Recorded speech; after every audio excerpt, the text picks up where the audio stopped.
This is Audible. The Carpenter's Fight, Family Secrets, Volume 3. Written by Noah Harris. Narrated by Nick Lazar. Chapter 1. Autumn had to be one of his favorite seasons, at least from the perspective of the front porch in any case. Once the days warmed up, they stayed ideally warm as long as the sun was up. The world around became a rainbow of colors, yellow, oranges, and reds, mixed with the remaining bits of green in the plants. Dean would probably know what caused the whole process. The man's knowledge of plants was more than a little impressive. Dean was off in the fields, tending to the crops that had a little while to go yet before they could be harvested. Mikhail would see Dean soon enough as he wandered from the rows of plants, probably with his shirt over his shoulder. He could imagine what Dean's expression would be as he appeared, a dreamy happiness born of pure contentment.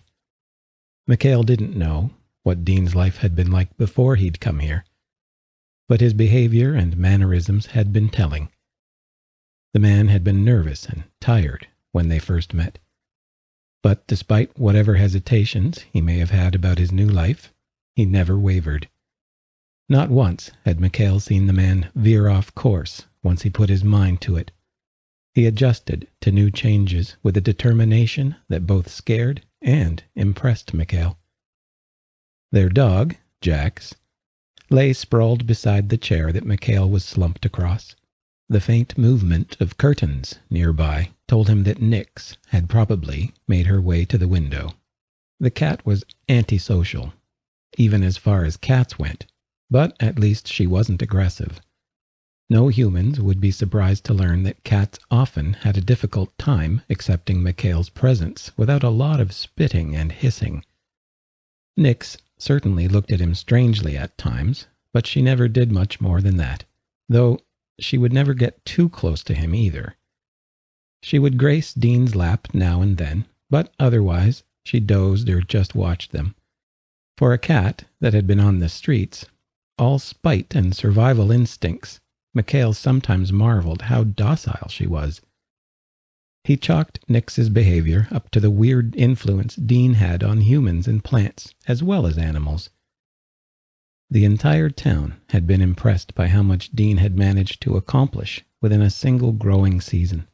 Of course, Mikhail knew some of them quietly whispered that it was probably due to Dean's association with certain individuals from the Grove. No one really talked about witchcraft in this day and age, yet no matter how you phrased it, it always came back to that very word. Apparently, Mikhail and his pack had the ability to make a farm prosper and grow if they liked you enough. Mikhail snorted at the idea, but privately wondered just how green a thumb someone could have before it became an unnatural gift. Or supernatural, for that matter. Before his thoughts could turn too far down their path, he caught sight of movement in the fields.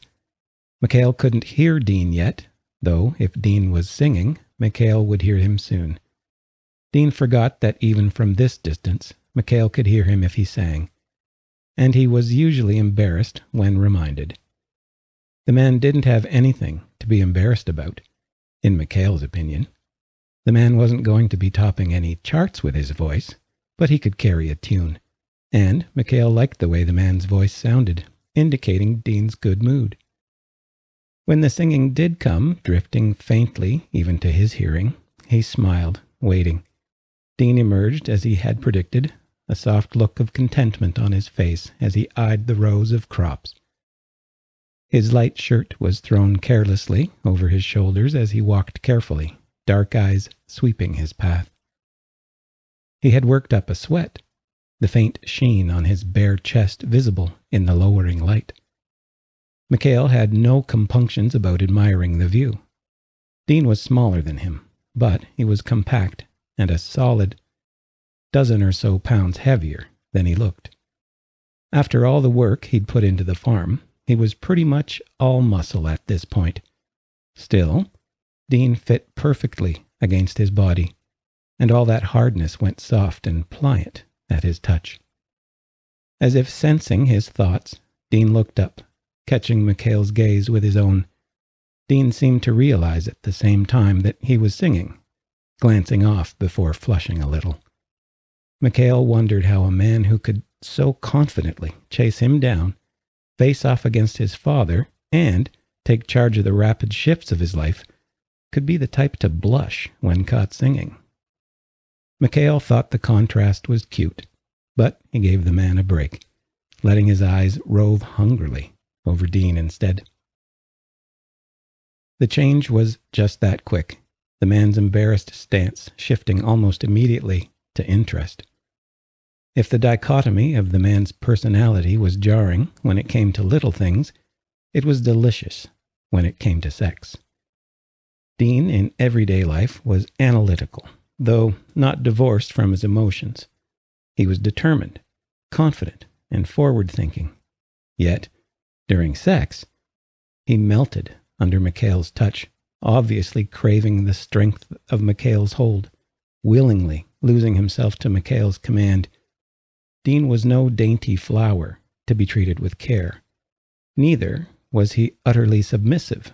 The man was not afraid to push every one of McHale's buttons to drive the man to go harder or faster. He had heard that with relationships, sex didn't happen as often as time went on. Yet they were going strong and had no intention of letting up. McHale knew that part of it was that werewolves had an uncommonly high sex drive. Even though normal wolves mated only when it was the right season, the spiritual melding of wolf and human had taken the year-long drive of humans and added in the intensity that came with the seasonal mating for normal wolves. He at least had that excuse. Dean was apparently just horny all the time. "I lost my train of thought because of you, mister."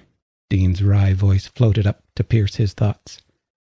The man was smirking slightly as he approached, looking handsome with his too long dark hair mussed and a day's stubble on his face. "Derailed before it ever reached the station, because you can't keep it in your pants."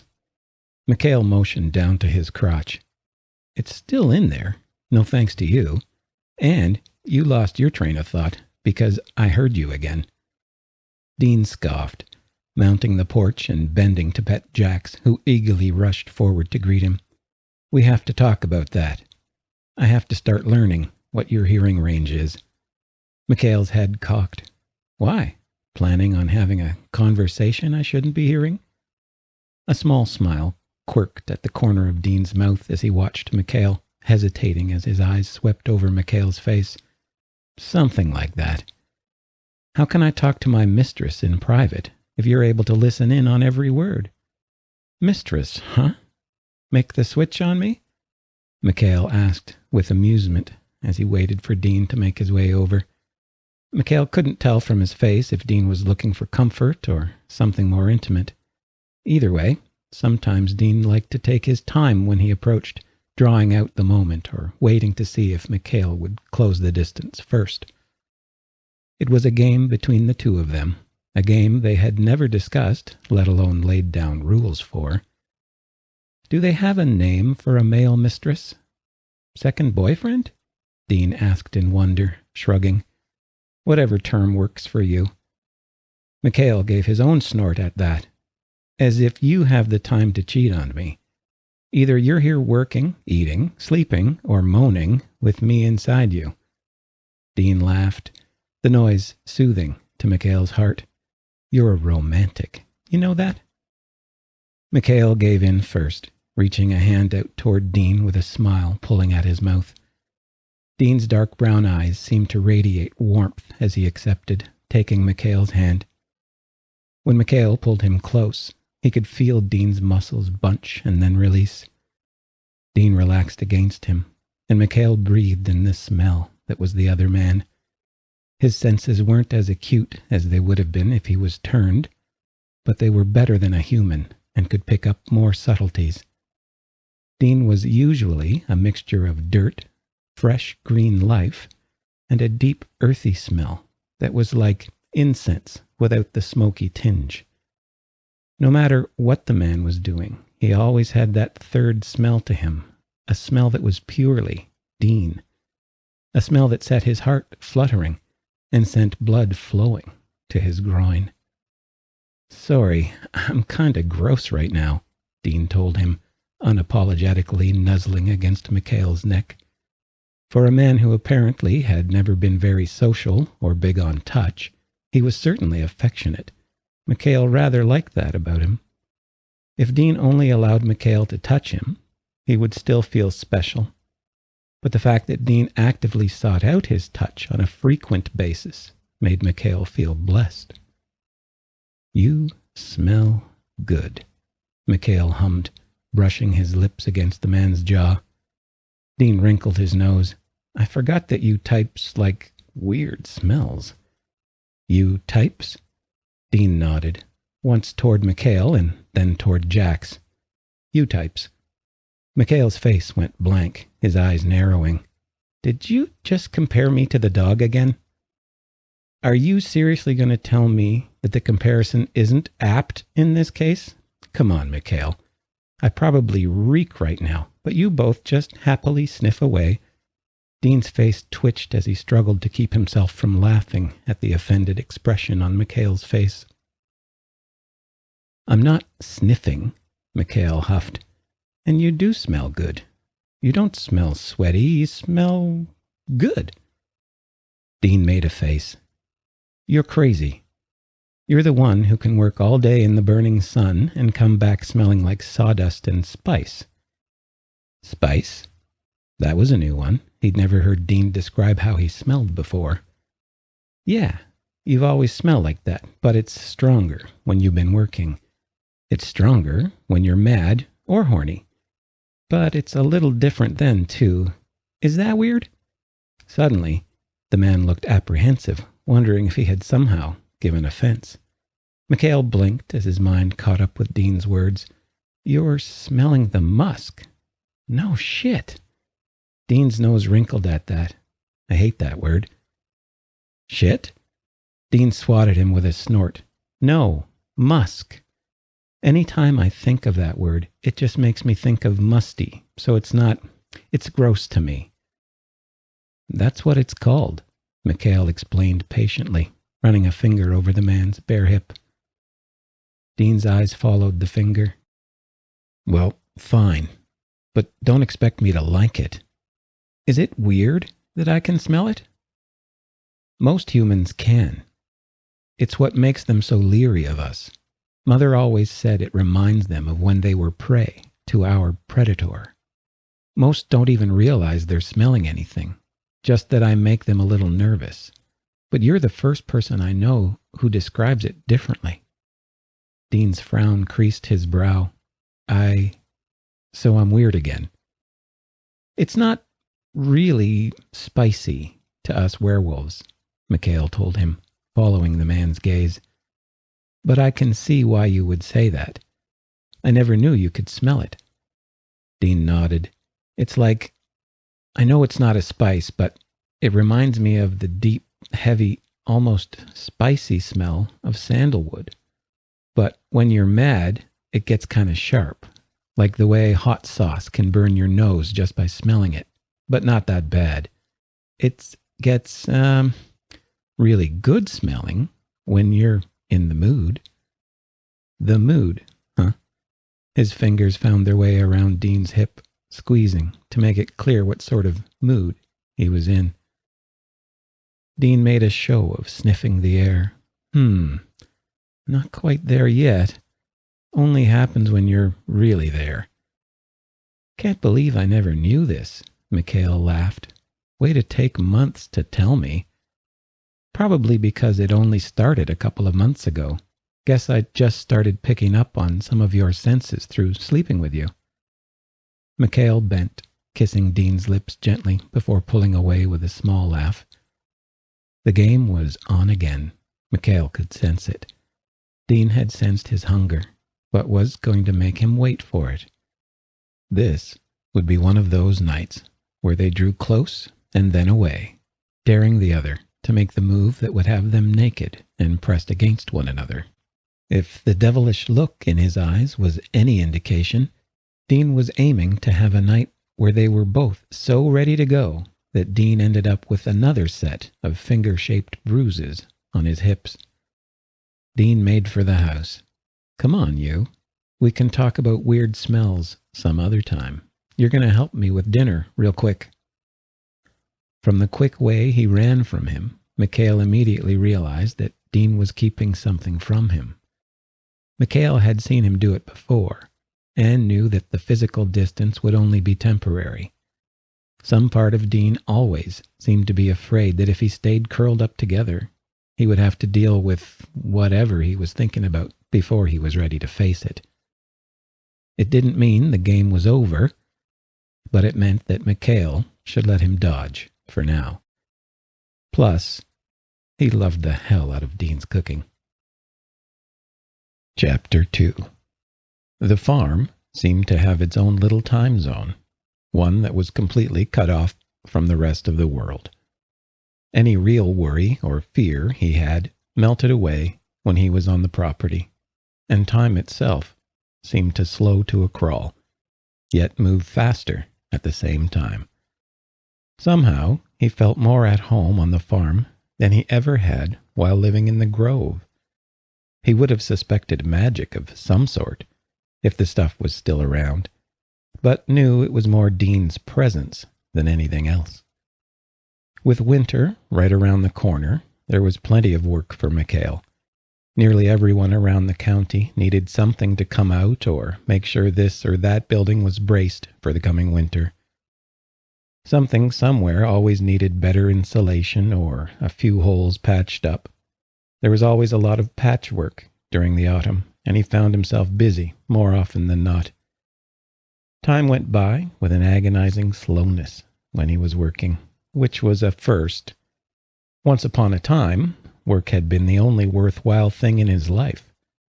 Building things had given him an escape from the pressures and demands upon his life. It had only been a temporary escape, of course.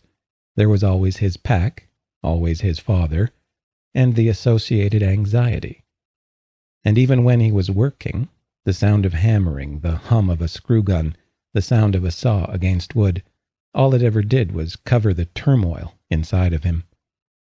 The noise and pressure only became duller. It never completely went quiet. Yet, being here on this farm, watching Dean coax a pair of sheep to eat, was more soothing to that anxiety than anything else had ever been. Despite how fierce and downright stubborn the man could be, he had a gentle hand when it came to just about everything. The sheep had wanted nothing to do with Mikhail, but were quickly warming up to Dean. What had been quiet, meek animals were now a couple of woolly noisemakers, following Dean around the small yard Mikhail had built for them at Dean's request. A sample of the wider pasture to ease them into the new environment and allow them to adjust to the presence of the cows and goats that Dean had already acquired. Mikhail's peace of mind was marred only by the fact that eventually they would have to go back to the grove, and soon at that. They hadn't returned since the summer when Dean had willingly thrown himself into the ring against Mikhail's father. The memory of how willingly, how stupidly, Dean had thrown himself into the jaws of potential death, and his own cowardice at standing back until it was almost too late, still clenched his gut. It was really the only thing that still hung in the back of his mind, lurking and upsetting his general content mood. He knew they would have to talk about that at some stage. He had a lot to own up to. Like the coward who had stood by and watched until the very end, he had yet to broach the subject. Any pride he might have felt in finally taking a stand against his father was lost in the shame that he had let it all happen. The truth was, he was afraid to bring it up, to hear that Dean thought he was a coward Mikhail knew himself to be. He was concerned that talking about it would make them relive the events all over again, and he just wanted to get past it. As if sensing his thoughts, Dean glanced up from his spot near the sheep. the smile on his face faltering. Mikhail wondered what his face was showing to make Dean suddenly look so concerned. Even as he smiled to try to assuage the other man's sudden worry, he wondered how Dean managed to be so strong. It wasn't that because he was a werewolf he thought he should automatically be tougher than a human, but he was constantly surprised by Dean's calm strength. Dean rolled with whatever came at him, accepting things and dealing with them as they came. Even from here, he could see the furrow in Dean's brow as the man ushered the sheep into the barn. He had only a few minutes before Dean came marching back up to the house, trying to pry out whatever was going on in Mikhail's head. Mikhail knew he wasn't quite up for that particular conversation yet, and quickly made his way into the house once Dean was out of sight. If he started dinner, Dean would get distracted and leave him to his preparations. Passing by the living room, he paused at the sight of the large leather-bound book on one of the living room side tables. Even from here he could smell the aged paper and leather as it sat in a shaded part of the room. Dean wasn't normally one to leave the old books laying out, but it was obvious that he had been careful to keep it out of the setting sun. He had been enthralled by the old books lately. Mikhail would be lying if he said that he wasn't curious about what the other man had learned. Yet he hadn't asked, and Dean hadn't offered up any tidbits. For all the man's fire and drive, he still very much lived in his own head, keeping most things to himself until he had time to mull them over. Mikhail had learned that, by the time Dean came out with something, he'd already set his mind to it, or at least come to a strong conclusion. This trait was probably what made the man so inhumanly stubborn at times. In this case, however, Mikhail thought that Dean was probably just letting what he was reading rattle around in his head before bringing it up. Mikhail didn't have the right mindset for digging through old stories like that, so he was content to let Dean do it on his own. New and sacred duty aside, Dean seemed to get pleasure out of the study. He told Mikhail once that he enjoyed puzzles, saying that he liked trying to wrap his head around something until he could figure out the answer. That comment had made Mikhail realize that Dean enjoyed a good challenge, and throwing his life on its head to move out to the farm and start anew had been one more sign of that. The dirty look Dean had given him when Mikhail had commented to that effect had kept Mikhail from voicing it again, but didn't keep him from believing it was true. By the time he'd pulled the stakes out and started treating them, he heard the thumps on the front hall signaling Jax's entry into the house. That meant Dean was home as well. It was difficult for Mikhail to hear the man's soft footsteps as he walked down the hall over the sound of the dogs bouncing all over the place. Mikhail could swear the dog lived simply for making as much chaos as possible. There were faint sounds of exasperation from Dean before he heard the man quietly admonishing his dog. The thumping faded as Dean's soft voice floated up from the hallway. Mikhail knew full well the other man was speaking to the dog in full-fledged sentences. Much as Mikhail wanted to laugh at it, he would swear the dog actually understood Dean sometimes. Then again, he supposed that a lot of people felt like that when it came to animals and their treasured masters. With the dog calm, he could hear Dean's soft footfalls come up behind him, and spoke as Dean entered the room. "Did you manage to get your point across?" Mikhail couldn't see his face, but he could hear the smile in Dean's voice. "I think I got the most important points across. Mainly, that I don't need him breaking a table again, especially with my grandfather's book sitting out in the open." Mikhail perked up at that. Dean rarely mentioned anything to do with his studying. "I noticed you left it laying out. Normally, you treat that stuff with more care than most humans do with their old family Bibles." From the corner of his eye, he saw Dean plop down in a chair. Human, huh? Werewolves don't do the Christian thing, then? Mikhail shrugged. Not really. We have the whole child of the soul of the earth and moon thing going for us. I imagine some other packs have a few Christian werewolves. Not ours, though. Dean's face bunched up in thought. You know, I sometimes forget that there are other packs in the world, even if it makes complete sense. Mikhail raised a brow. Probably should keep that in mind. We haven't had any issues with the nearby ones so far, but we don't stay on alert for the fun of it. I've been hearing some troubling rumors about the nearest pack. Rumors? Nodding as he turned to get the vegetables, rummaging around in the fridge, Mikhail said, Yeah, they've been building their numbers, pulling in more loners and strays. Usually a pack is picky about the outsiders they allow into their pack, but our friendly neighbors to the north have been pretty much stockpiling wares. They've been recruiting hard, and it's had us on alert. He heard the raise of the brow more than he saw it. Closing sale. Everything must go, Dean commented. Mikhail snorted. Something like that. That's usually the kind of behavior that says a pack is getting ready to do something big, get in as many bodies as possible. Shock troops? The first hint of trouble entered Dean's voice. Mikhail's face twisted in dislike. Pretty much. I never claimed werewolves were nice about stuff. Dean's movement caught his eye. He rubbed at the side of his face where Mikhail's father had struck him, voice wry. You know, I think I figured that out. Mikhail stared for a moment, wondering if this was the moment when he should finally say something about what had happened. The moment where he drew on whatever meager reserves of courage he felt he had, and finally addressed the touchy subject. Dean's eyes found his, and he made a face that was almost apologetic before shifting in the chair. Dean broke the stretching silence. Not like humans are any better.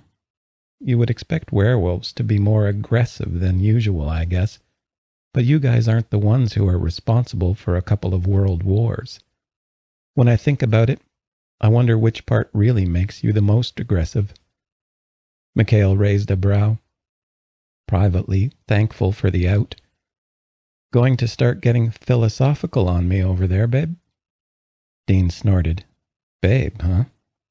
That's something we're going to get into now? Would baby work better for you? Dean's face scrunched as he made a low noise of disgust. You're cute, but you aren't cute enough to get away with that one.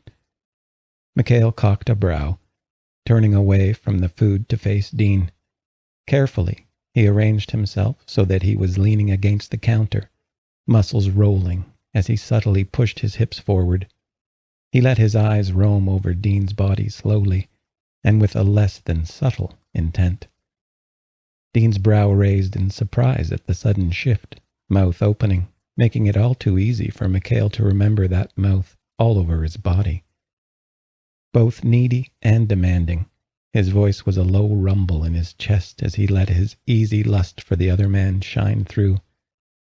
But, baby, do you know how hard it makes me to think of calling you that? Dean's eyes were wide enough to be comical, and Mikhail almost ruined his entire show by bursting into peals of laughter. The man's mouth worked for a moment, tongue nervously running along the bottom lip. From where he was, Mikhail couldn't actually see the physical results of his little act, but he was attuned enough to Dean to know, if the sudden demanding presence of the usually subtle smell around Dean was any indication, Dean's pants had just got a whole lot less roomy than before. Dean swallowed hard, his voice rough as he answered, Okay, you can call me whatever you want, Jesus. The act was quickly becoming much more as he watched Dean struggle to get hold of himself. The whole fun of their back-and-forth game came from trying to break down the other man's willpower and impressive self-control. And it got even better for Mikhail when he managed to find just the right way to strip away Dean's cool front in an instant. He loved that he could see the fall of the barriers that Dean held against the rest of the world. And it was even better, rawer, when he was in the man at the time, with Dean demanding and begging for more. It was in those moments that Mikhail felt the most alive and certain of himself, and he savored every moment. Mikhail cocked his head, smiling slowly. "Thought you might say that." "That's cheating," Dean huffed, finally averting his gaze to stare out the window. "No, it's fun," Mikhail laughed lightly, turning back to preparing their dinner. He let the pan heat up as he worked. "Still want to talk about werewolf stories and pack habits?" Dean cleared his throat. "Both are interesting, you know. Couldn't tell from the way you've been obsessively reading about them. Don't touch the things for a week, then one day you pick them up and you haven't put them down." "Hey," Dean protested, "I am not obsessing over them." "Uh-huh." Mikhail wasn't even trying to hide the disbelief in his voice. "You haven't gone a day without spending at least an hour going over the stuff. Are you going to tell me about this conversation hasn't had something to do with picking that book up and reading it again?" Dean shifted. "In my defense, it is interesting. Don't you think so?" Mikhail shrugged. "Truth be told, not very much. I'm sure there's plenty of stuff in there that I haven't heard before, but I was raised on the basic stories, so it's not as interesting to me.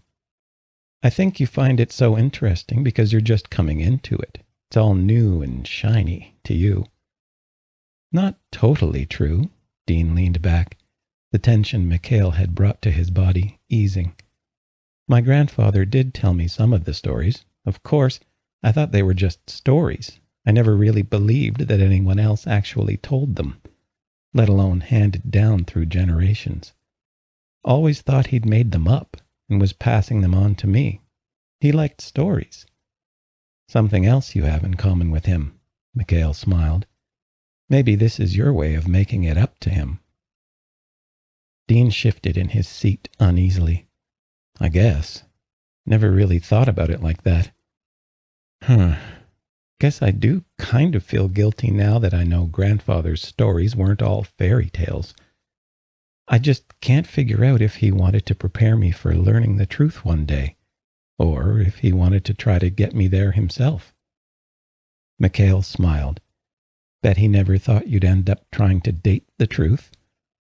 Dean eyed him, the faint pain on his face disappearing behind a smirk. "The dating was an accident. I just wanted you for your body." Making a mock offended noise, Mikhail turned to the food. "Wound me, why don't you?" "Uh-huh," Dean hummed, sounding cocky. "You going to tell me you had purely innocent intentions for me?" "As clean as pure white cotton," Mikhail protested, knowing full well that they both knew it to be a damned lie. Mikhail remembered hearing the old man's unused farm was going to be taken over by a grandson about the same time he'd been contracted to do some upkeep on the property. Before Dean had arrived, Mikhail had heard that the man taking over was both a city kid as well as a relative of the long-time resident of the area. In truth, he had expected a well-meaning, if bumbling, guy who would struggle out here for a few years, then leave. He'd pictured some haggard guy, tired of living in the city, hoping to come here and relive the days of his childhood, only to eventually be crushed by the sheer weight of the work that the property needed. Yet, when Dean had opened the door that first day Mikhail had come over, all of his expectations had been swept away. At the sight of dark brown eyes gazing questioningly up at him, Mikhail had felt his heart stuttering in his chest. The truth was, he didn't even remember what he'd said to Dean in those first few moments. Instantly, he had been charmed by the smaller man, who was so obviously tired and yet brimming with excitement and wonder at everything around him. Even then, Mikhail had clearly seen the plans and ideas practically bursting out of Dean, waiting to be made real. Mikhail had spent half his time trying to keep up with the conversation, and the other half wondering what it would feel like to wrap his hands around the man's waist. He'd never dreamed that anything would come of it, even as he'd fantasized while standing right in front of him. There was too much to risk, too much in their way, and hell, he wasn't even sure in that first meeting that Dean was into guys. That night on the couch in front of some movies had been eye-opening. Everything that had happened after that had felt natural, unavoidable, and while a strong part of him wished that he had been more help, he would have always been more grateful that Dean was so damned hard-headed. Dean leaned over the table to eye the man. "You got that look on your face." Mikhail looked up, blinking. What look?" "The one that says you're thinking about the past," Dean noted, poking the nearby bowl of fruit experimentally, as if contemplating having something before dinner. "Don't even think about it." Mikhail grumped at the man, huffing slightly. "And I wasn't, well, not that way." "Uh-huh." Dean didn't sound as if he believed Mikhail. "Then what way was it?" Mikhail leaned over the skillet, poking the steaks before finally flipping them. "The way that makes me realize just how much I love you." There was a scrape of a chair, and then the press of the other man's body against his. Dean's arms wrapped around his chest, and his face burrowed between Mikhail's shoulder blades. The strength in Dean's arms felt good, and the deep breath Mikhail felt him take, breathing in Mikhail's scent, was oddly soothing. "Love you too," Dean mumbled, voice muffled against Mikhail's back. "You dirty cheater." Mikhail laughed. He could accept that. Chapter 3.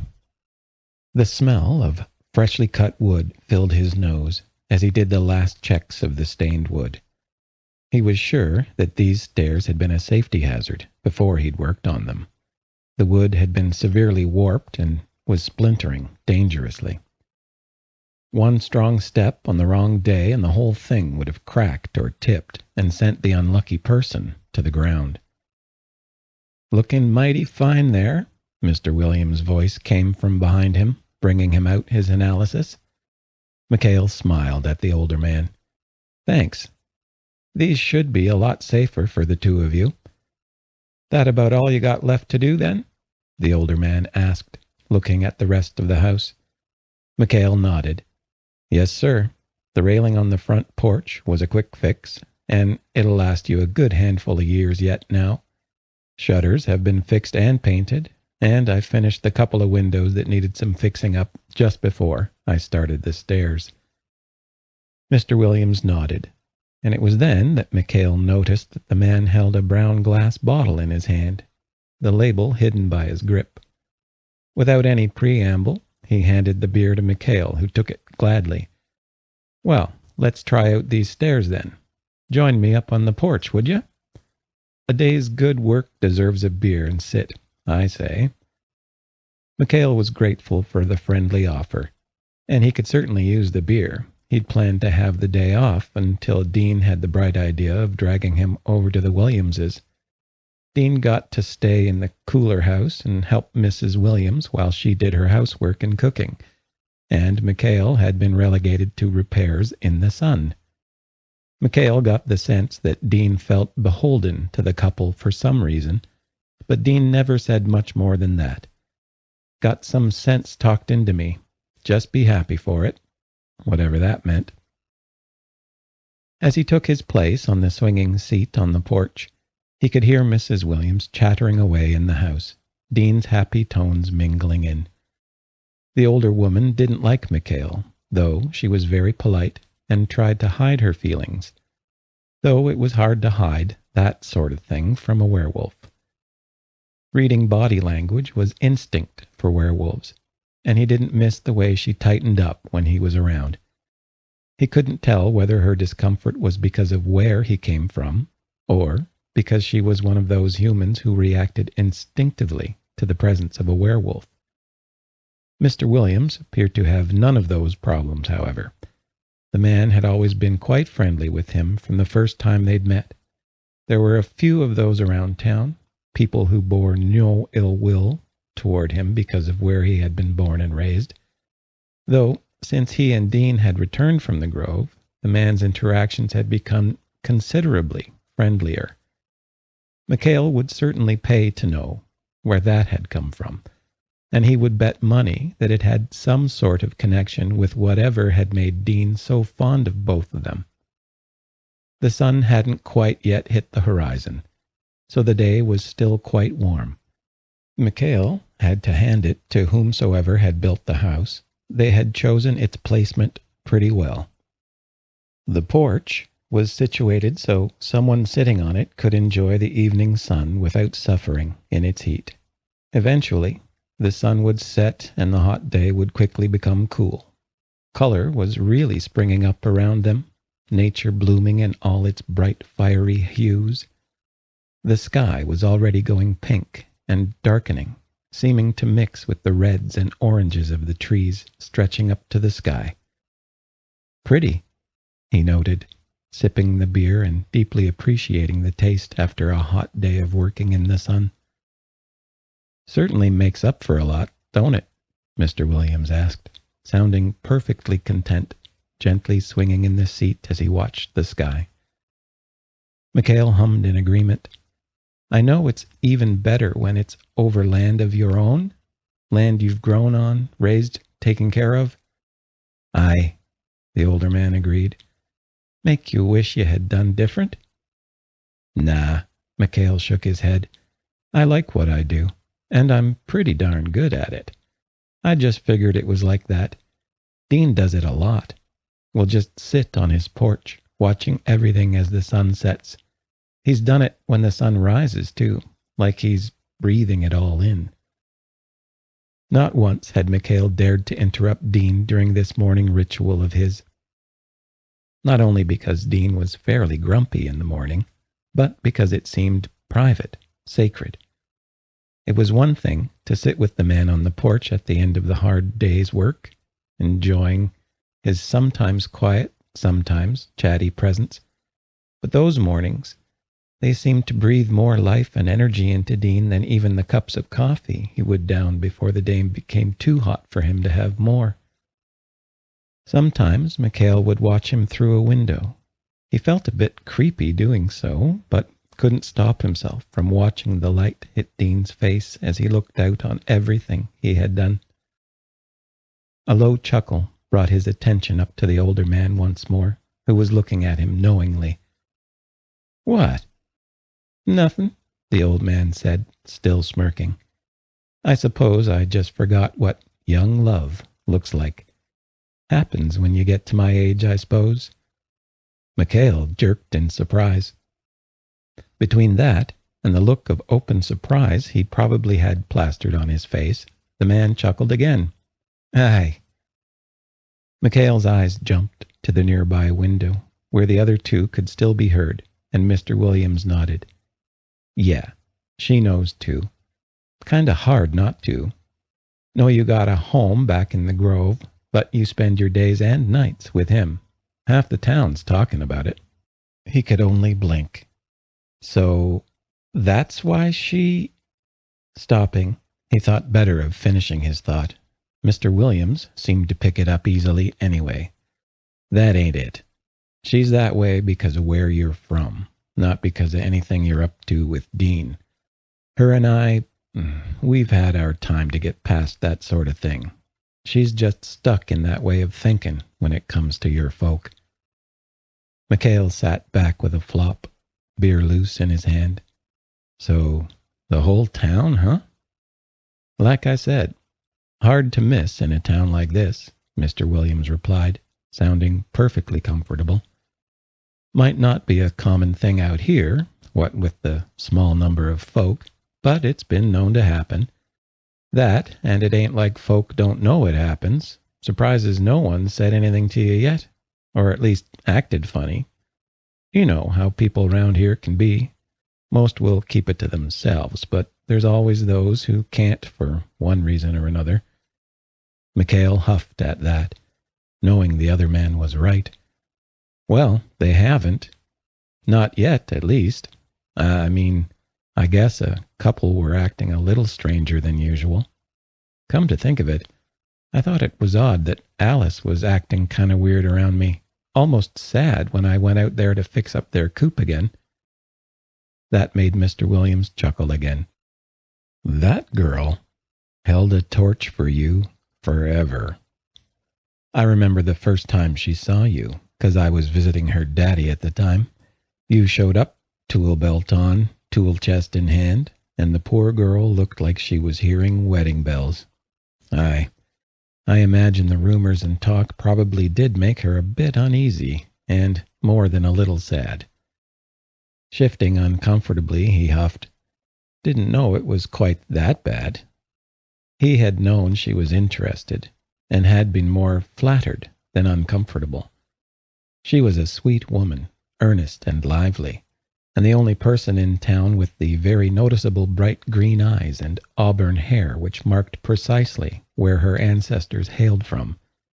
Though she was obviously interested, she had never done anything but be her kind and friendly self with him, so he hadn't given it much thought until now. Hell, he muttered.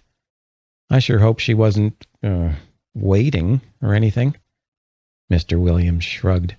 Sometimes we wait for something that'll never come. That's life for you. She built a dream up in her head was all. Maybe with that gone, she'll have a chance to build a dream in real life. That made him feel a little better, drawing a smile to his face. Bit of a romantic, are you, Mr. Williams? The farmer actually smirked at him. Says the man who got all misty-eyed thinking about someone standing outside at sunrise. Wasn't anything he could say to that, only flush, the color rising to his face as surely as the heat he could feel flaming there. In all honesty, save for a few casual comments from his family, no one had really caught him reacting to his thoughts of Dean so obviously. He found it embarrassing, which was to be expected, but there was also a warm sense of pleasure there as well. Something about being so enamored with Dean that it showed whenever Mikhail thought about the other man struck Mikhail as an intensely happy situation. Your face gives a lot away, Mr. Williams mused, eyeing Mikhail with something akin to pleasure. Mikhail felt his face warm even more. Sorry?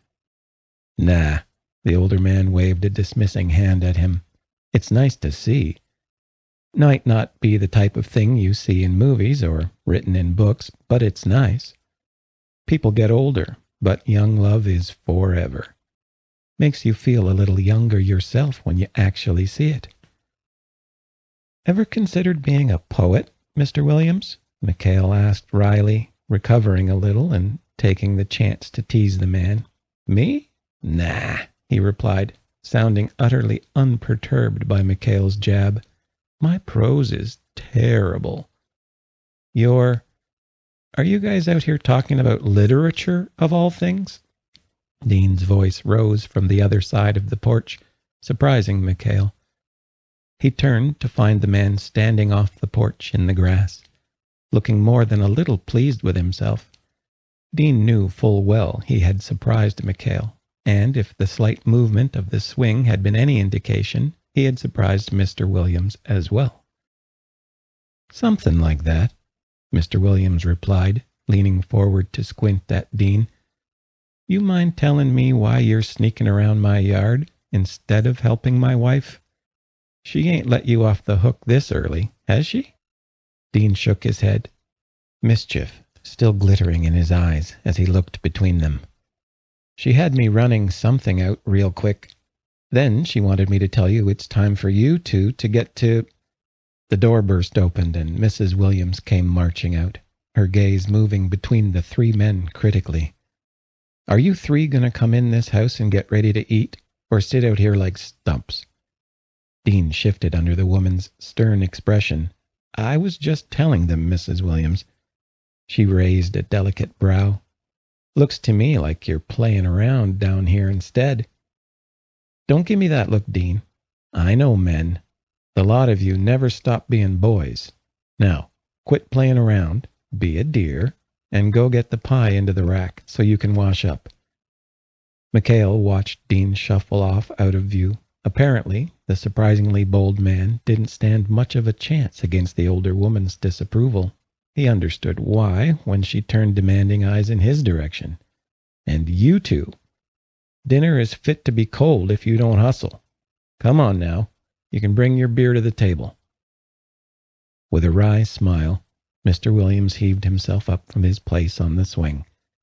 Mikhail watched as he shuffled over to kiss his wife on the cheek. Something soft was whispered into her ear, though he only heard the soft tones and not the actual words. Mikhail could see the softening of her expression as her husband moved away. She was trying hard to look stern, but it was obvious whatever her husband had said to her brought about a change that made her look almost fluttery and years younger and softer. Maybe it wasn't just young love that made a person feel young again, if the blush on her face was any indication. Mr. Williams shuffled into the house, looking pleased with himself. When Mikhail made to slide past the woman, he felt her small but surprisingly strong hand press against his chest, stopping him from going further.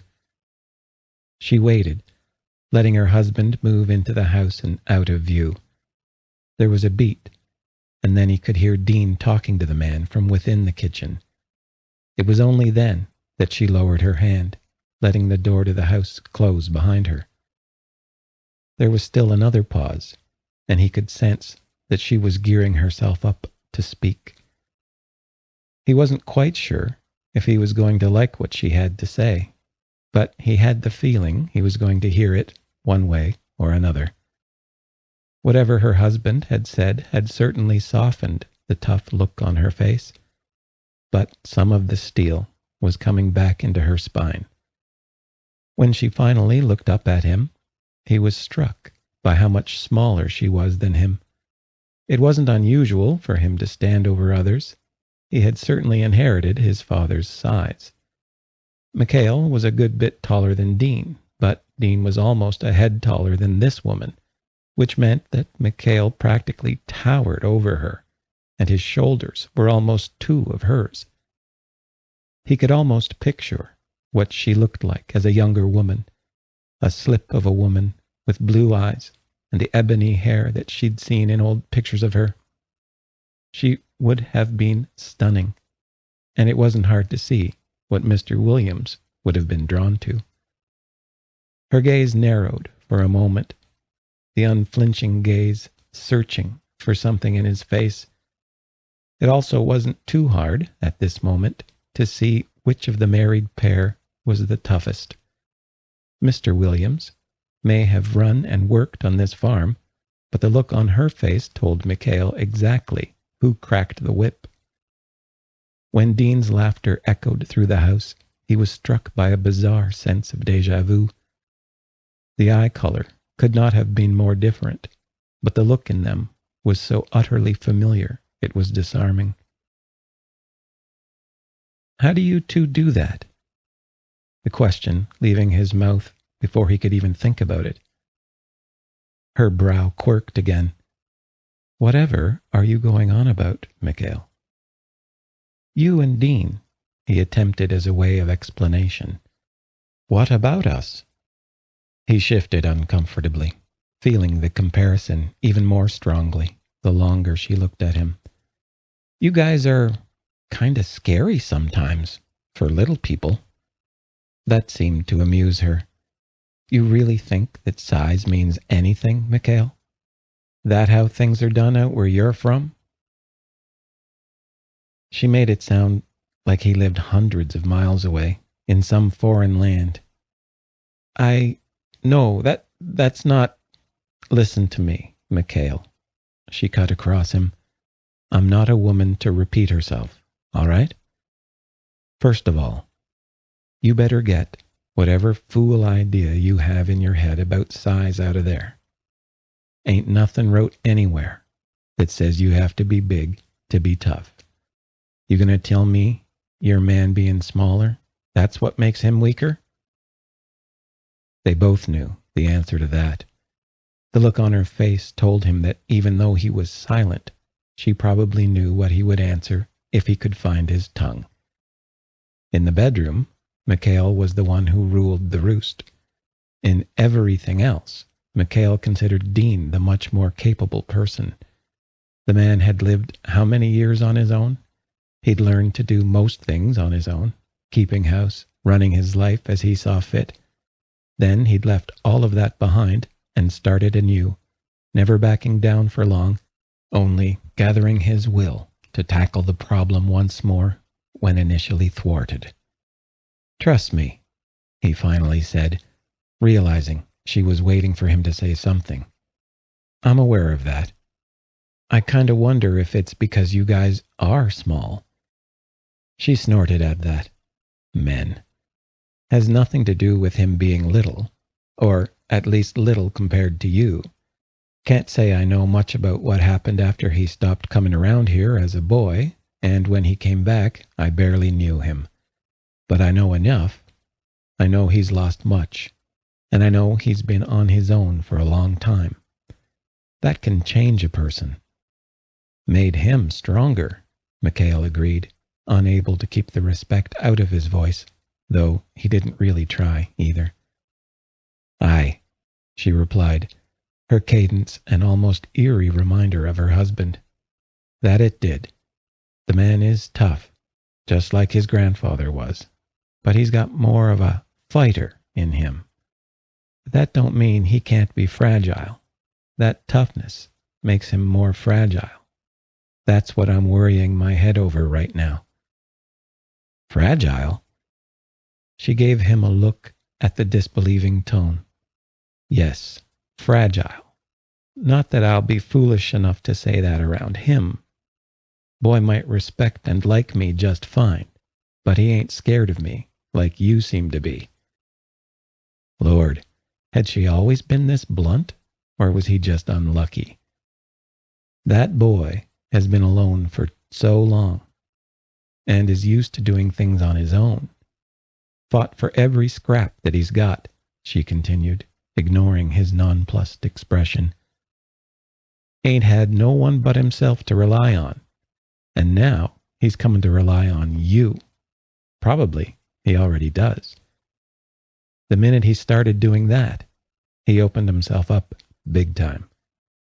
Man like him does something like that, he's bound to put everything into it, like he's done with everything else. Gonna be willing to tear himself apart to have it, too. As she spoke, Mikhail could clearly see the look Dean had given him, both when Mikhail had reappeared after his first departure at the beginning of their friendship, and when he'd sent Dean away at his father's orders.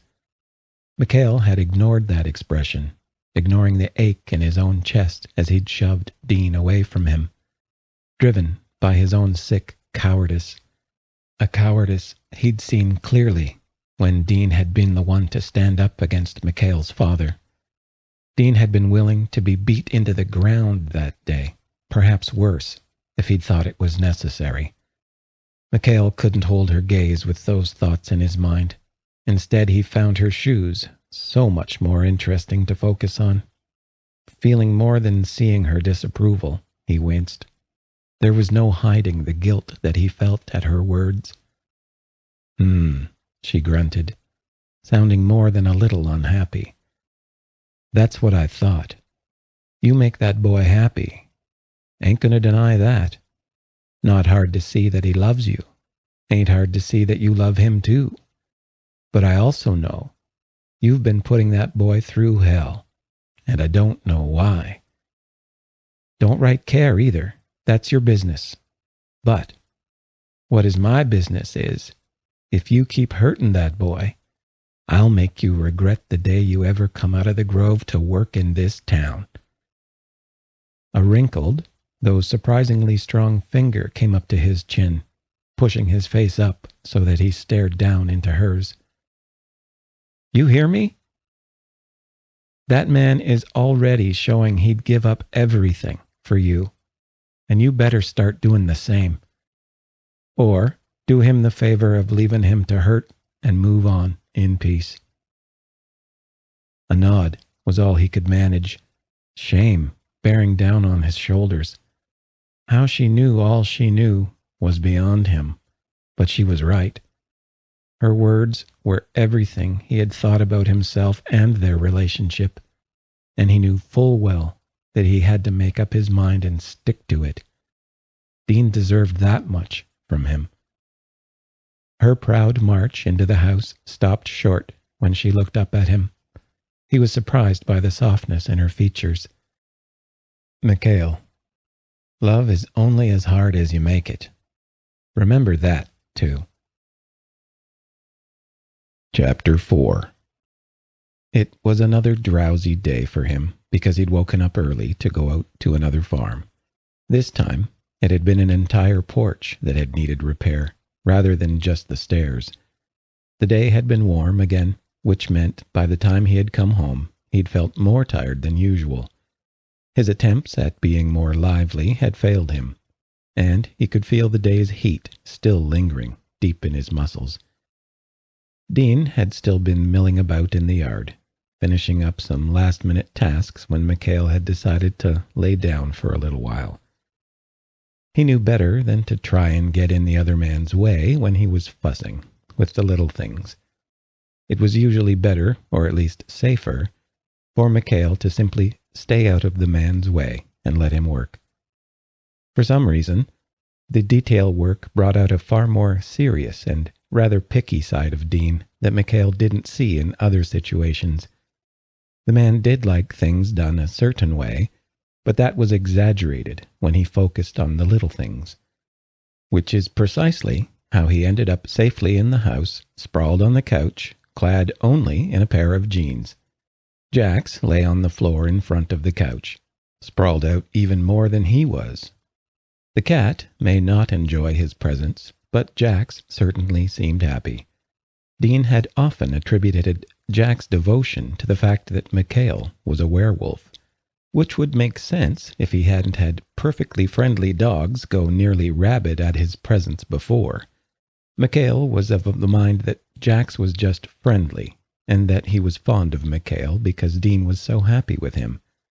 Mikhail knew enough about dogs to know that they easily sensed that sort of thing, so it probably played a bigger role than anything else. The frequent belly rubs probably didn't hurt much either. It was a testament to just how relaxed he was that he almost missed the soft noise in the hallway just outside of the living room. He only just heard the gentle scuff against the floor. Feeling far too comfortable and lazy to check out the noise, he listened carefully. His hearing was sharper than a human's could ever hope to be, so he was used to hearing even the softest of noises. The next noise was the creak of the board next to the couch, and he knew that it was Dean trying to be sneaky. He opened his mouth to tell the man that he had been caught when he felt the air shift, then the couch jerk slightly. That was the only other warning he got before the rather heavy weight of the other man landed on him. His breath came out of him in a startled whoosh, arms flying up to grab hold of Dean as the man settled himself. He glared at the farmer. "Must you?" Dean, looking smug, shrugged. "You looked way too comfortable to just leave you alone. You couldn't even see me from behind the couch?" Mikhail groused, rubbing at his chest even if he hadn't been where Dean had landed. Truth was, Dean had been careful in his landing, making sure not to cause harm. It was the principle of the matter, really. He had been comfortable, damn it. "Don't have to," Dean replied, still looking smug. "I know what you're like when you're laid out on the couch. It's always super comfortable looking." "You look way too pleased with yourself," Mikhail informed him, still trying to glare at the smaller man, and failing at it. "Not often I get to sneak up on you like that." Dean was practically preening. It was then that he noticed Dean wasn't wearing his jeans. In true, straightforward Dean fashion, the man had taken to wearing loose shorts under his jeans, joking that it made it easier for Mikhail to have his way with him when they were lounging. Which, despite the man's obvious interest in their sex life, made Mikhail suspect a different motive. With shorts instead of underwear, Dean could simply shuck the pants and be immediately ready to lounge with Mikhail. Mikhail snorted. "And I heard you, by the way." Dean narrowed his eyes. "Really?" "Really, much as I hate to steal your fun, you're not as sneaky without your grass to hide your steps." Mikhail shrugged. For a moment, Dean seemed to deflate until the sparkle returned to his eyes once more. "Not enough for you to stop me? So that's good enough. My ambush tactics were a success." Mikhail flopped back with a groan, eyeing the man warily. "What do you need to ambush me for?" Dean gave a light, one-shouldered shrug. "Well, maybe being able to sneak up on a werewolf could come in handy one day. Plus, it gives me a chance to mess with you too, which I think is a good thing." "Glad one of us does."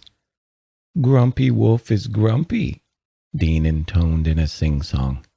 "Would it make you feel better if I said it made me happy?"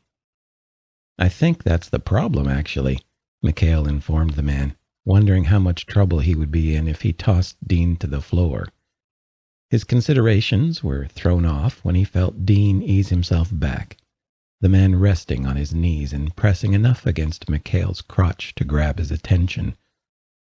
One of Dean's hands came up, resting at the base of Mikhail's stomach and sliding up, fingers tracing the lines as they passed. "Happy enough to be willing to make it up to you," Dean told him. And there it was, that look that went straight to Mikhail's groin. Dean's dark eyes burned low with barely repressed need and desire, both demanding and almost pleading for what he wanted from Mikhail. The pressure of Dean's ass against his crotch intensified as Mikhail felt himself grow hard. Dean was no more his first sexual partner than he was Dean's. Both had been with others, though neither had gone unprotected with other partners. This wasn't even the first time that Dean had looked at him with that expression of hunger, but every time it made Mikhail feel as eager and nervous as if it were his first time. "Yeah?" he asked, attempting to push himself up from his laying position, needing to kiss the man. Dean reached forward and held him in place, grinding his hips down as he did so. Mikhail groaned, pleasure sparking from where Dean's body met his. "It's gonna be like that kind, huh?" His own voice sounded hoarse, eager to feel whatever it was Dean had in mind. Mikhail had a few guesses about that. One of Mikhail's favorite things about Dean was the man's face, and not just because it was a nice face. At rest, the man looked so serious, almost a little grumpy. Yet, the minute he interacted with others, whatever emotion he felt was right there on his face, plain as day. Usually, it was a smile, followed by a laugh, though sometimes, such as when he was reading something interesting, he looked intense and thoughtful. His face was one of the most honest things that Mikhail had ever seen, and it was no less true when he was straddling Mikhail's lap. The man was making no attempt to hide the need and desire on his face as he ground down once more. It was obvious that Dean wasn't going to let him sit up, but he could place his hands on Dean's hips. In just a few months, the work on the farm had done some fun things to Dean's body. The man had been in good shape from the beginning, but the everyday physical work had made that shape even more defined and firm. It was all too easy to feel the muscles of his hips rolling beneath his fingertips. "Keep trying to focus on what I was doing," Dean said, voice low and warm. "But I just kept thinking about you, laid out, exposed on the couch." "And you just couldn't help yourself," Mikhail replied, aroused more than amused by the idea. Dean's answer was to lean forward and undo Mikhail's jeans. Pulling his hands back from Mikhail's body, he gave the jeans a sharp jerk to free them from Mikhail's hips. Mikhail made a soft noise as he felt Dean's hand wrap around him, pulling him free from his jeans as the other fought with the material. Mikhail lifted his hips, doing what he could to help as Dean shoved his jeans down far enough to give him ready access. His attempt to reach up for Dean once more was met with resistance. Dean grabbed his wrists and shoved them down against the couch. His brow rose curiosity and arousal, spiking through him in equal measure. Dean had never been afraid to go after what he wanted when it came to Mikhail, but he had never been so forceful either. Dean's only response to Mikhail's expression was to smirk and lean back, grabbing hold of Mikhail once more. The werewolf knew full well if he tried to reach up again, or tried to sit up, Dean would only repeat what he'd done before. Instead, all he could do was moan, pushing his hips as best he could up into the other man's grip. The other man was taking his time, tracing his fingers back and forth over the whole of Mikhail's cock. Unable to move without being corrected, he was more aware of that light, teasing touch. Dean's weight on him seemed more apparent, the man's ass less than a finger's width away and hidden only by the barest of material. This was apparently a new game that he hadn't been prepared for, and as much as it was already driving him crazy, he liked it, too. "Evil," he hissed.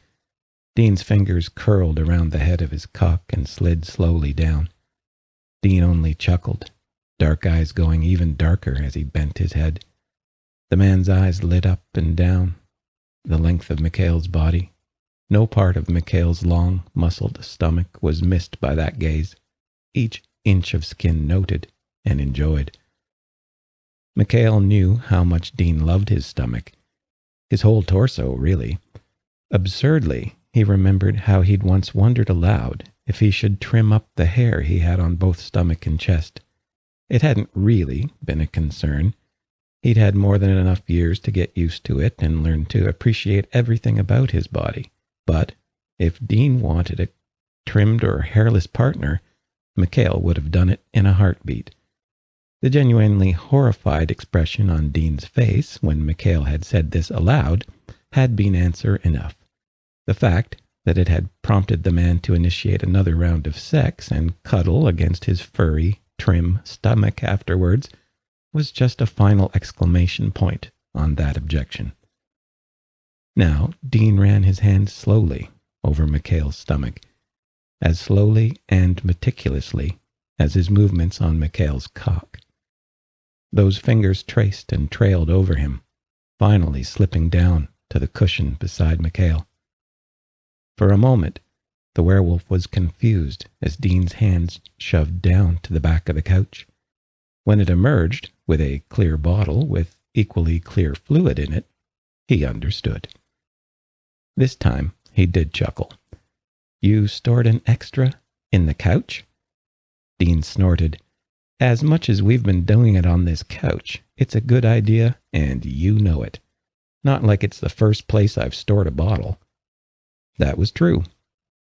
Dean really had stocked the house with small bottles all over the place. The first time the man had pulled a bottle of lube out of nowhere, Mikhail had thought it was funny.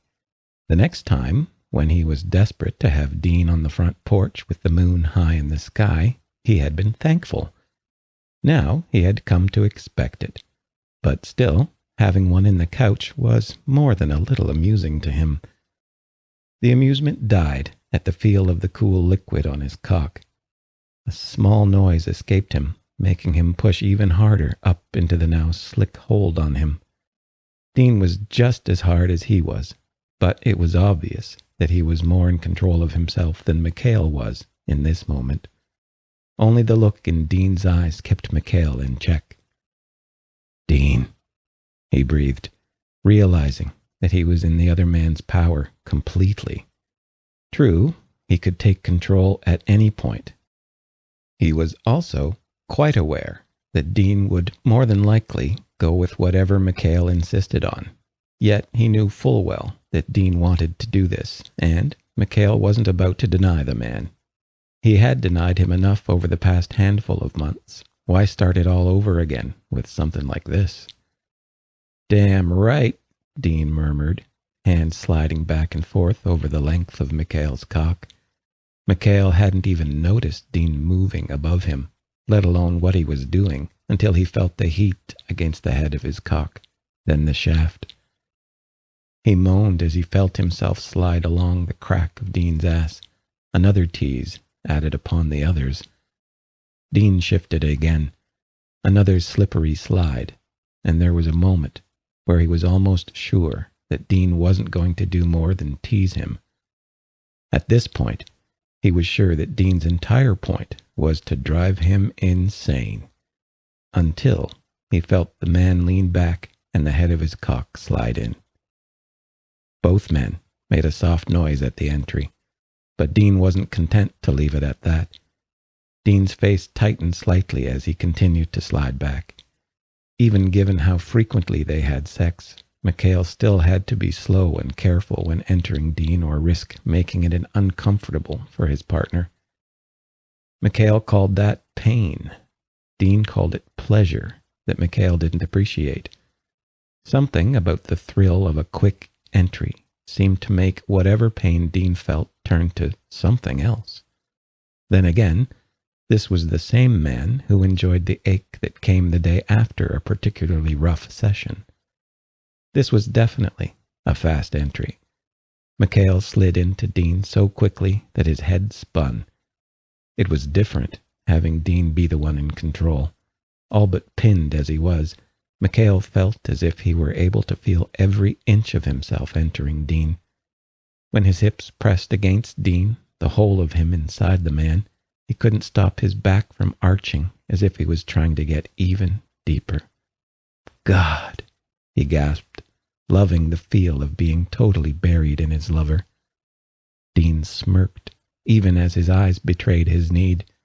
"Yeah, but you can call me Dean." Mikhail could only stare at him for a moment. Dean was certainly in a mood. What exactly had the man been thinking about out there? It wasn't unusual for Dean to be playful and even a little cocky when he was in the mood. But this was the first time that he'd seen the man this dominating, at least when it came to their sex life. Dean's cocky pause only lasted long enough for Mikhail to wonder for a moment. Then the man began moving once more. Leaning forward, he placed his hands onto Mikhail's arms for leverage, a move, Mikhail noted, which also served to hold his arms down. But Dean was moving again, and it was impossible to think of anything other than the heat wrapped around his cock, sliding back and forth with growing intensity and need. The other man was wasting no time, rocking his hips back and forth until he was nearly driving Mikhail up into himself. Mikhail could only groan Dean's name, squirming as the muscles squeezed around him. He was half crazy from being unable to do anything but lay there, and Dean seemed to know it, enjoying it as much as he was enjoying Mikhail's cock inside of him. Mikhail, feeling the pressure building in him already, dug his fingers into the couch cushions.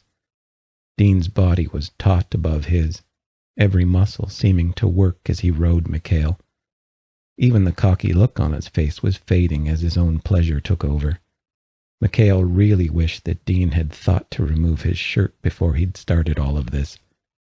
The few times Dean had ridden him, Mikhail had loved to watch the man's body move and twist as he fucked himself on Michael's cock. Even with the shirt on, Mikhail could see the man's body tightening up, muscles tense and bracing. His movements were beginning to stutter, slipping from their rhythm, and Mikhail knew the man was close. God, Dean didn't get off just from being fucked every time, but Mikhail never grew tired of seeing it when it did happen. This would be the first time it had happened with minimal effort on his part, too, which was erotic in its own right. "Mikhail," Dean murmured, his voice low and strangled sounding, as he pushed himself down with more force than before. Mikhail grunted, managing to get his hands on Dean's hips as the man's back arched, his balance lost. Dean's cock jumped and the muscles surrounding Mikhail's cock tightened as Dean's orgasm hit him. Warmth blossomed on his chest as Dean's cock spurted in the space between them, his head tilted back as he moaned. Mikhail was on the edge himself, hardly able to stand the near pain of being so close, but enthralled by the sight of Dean above him all the same. Dean's body sagged, his muscles going limp as he began to slide forward before Mikhail was done. The movement shifted the tight grip he'd had on Mikhail's cock, sending another jolt of pleasure through him. It was all Mikhail needed, his body coiling up and releasing in that moment. With a strangled grunt, he gripped Dean harder, shoving the man down and burying himself once more. Dean tensed and let out a low noise that Mikhail felt in his core, even as he unloaded into the man above him. Their hips rocked together, Dean riding the last vestiges of his orgasm, while Mikhail hung into Dean for the beginning of his through the end. Then his head cleared, and he eased Dean down so that the man could comfortably slump beside him. Caught up in the need to wrap around one another, neither of them noticed when Mikhail slipped out of Dean's body. Only a moment's thought had Mikhail pulling Dean off of him and cleaning the both of them up before their bodies lay against each other completely. Mikhail gave a low hum of pleasure as Dean curled up as tightly as he could against his chest. This was the moment that Mikhail lived for more than any other. Being inside Dean was beyond perfect, but it couldn't hold a torch to this. The feel of this man, so sturdy and steady, melting against him and taking whatever comfort he could from Mikhail. Mikhail had run on all fours through a moonlit forest and taken down prey. He'd faced down enemies, and even his father, in a way he'd never thought he would. Yet none of that compared to the strength he felt when Dean fell against him and completely let go. Needed that, Dean murmured against his chest, breathing deeply. What were you thinking so hard about out there? Mikhail asked. Because Dean lived so much in his own head, it could have been just about anything. The man could chat so freely about his ideas and emotions most of the time, and then suddenly lock down about something and spend forever thinking about it. Mikhail had yet to really work out what determined the different reactions, and usually had to ride out whatever reaction Dean had and see where it ended up. Dean only shook his head. Just everything. Got to be a little too much, and work wasn't really distracting me enough. Tell me about it. Dean's head gave another shake. Nothing to worry about, just everything. It hits me once in a while is all. And it's all at once. My brain isn't nice enough to just, do it in pieces. No, my brain isn't that nice. Mikhail worried his bottom lip. Do you? Dean bumped the man with his hip, giving a sleepy smile. Mikhail. Shh. It's okay, all right? I didn't want to think about it, and I don't need to think about it now. That was the whole point. Mikhail nodded, familiar with the line of reasoning. I'm glad my dick could be of service.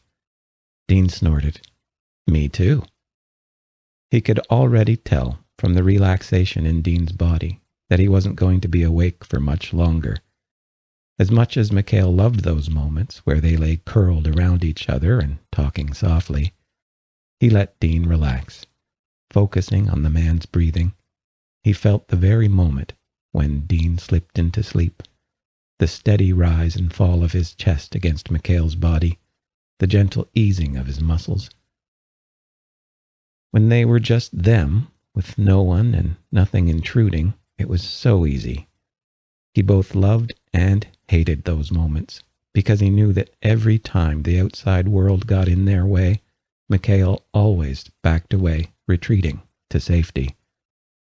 The hard look in Mrs. Williams' face floated up into his mind and he inwardly cringed. She had the right of it, even though he had been unwilling to admit as much to her. She had told him to do right by Dean, to commit either to staying or to leaving. It was the reality he had fought with since the first time he had come crawling back to Dean. Yet it was even more obvious as he lay in Dean's living room, the man himself peacefully sleeping beside him. Dean might have more strength than Mikhail believed himself capable of, but he relied upon Mikhail in ways that the werewolf couldn't even begin to understand.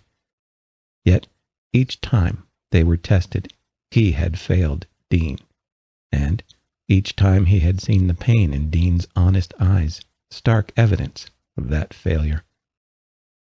Each time he had seen those pained eyes, he had thought it would be better if Dean was free of him, free of the mess that was his life. At times, he thought Dean should move on to something else, something normal. But he couldn't stand the thought of that, and he couldn't blame Dean's determination for keeping them together either. Even when he ran, he couldn't let go of what he and Dean had shared, and it drew him in every time. "Yet I still run," he said softly to the quiet air. Dean murmured something unintelligible, shifting slightly against him before relaxing once more. Mikhail waited silently, waiting to see if Dean was going to wake up before allowing himself to return to his thoughts.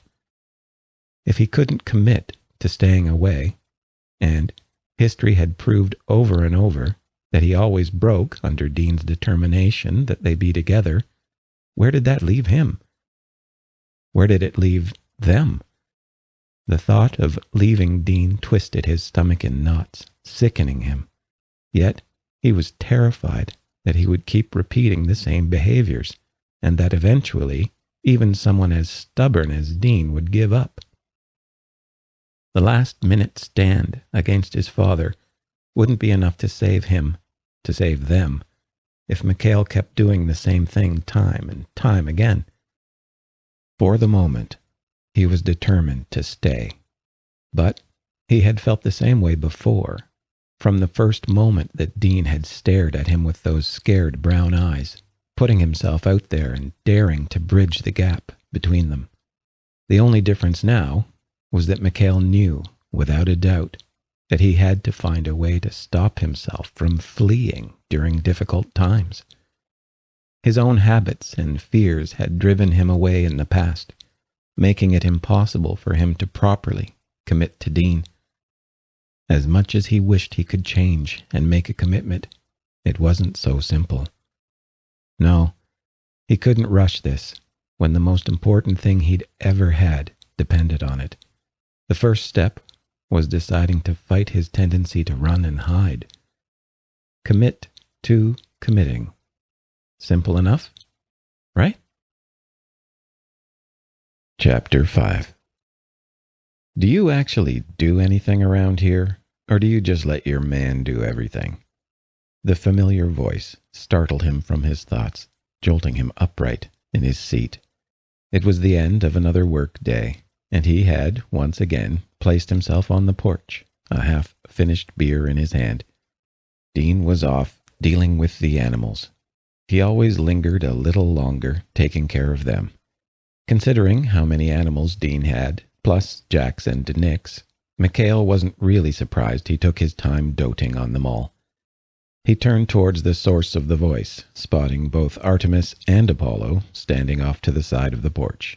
Apollo looked as impassive as ever, gazing slowly around the property with what Mikhail thought was interest.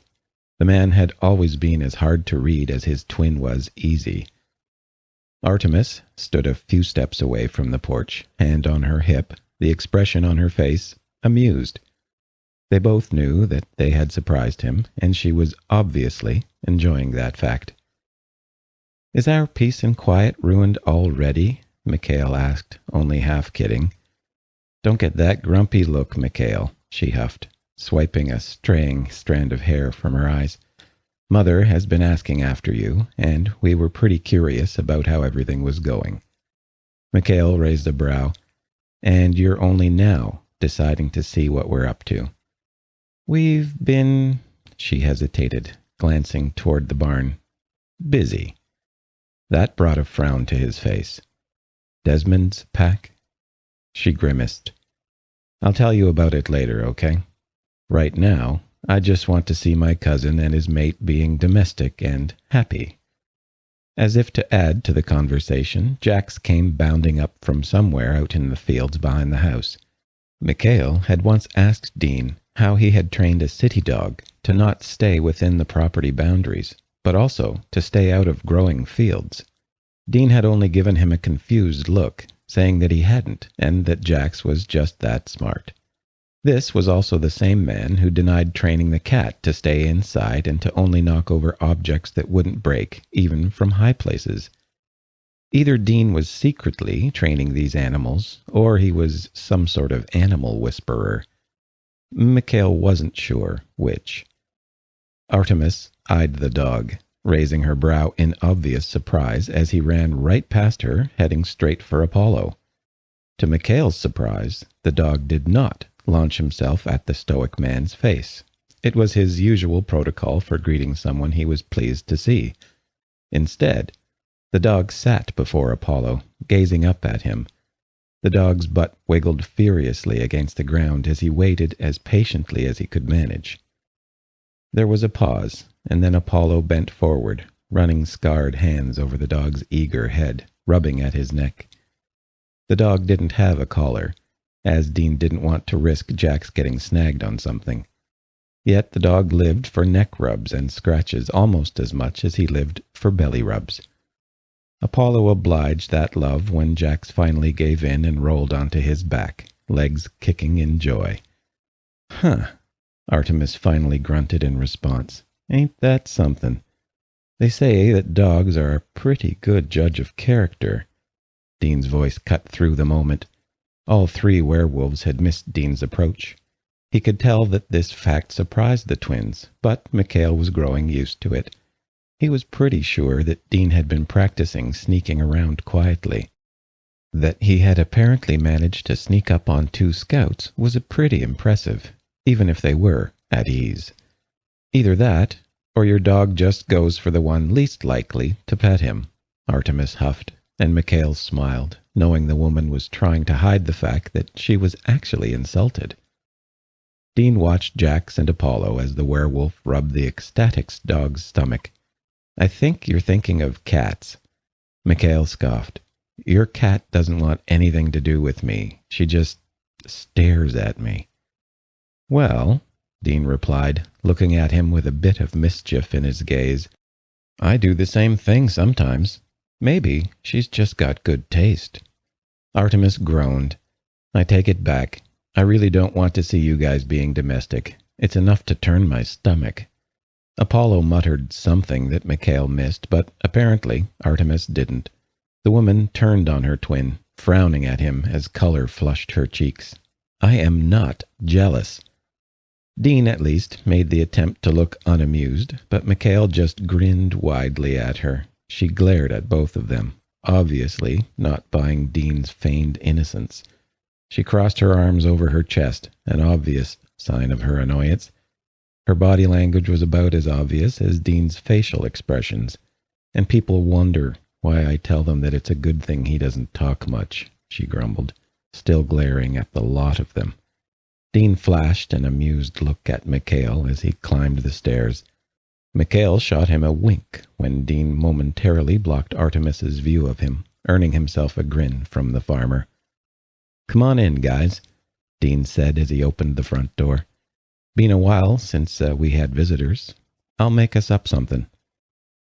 Make Mikhail cook something, Artemis told him, following with a smirk on her face. Doesn't look like he's been doing more than taking up space on the porch and drinking your beer. Before Mikhail could protest, Dean laughed. He bought that beer, and if he wants to sit on our porch looking good all day long, that's all right by me. The groan from Artemis alone would have been worth it. The woman needed to be tormented now and again for everyone's sake. But what had him grinning like an idiot was what Dean referred to the porch as ours. Mikhail had always been careful to refer to the place as Dean's, and never tried to lay claim to anything except for Dean himself. That Dean so casually thought of the place as shared had him feeling giddy and silly all at once. That was until he realized he wasn't alone outside. Both Jax and Apollo were still on the grass next to the porch. It was just his luck that the other man was watching him, too. The small smirk on his face indicated that he had a pretty good idea about the thoughts in Mikhail's head. Mikhail scowled at him, silently agreeing with Artemis that sometimes it really was better when he was both quiet and still-faced. But the scowl only earned Mikhail a wider smirk. Grunting his annoyance, Mikhail pushed himself from the chair and went into the house, with Apollo and Jax following. Artemis could be heard in the kitchen, Dean's amused voice mingling with hers. Glad that Apollo was behind him and couldn't see the smile on his face at Dean's tone, he padded into the kitchen. Artemis had certainly wasted no time in getting comfortable, having thrown herself into a chair out of the way. Dean was already working at the counter, arranging the food and spices for burgers. Apollo stayed in the doorway, even as Mikhail took the nearest seat, and Jax trotted inside the room to flop into the middle of the floor in the kitchen. Dean turned, eyeing the dog. "Jax, out with you. You're worse than Mikhail about getting in my way in the kitchen." The dog and Mikhail both huffed. "I do not get in the way." "Really? Then tell me how the spaghetti ended up burnt last week." Mikhail sniffed indignantly. "You can't blame me for that." Artemis frowned. "How do you burn spaghetti?" "It was the meat," Dean explained, busying himself with the food. "My question stands. Because someone," the tone pointed to Mikhail even as Dean was prepping the meat, "doesn't know how to keep their hands to themselves." That only made her snicker over Mikhail's groan. "Ah, I see now. The things I get to learn about my cousin when I'm around you, Dean. I can't tell if it's a good thing or a bad thing." "Bad for me, good for you," Mikhail said with a sigh. "I call him a horn dog just to annoy him," Dean supplied helpfully. "Because I'm not a dog," Mikhail growled, glaring daggers at the back of the man's head. "Four paws, a tail, wet nose, barks, likes belly rubs," Dean counted off as he laid out the veggies. "If it walks like a duck, quacks like a duck." "Belly rubs?" The incredulous question came from Apollo this time, much to Mikhail's dismay, though the quiet man probably said it only because his twin, almost doubled over in her chair, was currently laughing too much to comment. "He does not rub my belly," Mikhail protested, ignoring Dean's soft snort. "Just," Artemis managed to gasp out in sharp bursts, "other things." Mikhail was never going to live that down, and he knew full well who was to blame for that. The innocent-looking human who was going to limp tomorrow for this, though, in all fairness, that was probably Dean's goal. "I will not be ashamed of getting laid," Mikhail griped, and it was his turn to cross his arms over his chest. It wasn't going to help him. If anything, it would just provoke them further. "Like a pup coming into his own," Artemis breathed between bursts of laughter. "All he needs to do is start humping your leg." Dean winced, which didn't help Artemis's state, though the man looked apologetic for a moment. Well, it's not like I can't stand here and claim he's alone in that." Mikhail looked triumphant. "See? He jumped me yesterday, literally." Dean glared at him. "Don't make me regret sticking up for you, mister." Mikhail held up his hand as if to surrender. "Hey, I'm not going to be the only one who takes the blame here. Fair's fair." Artemis had managed to reduce herself to a few chuckles, but still continued to struggle for breath. Apollo's low chuckle would have been missed if it hadn't been between one of her attempts to breathe. Even Dean turned an eye to the man. a small smile on the human's face as he took in Apollo's far more measured amusement. Good stuff, Artemis muttered, straightening in her seat, eyes twinkling.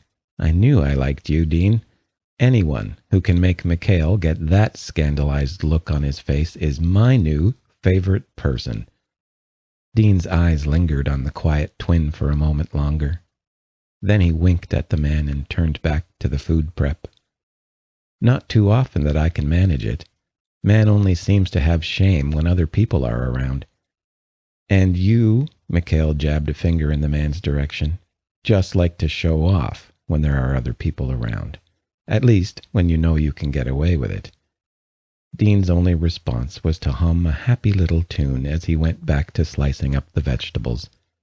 If Mikhail was a suspicious man, he might think that Dean was getting a little revenge for everything that had happened when he had last been around the pack.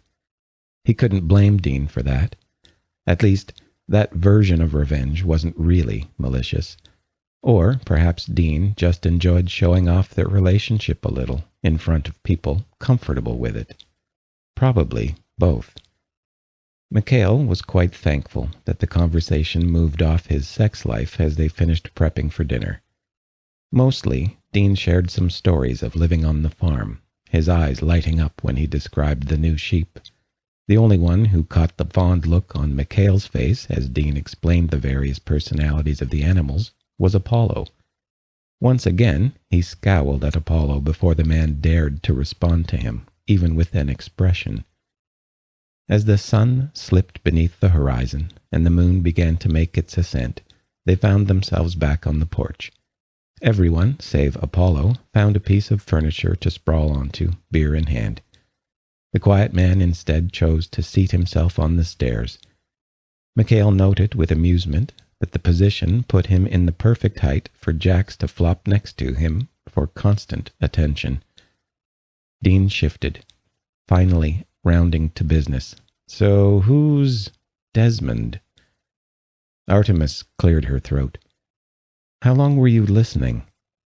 Dean shrugged, giving her a little smirk. Long enough. So? She eyed him suspiciously, and Mikhail was pretty sure that she was wondering just how much of an eye she would have to keep on him in the future. Even Mikhail was a little surprised that Dean had been close enough to overhear them earlier. None of them had even known he was close until he'd spoken. Ever since they had come back from the grove, there had been something different about Dean, and it only got stronger as time went on.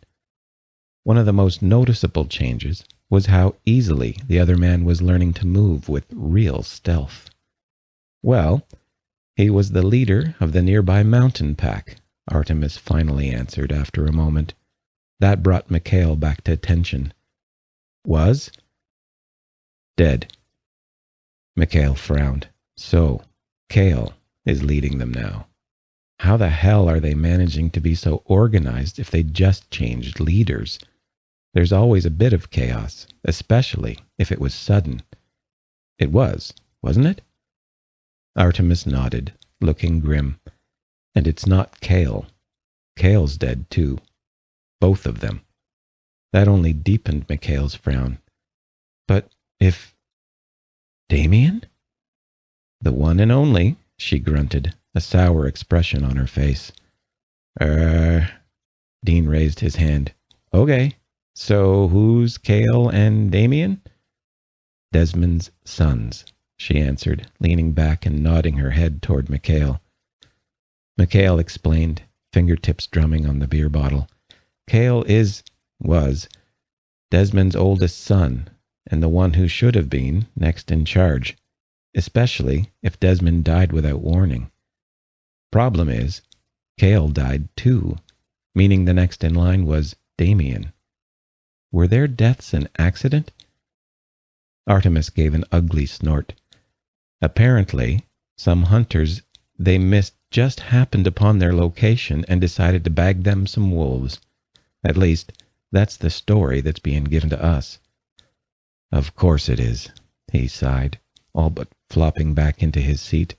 Is anyone buying it? Other packs might. Dunno. But father is not. She raised a brow. We've all met the little shit. This has his handwriting all over it. Mikhail nodded. Yeah, it does. And he would be the one to keep the pack together and then start building up for war. Dean raised his hand, and Artemis smiled, clarifying. Damien is the second son, but he's never wanted to be anything but the big bad wolf on top. He's a top-notch fighter, provides for the pack with different goods, and keeps a good relationship with nearby humans, the whole 9 yards. But, Dean drew out with emphasis, but, she continued, he's also always been a shit. He's got a horrible temper, even for a werewolf, and he's a plotter. Back when our packs had a better relationship, I had the honor of keeping him company while the adults did their things. The boy could find 20 different ways to get everyone into trouble, and then managed to twist it around so that he alone came out looking good. Didn't do him much good, Mikhail huffed, because Desmond never chose him as the heir, and he could have, many, many times. Probably saw what his son was. She gave another light shrug. If I had a son like Damien, I would have saved everyone the trouble and drowned him in the river when no one was looking. He might not have been blind, Dean began slowly, looking at his feet, but he probably loved him all the same. Artemis snorted. Yeah, well, if we're right, he would have been doing himself a favor if he had put the mutt down, because now Damien is the leader of one of the toughest pack for miles, and he's picking up more and more strays. They're playing nice at the moment, but it's not hard to see the fangs behind the smile, Mikhail. He's not actually preparing for war, is he? Mikhail asked, feeling tension move further through his body, tightening his muscles. Now, hold on, Dean interrupted, making a cutting motion through the air. How exactly does any of this translate to war? The female twin shrugged. It's Damien. He's already been showing signs of wanting more than he already has. Hell, he's always been like that. But with him talking to other packs, probably bullying them, it's probably going to be war. He don't want war with other packs very often, but the way he's moving around, it's hard not to think that. Mikhail glanced between the two before finally settling on Artemis. Started barking up everyone's tree, huh? Already started asking for favors from father, she told him, her look pointed. Him and other pack leaders. Lemme guess, Mikhail grunted. Favors for who? Someone father should consider a friend? Something like that. Neat trick, he sighed. That way he can make it clear who his friends and enemies are. And he can coerce the packs that helped him once to help him once more against those who stand against him. The tactic maintains the peace, gives him allies for the future, and makes himself look good in the meantime. Then, when he's feeling confident, he can throw everyone at each other's throats. He's always scrambling for something else, the greedy bastard. Easy cleanup, too, Dean said quietly, drawing attention from the other three. What? It's true. Think about it. If he gets enough packs to side with him at the beginning of this war you say he's trying to start, it means he can have his war without harming his own pack too much. All he needs to do is hold back, let the other packs duke it out, and then throw his own in at the end to make him look good. Then, when it's all done, he'll come down on everyone with his full strength and take everything. Artemis's face made an ugly look. Sounds like something the little sneak would do. That a human trick he picked up? Dean shrugged. I think we just call that war. Not for werewolves. Mikhail frowned at the haughtiness in Artemis's voice. Doesn't sound like he plays by werewolf rules very well, Dean said, shrugging and looking Artemis straight on. If you guys are right, he just killed his dad and brother to get to be the big man. That doesn't exactly tell me that he's willing to fight fair. Mikhail nodded. He's right. Tell me father isn't going through the normal responses. Well, not only through the normal responses. Artemis frowned at Dean as she spoke, as if it were his fault suddenly. You know he is. We've got a pretty big pack, and we're old, with old land that has been with us forever. We still have plenty of weight to throw around. Yeah, but Desmond and now Damien have a shaman, Mikhail pointed out. And they're not exactly a young pack either. Shaman? Dean said, his voice distant. Spirit dude, Artemis shrugged dismissively. Talks to the spirits, the trees, or whatever. Probably hugs trees, too. Dunno. But it's not that big of a deal, Mikhail. They connect the pack to the earth, Artemis, Mikhail said, jamming his finger against the armrest. That's a pretty big deal when you're trying to deal with a hostile pack that actually has one. Sure, we have the forest, but we haven't had anyone able to actually talk to the damn thing in a while. And now Damien has one, along with everything else. It's the best option we have right now, Mikhail, she sighed. And we need you back. Soon. Mikhail blinked slowly. Father? More or less. She gave a helpless gesture with her hands. He needs to leave the grove to do his work. At least, he has to if he doesn't want to look like a coward. But he won't leave because he's alpha. If you're there as his heir, then he can leave. He just hasn't asked because he's too stubborn? Dean and Mikhail answered at the same time, with nearly identical exasperated inflection. Artemis blinked, first at one, then the other. Okay, so that was creepy. Don't do that ever again. Dean smiled at Mikhail, not hearing Artemis. Vacation's over, babe.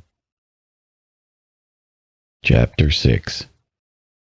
I shouldn't have bought the sheep so soon, Dean said in the quiet of the truck cabin. You love those sheep, Mikhail said. Exactly. And they love me, and I went and left them behind, the smaller man huffed, crossing his arms over his chest to slump against the door. Left them with Mr. Williams, even. I'm pretty sure Mr. Williams has taken care of animals before, Dean. Mikhail smiled, knowing the other man wasn't quite done yet. And I'm pretty sure he's dealt with sheep before. Yeah, but they're my sheep, the protest continued. I mean, did you see the way he looked at me when I told him their names? Fee, Fi, Fo, and Fum are a little odd to a man like Mr. Williams. It was hard not to laugh at the thought. He had actually seen the look the older man had given Dean when he'd told him the names. Then again, this was the same young man who had named a cat Nix and a dog Jax, and then proceeded to name his cows Spot and Cream. Mikhail was still trying to figure out why Dean had named the chickens after elements from the periodic table, though he would admit that it made it easier to keep records in the farm's ledger. It's because they've always acted like I was about to eat them, and now they're attached, and I leave them with a stranger? Hey, Mikhail reached across, resting his hand on the man's knee. Look, if Nix, weird cat that she is, can tolerate Mr. Williams, I'm sure the sheep will be just fine. They'll take to him with time. It's Mrs. Williams I'd worry about. Dean squinted across the length of the truck's cabin. Why? 'Cause that woman scares the fur off me, Mikhail said, flushing at the memory. Dean wasn't content with that answer, and Mikhail could hear the gears turning in the man's head. If he wasn't given something else to distract him, the man was bound to come up with something. You couldn't deter Dean from a course he took, though you might be able to delay it for a little while. In this case, it meant derailing him somehow. With the path leading into the grove rough from the rains they had been having, it was slow driving, which allowed him to take his attention away from the road long enough to pull the man across the seat toward him. Dean flailed, still not used to how strong McHale could be, protesting loudly as he slid across the leather interior. Personally, McHale felt the man had no one to blame but himself. He should have been wearing his seatbelt, after all. Dean glared up at him suspiciously. "What are you up to, mister?" McHale leered down at him. "Maybe I just like you right up against me." Dean glanced at the road, then down at McHale's lap, shaking his head. "If you wanted roadhead, you should have chosen a less bumpy time to do it." Actually, the thought hadn't really occurred to him until Dean said something. "Huh, that's an idea for the future. Didn't know you were up for it, or I would have gone for it miles back." Dean snorted. "I wasn't a virgin our first time together, McHale. I did have some fun before that, you know." McHale eyed the other man. "Like what?" "Like roadhead isn't the wildest thing I've ever done." Dean thought about that for a moment. Then again, sleeping with a werewolf does count as pretty adventurous. "Dean, I'm telling you, we don't change in the middle of sex," McHale groused. "I'm not going to full wolf and turn feral on you. We only change when we want to, or when emotions get really high." "Our sex life doesn't get your emotions really high? McHale would have suspected a trap if it weren't for the impish look in the man's eyes. "Well, unless you start pissing me off in the middle of sex, I think we're going to be okay." "Uh-huh." Dean eyed McHale again. "I see thoughts. What are these thoughts I'm seeing in your head right now?" "The kind that involve questions about what sorts of things you've done in the past that you can show me. Maybe I'd like to see a few more of your tricks." Dean chuckled, dark eyes watching him with interest. "Well, I'm sure something like that can be arranged." McHale chuckled, squeezing the man's leg. "Good. But I'm going to need you to get back to the other side of the truck. We're coming up on the grove." Understanding, then hurt, flashed across the other man's face. Dean pushed himself back into his seat. For a moment, McHale wondered why he looked so hurt. Had he actually wanted to do something with the road the way it was? If that were the case, McHale would have happily stopped by the side of the road and had some fun. He knew Dean well enough to guess that the man had brought a bottle or three with him for this little trip. When he saw the barely concealed miserable expression on the man's face, he finally understood. "Thanks, babe," he said, trying to soothe Dean and reassure him, without being obvious. "You were practically in my lap. You stayed there any longer, and I would have ended up greeting the welcoming party with a hard-on." A flush of embarrassment came across Dean's face, but he shoved it aside with a smirk, though a pleased one. McHale hadn't been thinking when he'd told Dean to move back to his seat, as if he were ashamed to be seen close to him. After everything that had happened the last time they were at the Grove, like hell McHale was going to hide. It was already out in the open, and he really had Dean to thank for that. Even if he hadn't had much to do with it, save for a last-minute burst of courage, he wasn't going to waste the man's efforts. Hell no. He had a man he was going to show off, even if it killed him.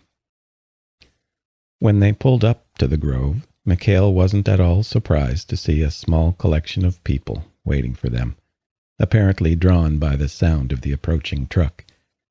He had no doubt that there would be some people who simply wanted to greet him, but he also knew there were more than a few who wanted to get a good second look at the human who had caused so much trouble. There were many things you could say about werewolves, and one of the lesser-known things was how nosy they could be. When McHale and Dean stepped out of the truck, a tall, familiar figure pushed through the crowd toward them. The sight of Katerina instantly made McHale feel more relaxed and at home. They had always been close, even as children. She was tougher than him by far, but she was also a lot more impulsive, which had gotten her into trouble more than once before. Thankfully, that was where her toughness came into play, and helped her back out of the hole her actions had dug. She wrapped her arms around Dean in an enthusiastic hug that lifted him off the ground with a startled yelp. Mikhail watched in amazement as his sister growled in pleasure, crushing Dean, who seemed to give in and hug her back, if only to have something to hold on to. His sister was, while not what you would call reserved, not the type for blatant displays of touch or affection. Save for their mother and for Mikhail himself, Katerina gave the barest of touches, or, if need be, a hook across the jaw. She set the human down with a wide grin, turned in time to see Mikhail's expression. "What?" He gestured between the two of them with a faint huff. What was that?" "What?" she repeated, flinging her arm over Dean's shoulder and dragging him into a side hug. "We bonded." Mikhail stared in question at Dean, who seemed both pleased and bemused, shrugging. We bonded," Dean said. "Right," Mikhail said. "Do I get a hug, or has all of your love gone on my mate?" She frowned then, but it was less to do with Mikhail's words and more with the crowd's reaction to his words. Again, he hadn't thought about what he was saying. He'd been caught off guard by the welcome, and the words had slipped from his mouth. They weren't officially mates, as his father had decreed that Dean would need to earn his place. To be the mate of an heir to the pack meant earning full membership into the pack. Katerina turned and gave the milling group of people an annoyed wave. "Get out of here, you pack of nosy gossips." "Shoo, who even really cares? We all know it's going to happen. Quit being dramatic. Just go, all of you. Yeah, you too, Daniel. I see you lurking. Git." The crowd began to break apart at the bigger woman's insistence, though admittedly it took a bit of effort on her part, their curiosity overriding their reluctance to deal with her when she was in a mood. The woman could laugh harder and louder than even Artemis, and did so easily.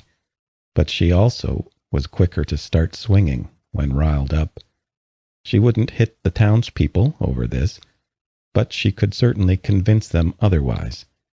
They finally gave up their efforts and left the trio in peace. "Honestly," she huffed, turning to Mikhail and Dean after she was sure the group had actually left, "I swear, they would be less nosy if Father was more willing to let people go out once in a while.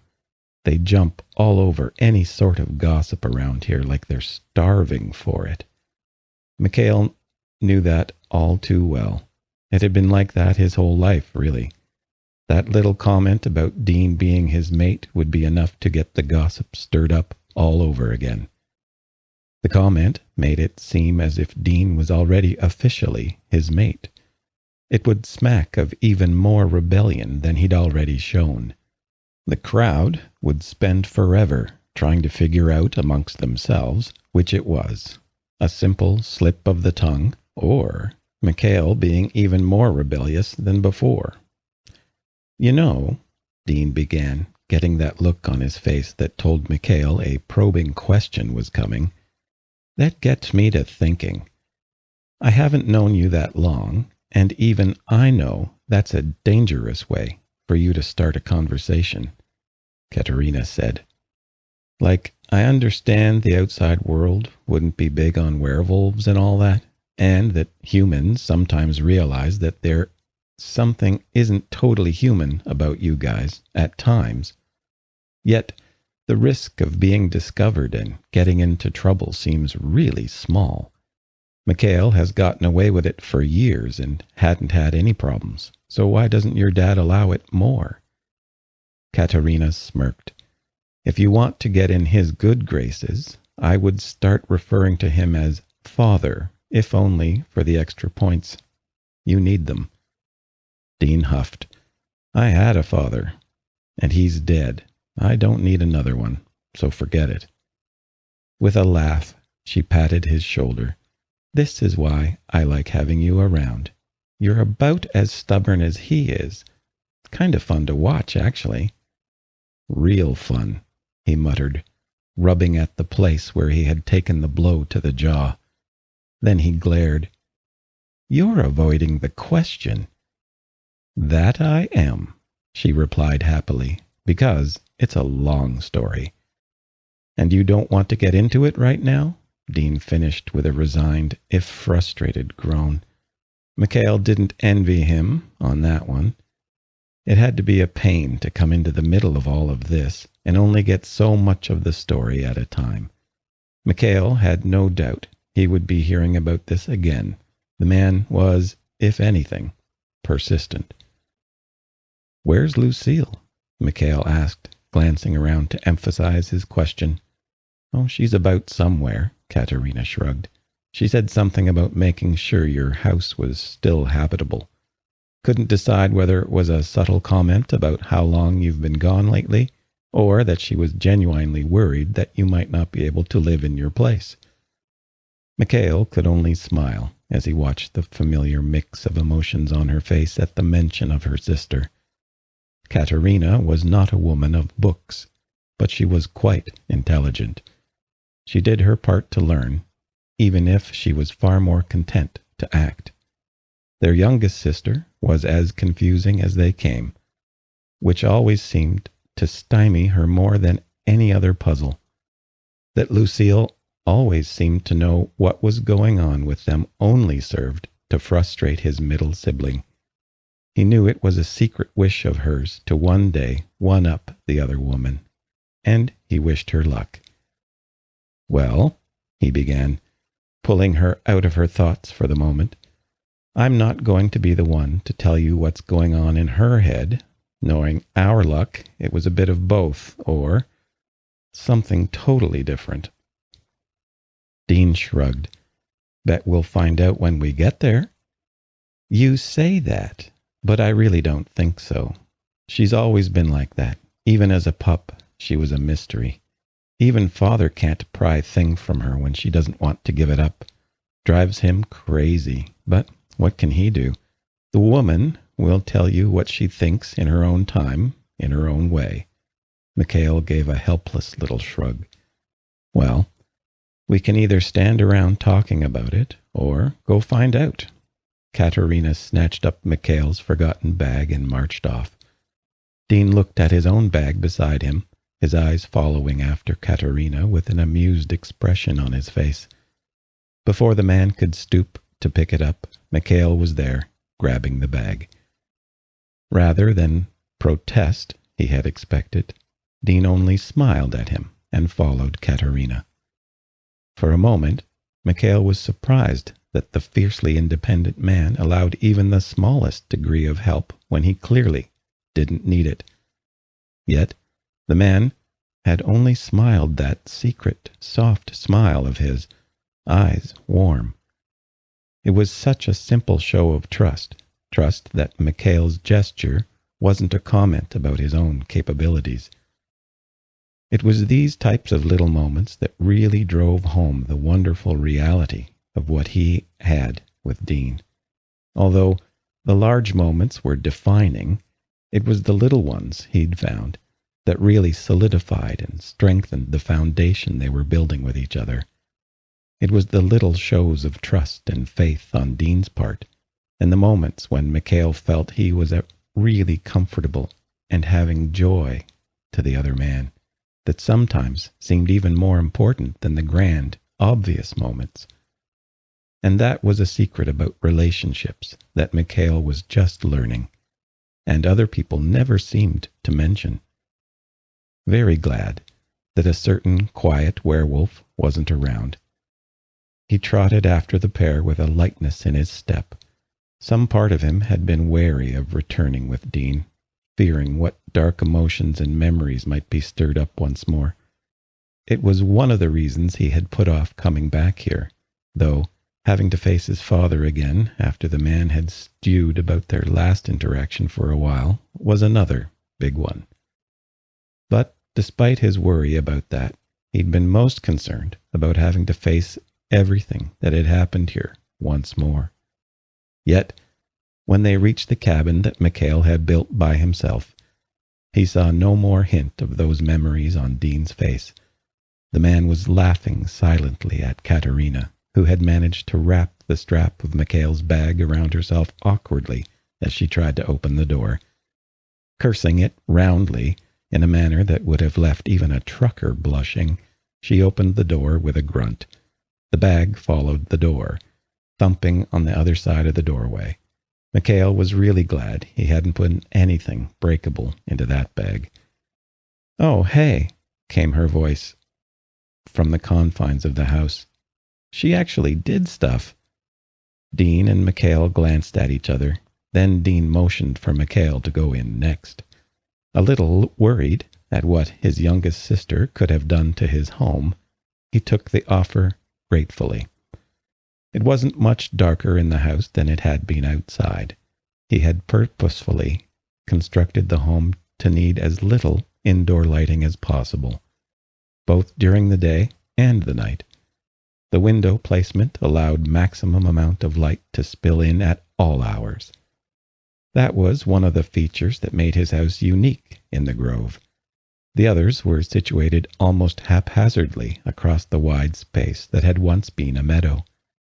As the pack had grown, they had spread out a little more into the woods, creating some places that were a little more separated from the main area. Each had been made to the basic requirements that one would need in a home. Larger families had more rooms and thus more space, and smaller ones had smaller places. Some were added onto when the family grew, or if someone shacked up with another.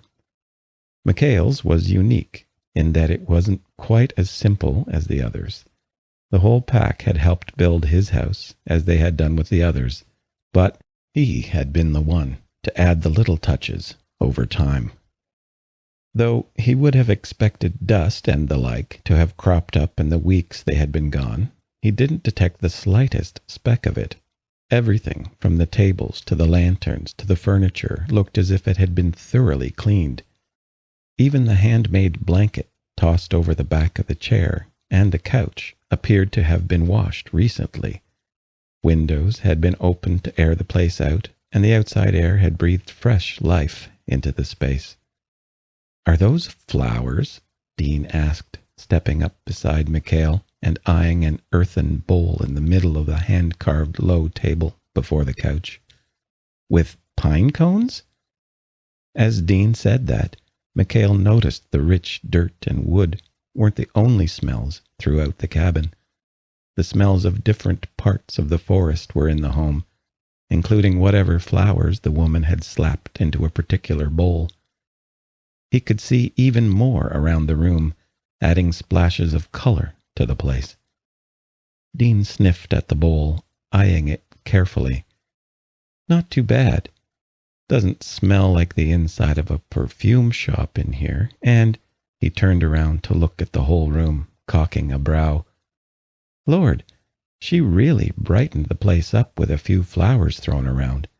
The rest are just regular wild flowers. They don't have much of a smell, unlike the ones in the bowl. You know she could decorate?" "Who the hell knows what Lucille can actually do?" Katerina asked, though she sniffed the air appreciatively. "Did she bring in more wood for the fireplace?"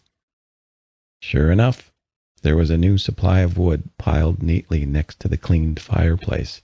Mikhail couldn't believe she'd cleaned the chimney. It hadn't been quite that bad yet, though it had definitely needed some attention.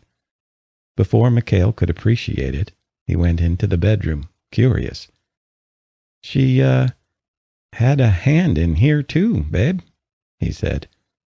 The bedroom had been given the same treatment. Everything was spotlessly cleaned, and the wooden figures he'd kept on the dresser had been polished.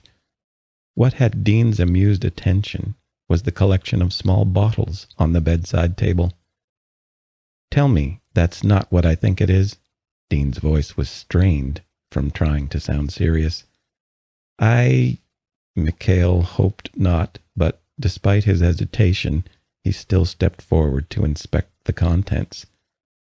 Each bottle was differently shaped, probably to make it easier to differentiate between the contents.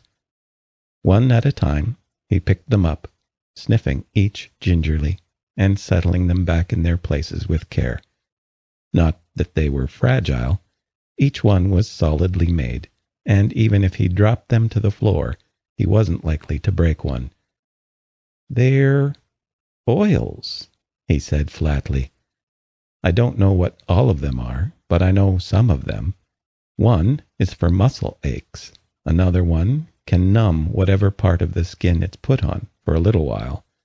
I think a few of the others are just scented." Dean's voice was strained further. "Flowery?"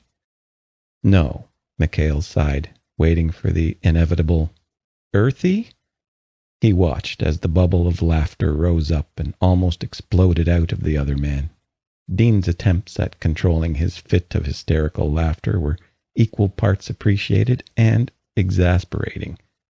He got way too much amusement out of Mikhail's discomfort for the werewolf's liking. Yet, before Dean could comment, Katerina's wry voice cut through the air from behind them.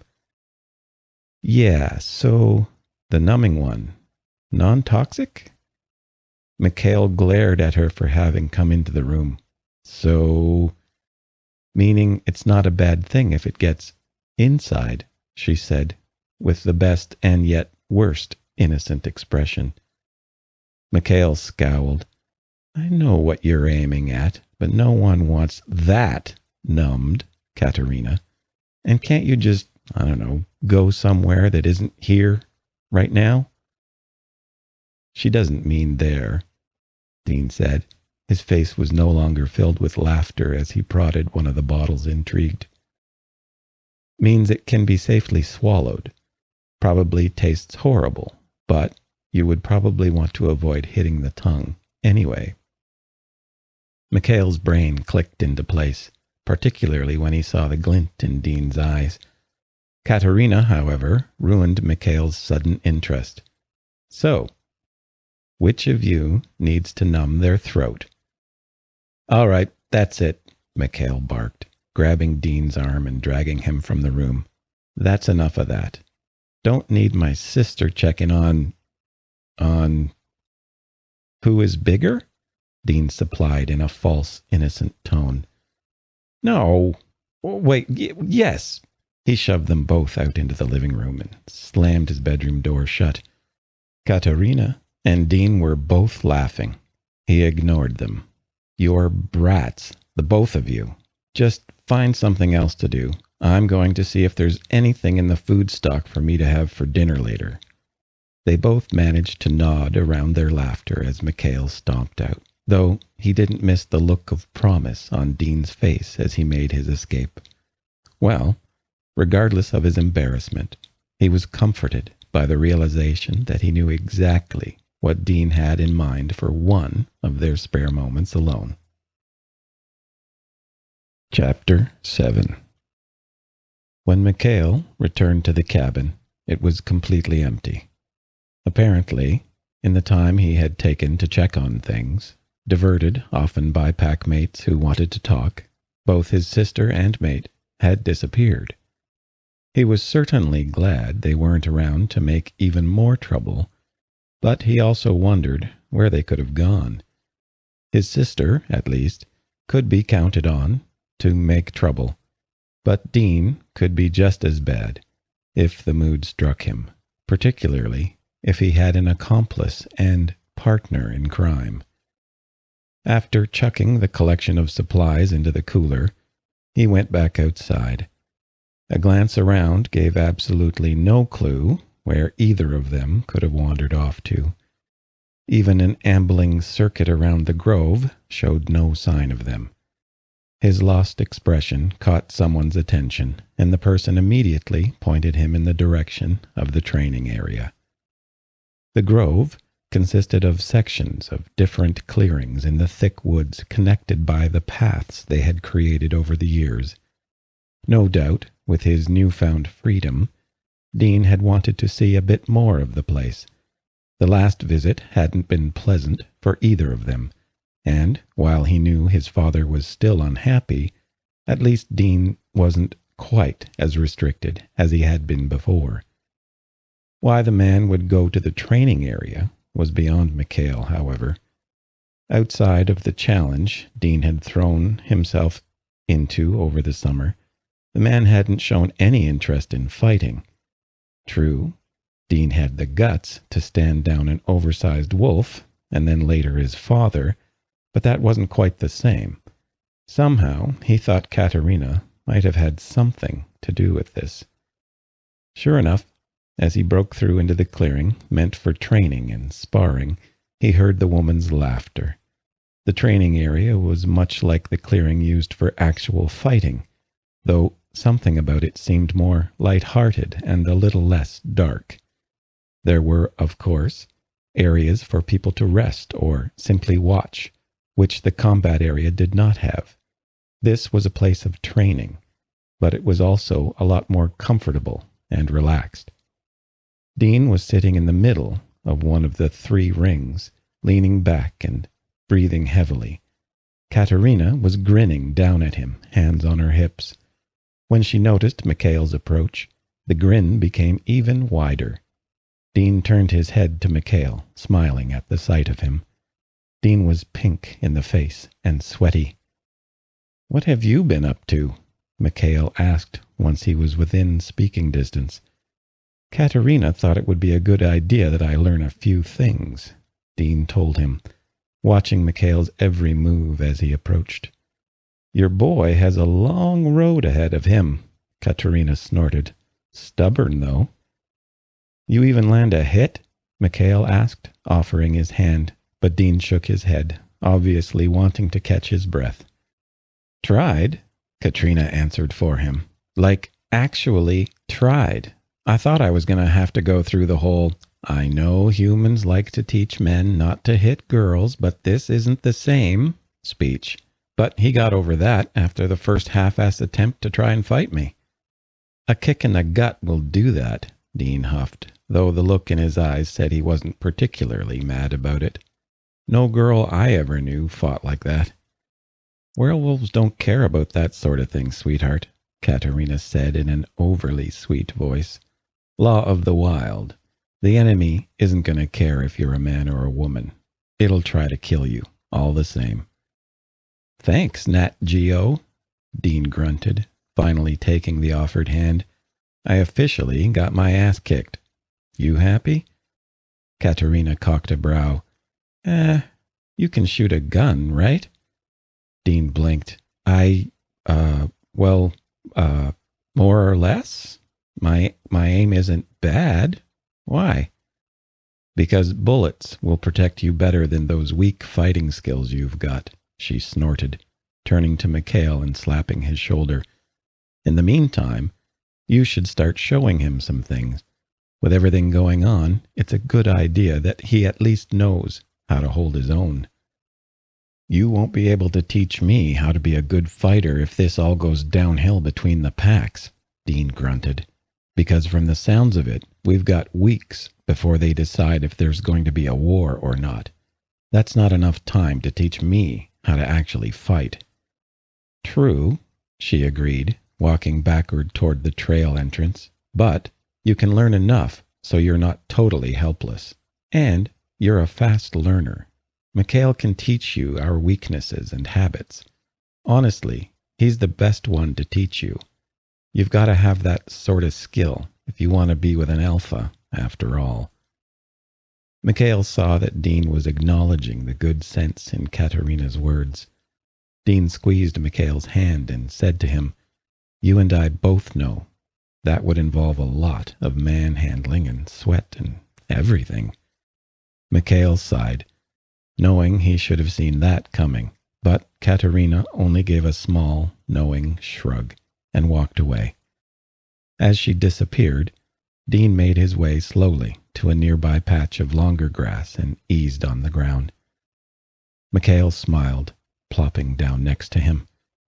"You guys were only away from me for less than an hour," he said. "How did you get so beat up that fast?" It was pretty fast, Dean huffed. We were only at the house for a little while before she got restless. She dragged me out here and somehow convinced me to spar with her to show her what I was capable of.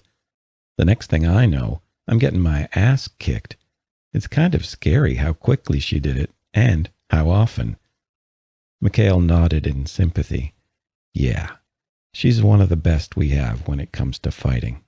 She's just as good on all fours, too. There's not many around here willing to piss her off because of that.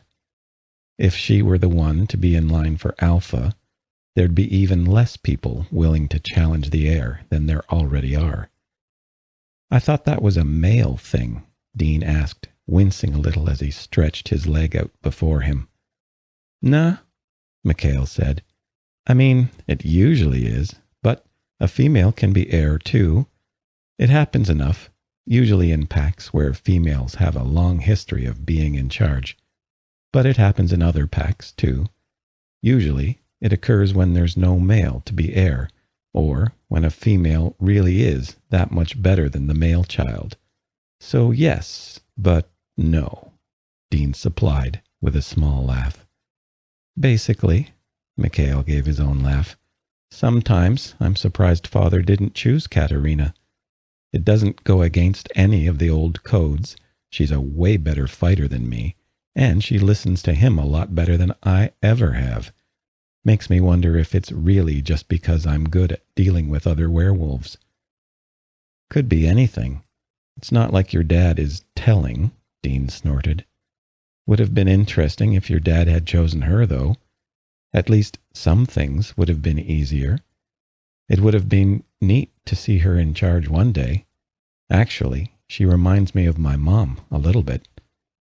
Ignoring the comment about the struggle they'd had getting to this point, Mikhail raised a brow. That's the first time you've brought up your mom in a while. You, don't really talk about your parents. Like, at all. Dean's face was hard to read, but his body stiffened. He shrugged a little. Some things don't really stop hurting. Doesn't matter how long it's been. Mikhail paused, mulling that over, then finally summoning the courage to say it aloud. Tell me about them. Dean looked up at him, surprise on his face, before nodding slowly. It was obvious that it still bothered Dean to think about them, to remember them. Yet, Mikhail knew that on some level he wanted to talk about his parents. There was perhaps more pain in the loss of his parents than there had been at the loss of his grandfather. No matter how much Dean had loved and respected his grandfather, they had still been his parents. Eventually, Dean looked up again, seeming to hold Mikhail's face in his gaze for support. Like I said, my mom was kinda like Katerina. She was a little wild and definitely willful.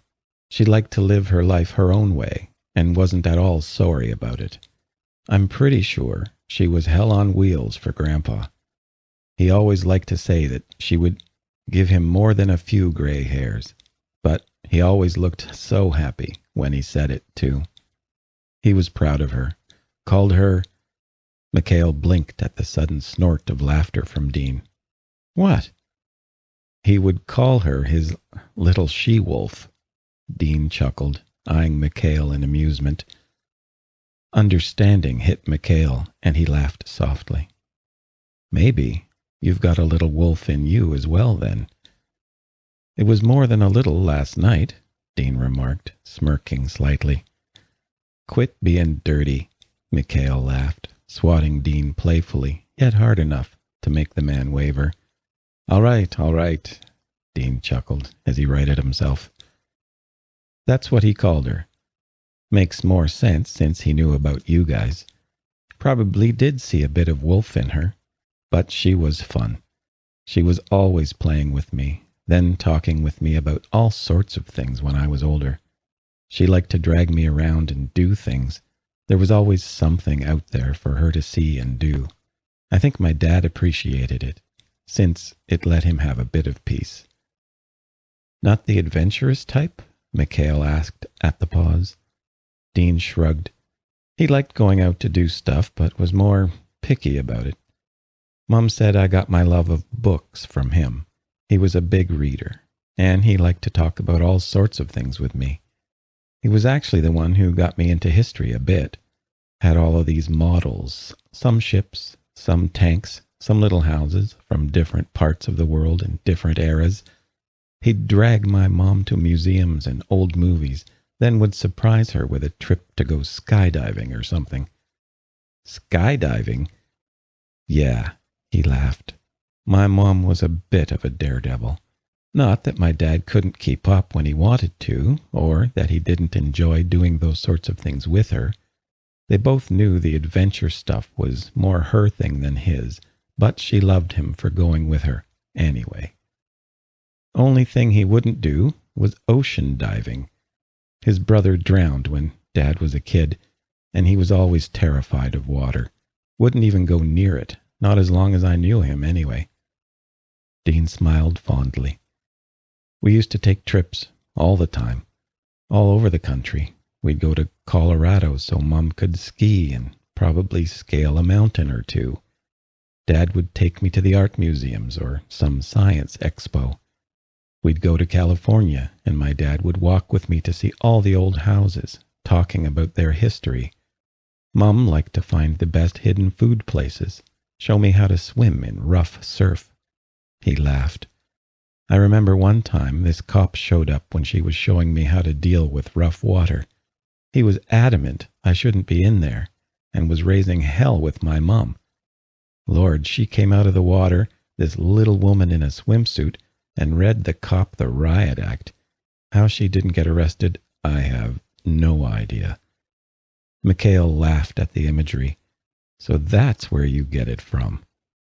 Dean frowned at him. Get what? The mouth you have when you're mad, Mikhail chuckled. The way you describe your parents, you sound a lot like your dad. Kinda quiet, but big on books and learning. You like to do a lot of quiet stuff on your own. What did he do for a living? Dean flushed. Mikhail raised a brow, and he got redder. He was a carpenter. The look on Mikhail's face made Dean smack him. What? I'm sorry, but that's kind of funny, and it also makes sense. Dean eyed him suspiciously. Why's that? Mikhail rolled his eyes. I wonder.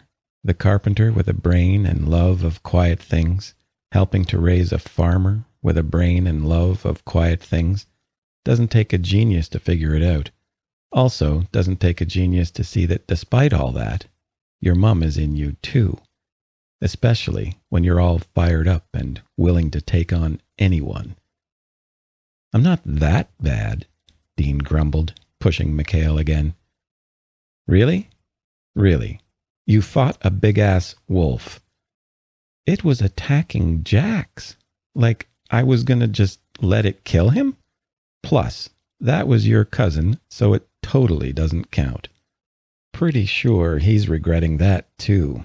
But okay, you yelled at and insulted and tried to challenge my father, the alpha of a werewolf pack, who are all afraid of him in some way except for his mate.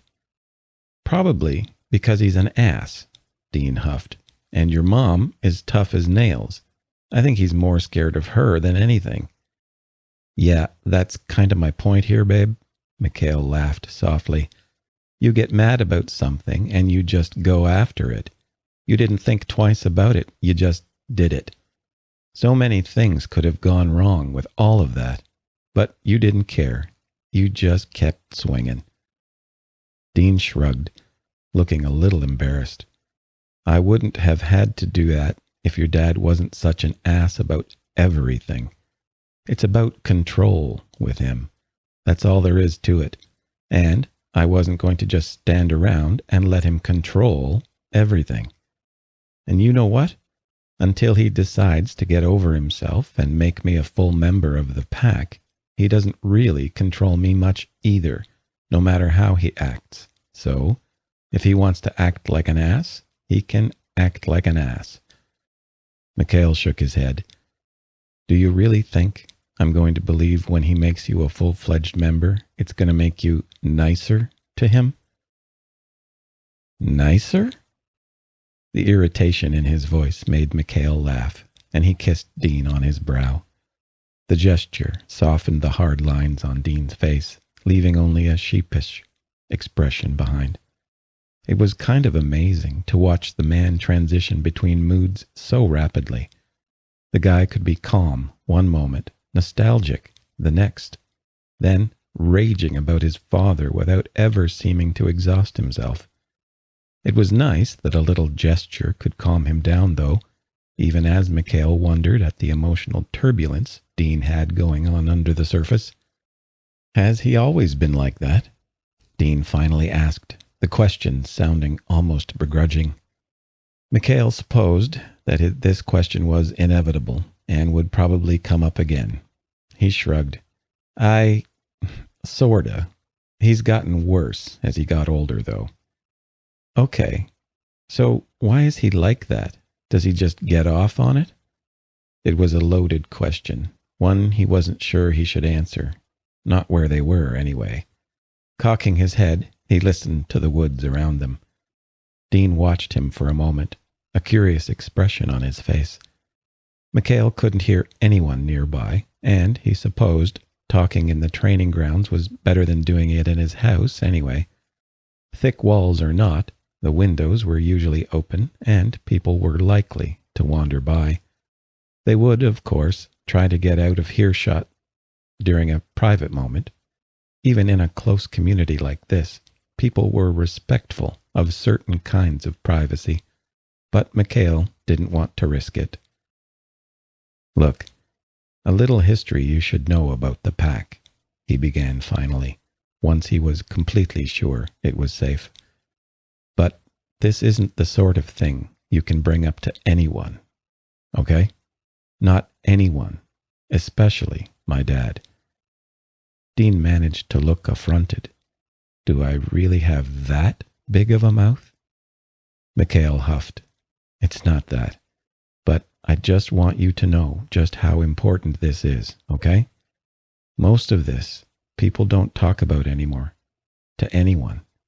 Anyone my dad's age or older doesn't talk about it. And anyone younger doesn't really know about it. Dean raised a brow, but nodded nevertheless. Okay, you have my word. I'll keep my mouth shut about it. Okay. Mikhail took a deep breath. Thing is, my grandfather was the alpha before my dad, just like his was alpha before him. Our line has been leading this pack for a long while, and that's kind of a big deal. There's a lot of pressure, expectation for an heir, especially if the previous alpha was a good one. Especially if the alpha you're heir to is also your father, and you come from a line of them. But the problem is, that can come back to bite you on the tail if the previous alpha wasn't all that great either. I take it your grandfather wasn't all that great? Mikhail shook his head. No, he was pretty bad. He had been the youngest son, so wasn't expected to take on leadership. And, since there weren't too many problems at the time, no one thought to correct his wild behavior. Then his dad, the alpha before him, and his brother, who was the heir at the time, were killed in an ambush. It led to one hell of a mess, and part of that mess was that my grandfather became the alpha. It was, Mikhail winced, it was a total disaster. My grandfather couldn't make a proper decision if his or other people's lives depended on it. Since they were in the middle of a war with another pack, lives did depend on it. Now, another thing you should know.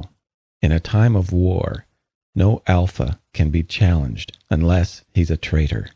So, my grandfather could continue making bad decisions, which got our own killed or injured, while he stayed safe here in the Grove, living the same life he'd led before. Guessing he was the party sort? Yeah, he was big on going into the human world and having fun, leaving the rest of the pack with confusing orders and a mess to pick up after themselves. Mikhail frowned at that, realized he was plucking blades of grass as he spoke. It was ugly. He was alpha. My dad, his oldest son of 2, and the expected heir. His mate, a respected alpha bitch. And my grandfather made fools of them all with his antics. The pack was weakening, and about to be completely wiped out by the enemy pack. Obviously, you didn't get wiped out. Why was that? My father, Mikhail stated simply. Dean glanced towards the path, as if looking to see if curious pack members were creeping up the path as Mikhail had done earlier. What did he do? There wasn't much that he could do, was there? Like I said, if you can find the right reason, an alpha can be removed from his position, Mikhail explained slowly, watching and waiting to see Dean's face. Dean chewed on that for a moment, then his eyes lit up. Your dad found a way to make your grandfather look like a traitor, didn't he? Not through lying, Mikhail added quickly. My father is a hard man, but he's no dirtbag. It wasn't difficult to make the case. My grandfather was killing off the pack with bad decisions, neglecting his duties to party in the human world with other members who were keeping an eye on him. Resources were ruined or squandered. If that doesn't sound like treachery, what does? Dean whistled. Your dad had his own father removed from the alpha position. Yeah. And when you get called a traitor? Mikhail gave an almost apologetic shrug. Well, you know what happens to humans when they're accused of treason. Huh.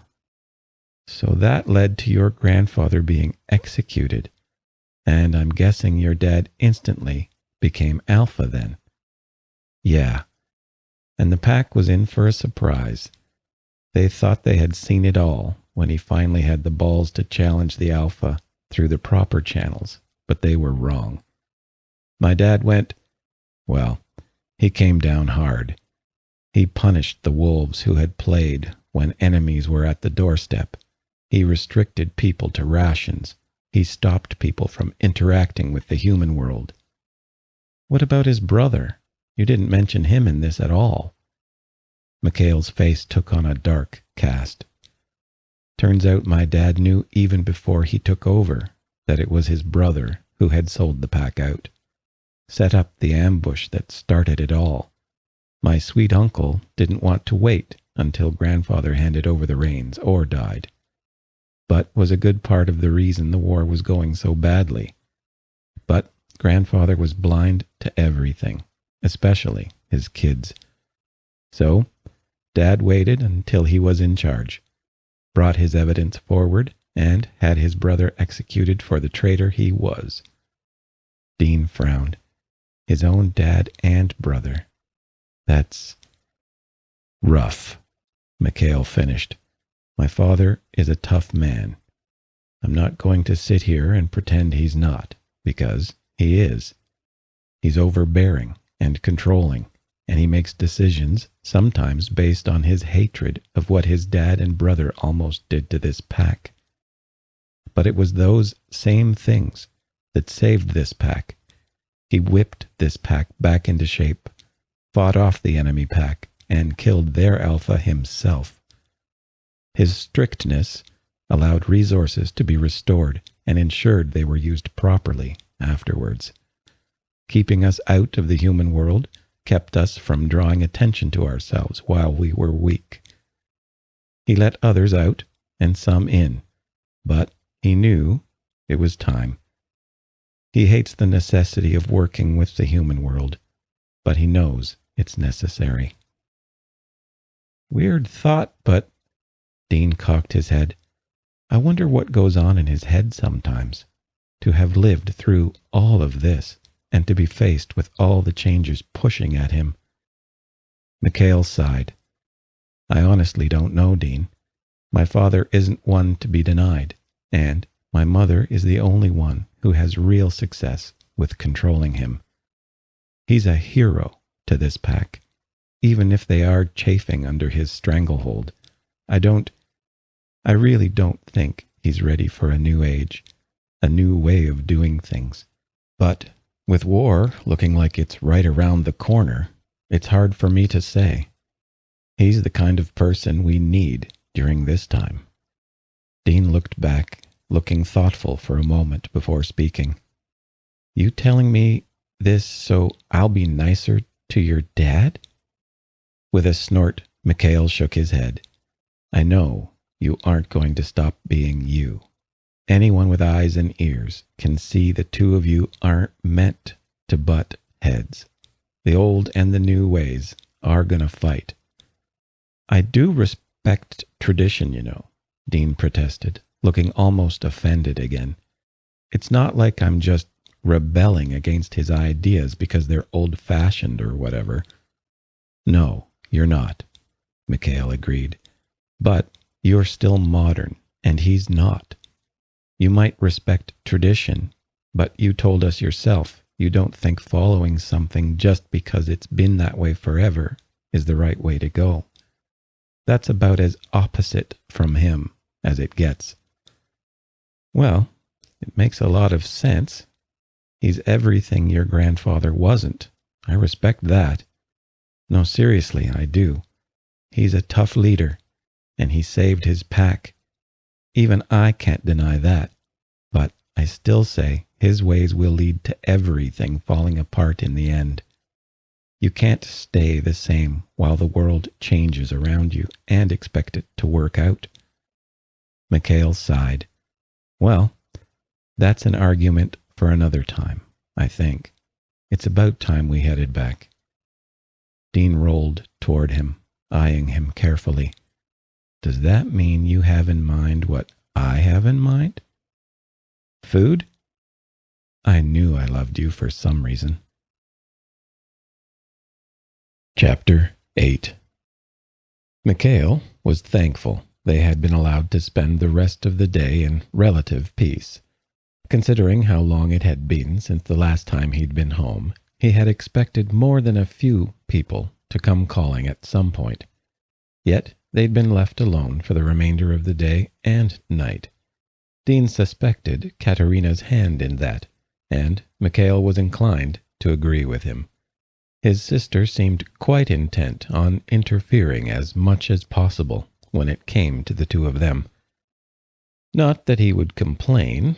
After being so tense about coming back, it was nice to have some quiet time. It was so unlike the last time, when it had seemed that everyone wanted a piece of his time. This time around, he managed a full day without one person making a claim on him. He wondered how much of that was Katerina's influence, and how much of it was because Mikhail and Dean were almost considered mated. Dean, looking almost smug, had seemed content with the idea when Mikhail had finally voiced it. Mikhail had been amused, but he wondered if Dean really knew the full extent of what he was signing up for. You could break the mate bond, of course, though it was as difficult as a human divorce, and was even more guilt-strewn. For the most part, when two people were officially mated, they were, for all intents and purposes, married. Not more than a couple of weeks, when we had attempted to explain the full implications of what Dean was fighting so hard for, the man had shushed him. Of course, he had shushed him by giving Mikhail's mouth something else to do, happily distracting him. Any other time he tried to broach the subject, Dean only got that little smile of his eyes lighting up. Dean never said anything on the subject, and just let it pass by him. It was hard to know what was going on in his head at times like these, but Mikhail wouldn't deny it warmed him down to his toes to see that warmth in his eyes all the same. The next day was spent in easy relaxation. Mikhail was able to show Dean a few more areas around the grove, though they had a tendency to linger in some spots rather than continuing the tour. By the time they moved into the training grounds for a little more training, the afternoon was moving in. Mikhail suggested that perhaps it was best to show Dean a few easy moves without actually sparring. He knew damn well the look in the man's eye meant that if they sparred, they would be sidetracked before long. Because the training session was so late in the day, hunger set in quickly and they ended the training early. The grove was in full swing, with people milling about, some simply talking, others carrying wood, food, and other supplies. Some of the wolves were obviously there as guards, tense from the whispers of oncoming war, but still relatively relaxed in the safety of their home.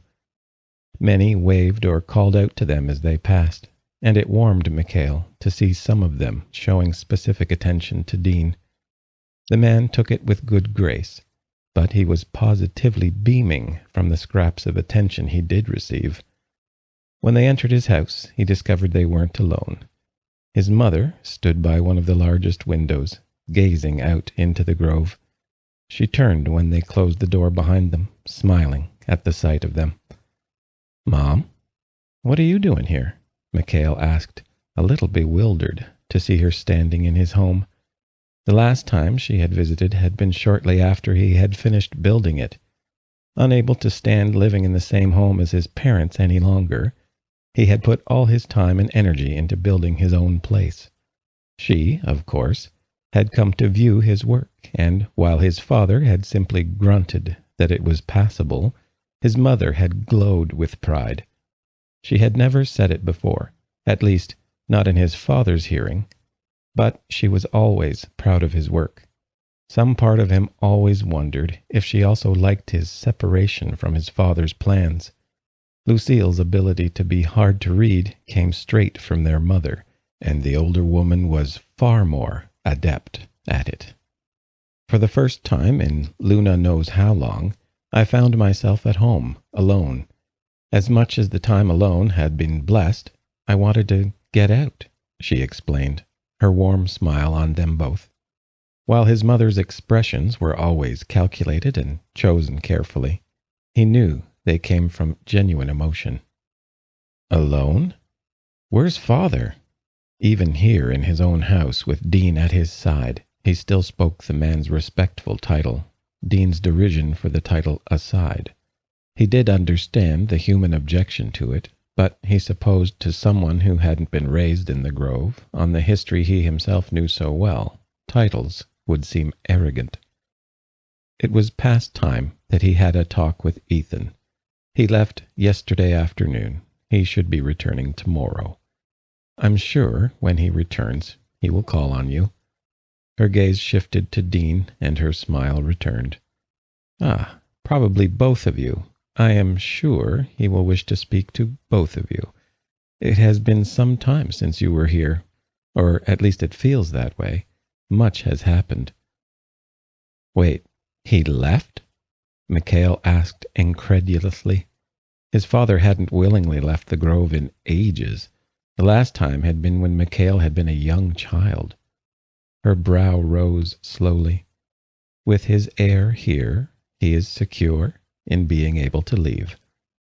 The grimace he gave only made her smile all the wider, though it prompted Dean to speak. Is the heir position really all that big of a deal? Yes, it is of absolute importance to us, Matalina responded, smoothing out her skirt as she faced him. My son is heir, which means that he is to follow in his father's footsteps and be alpha.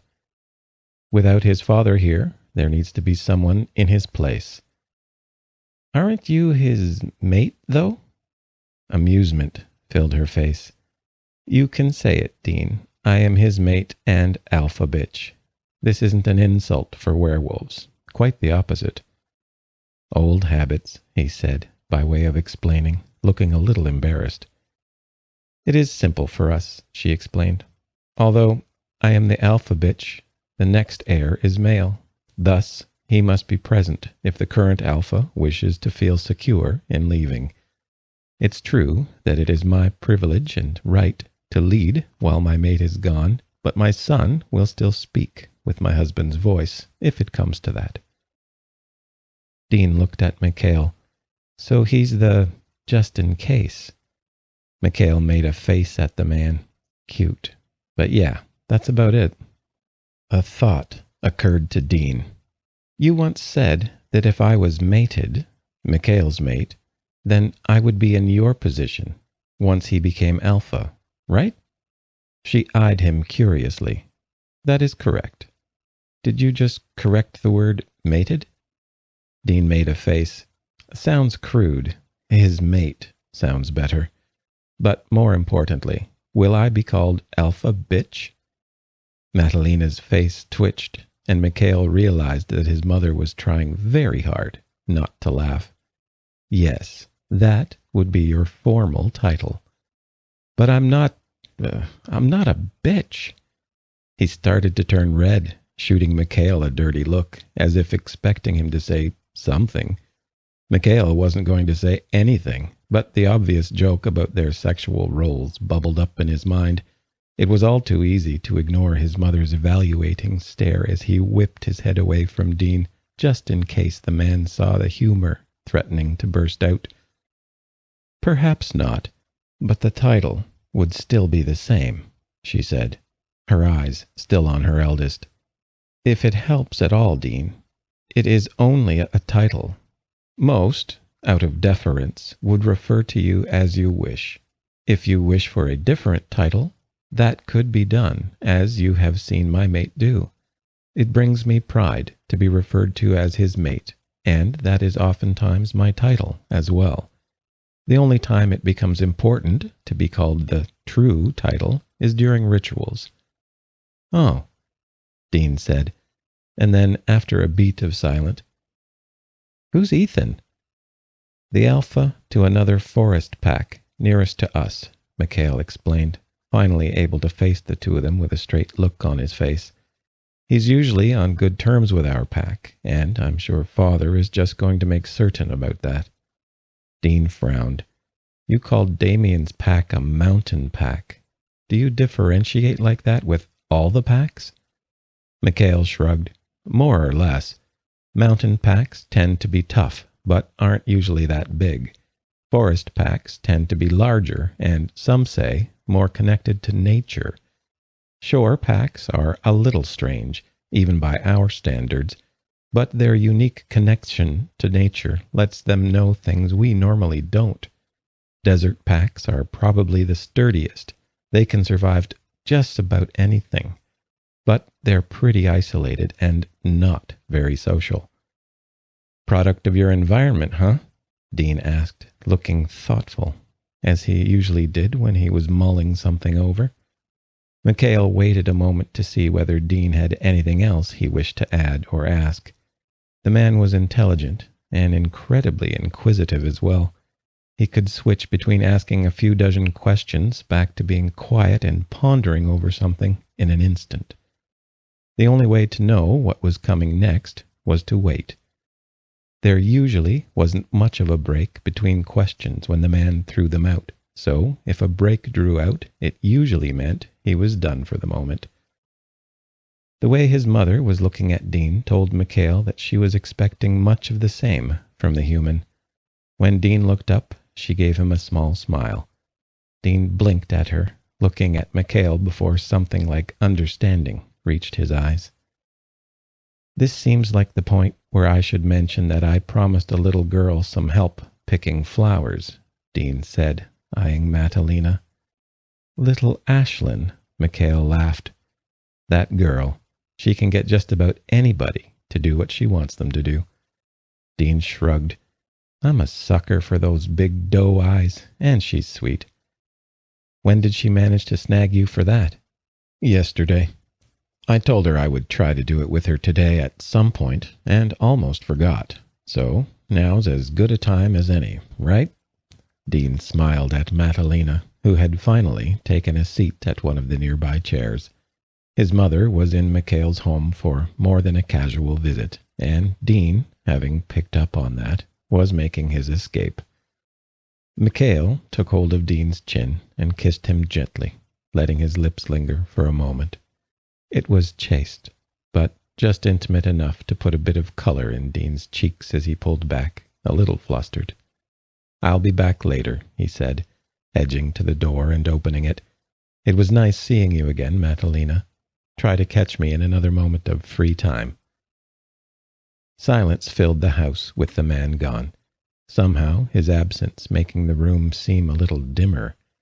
That thought had Mikhail smirking at himself as he realized he was being more than a little sentimental, when he had turned into the bag of sentimentality and softness. "I see things have improved between you two," his mother's soft voice intruded on his thoughts. Mikhail frowned, fighting the urge to shuffle his feet. "We've always been fine." "Ah," she nodded. "I see. So it's perfectly normal for a bonded pair to spend as much time apart as you both did while you were here? To leave one alone in his house while the other runs about doing God knows what? For one to leave completely, only to come back and almost start a brawl with the other's father? Oh, Mikhail," she sighed. "You are so much like your father at times." He wasn't sure if that was meant as a compliment or not. "I am his son." "That you are, in so many ways, including believing that no one knows what goes on with you unless you give leave to know it. Never understanding that there are those of us who do notice and pay attention, and a good dose of stubbornness mixed with a refusal to do things the way others say you should." "I think you're mixing up that last part with Dean," he mumbled, not feeling all that good about those being the characteristics to mark him as his father's son. She scoffed. "That man is a handful. I will certainly give you that. He has your father positively incensed, which is amusing in its own right, though, were you to ask me, I would say your father grudgingly respects any human willing to stand up to him, even if he hates it with all his being. It's good for him, though." "Uh-huh." Mikhail smiled a little. "I'm sure you ran right to father to tell him that." A delicate eyebrow rose, a sly smile taking her face. "How do you think I broached the subject of giving Dean the trial period?" Mikhail blinked. "You actually told him that? And it worked to convince him to consider admitting Dean? We are talking about the same guy, right?" This time she simply laughed. "Sometimes I forget what it's like to look at a parent through a child's eyes.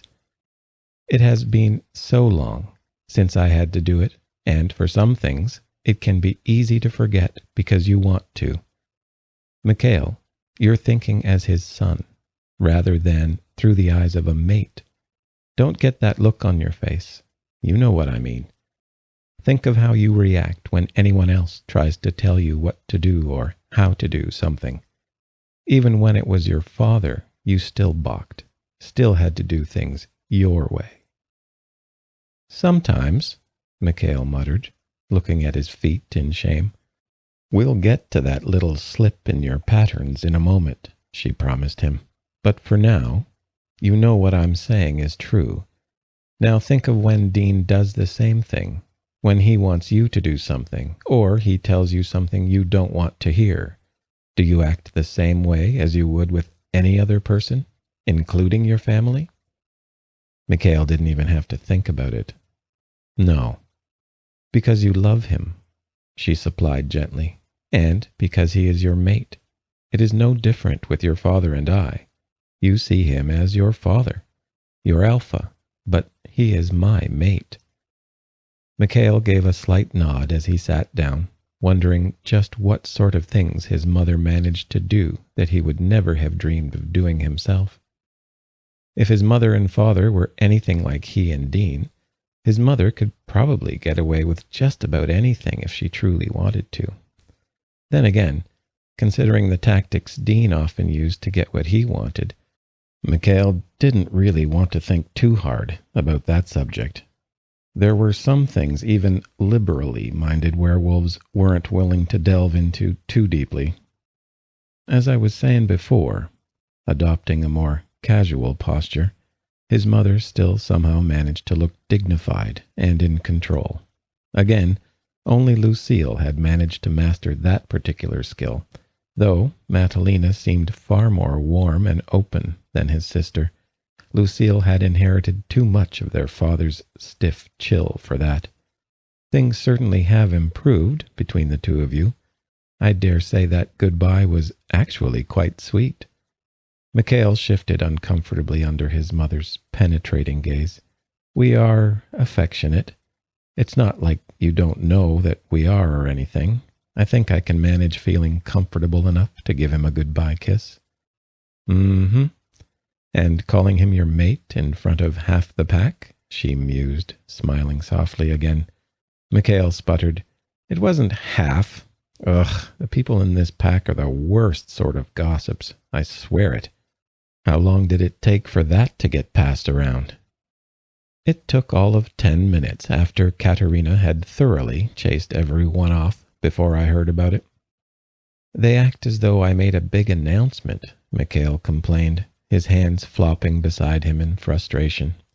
You know, instead of just using the words like humans would, boyfriend. You have been in the human world a while if you have started thinking of mate as equivalent to boyfriend. And as far as I can tell, no one thinks, well, mostly no one thinks, that you did it as an act of rebellion. Even this pack realizes that something is different about the way you are with Dean. It helps that you were so casual about it, I'm sure. Mikhail shrugged. How many times can I say, I was not thinking of it that way before it sinks into people's heads, you think?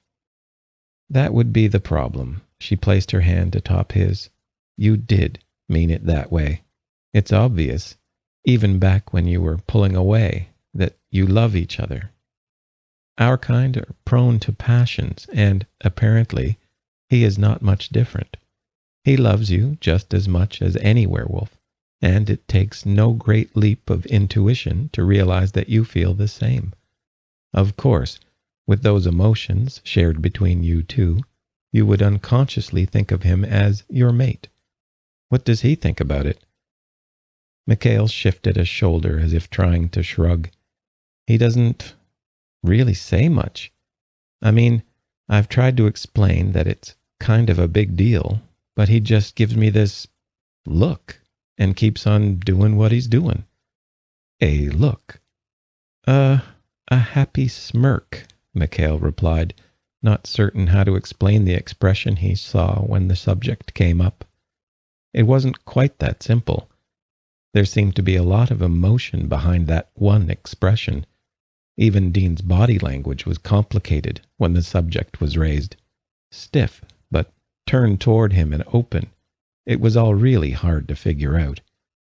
Sounds to me like you have nothing to worry about with him then, she said, patting his hand. Then again, I could have told you that before you left. I am sure you will have him by your side as long as you are willing to do the same for him. I have known so many humans to be fickle in the way they act and feel, but he is a fine example of how it is not wise to put all humans under one label. He snorted at that. Man is more willful than I've ever been. No, you are just as willful. Her eyes glinted with amusement, but I think he's thrown things off for you. Is this going to be a talk about my cowardice? Mikhail asked, proud that his voice didn't waver when he said it. But that didn't stop him from flinching when she looked at him critically, eyes searching his face.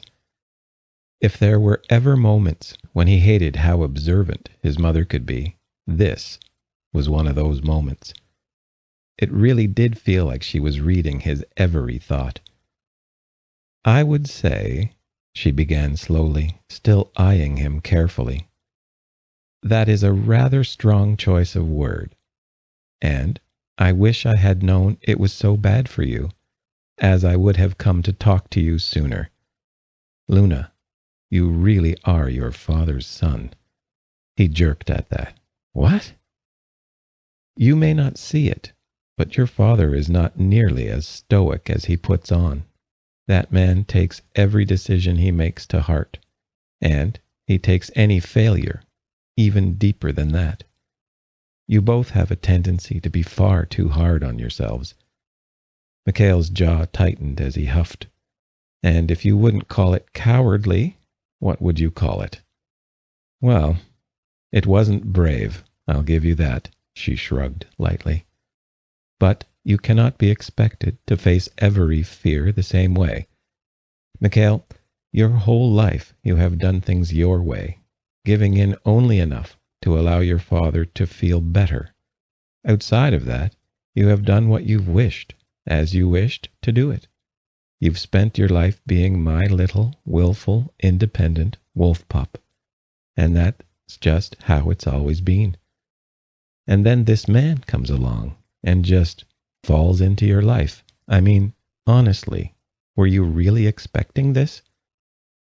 It was a question that really didn't need an answer. They both knew it already. Before Dean, Mikhail had resigned himself to a life alone. When the time came to take on the mantle of alpha, he would have simply chosen a woman he saw fit to lead beside him.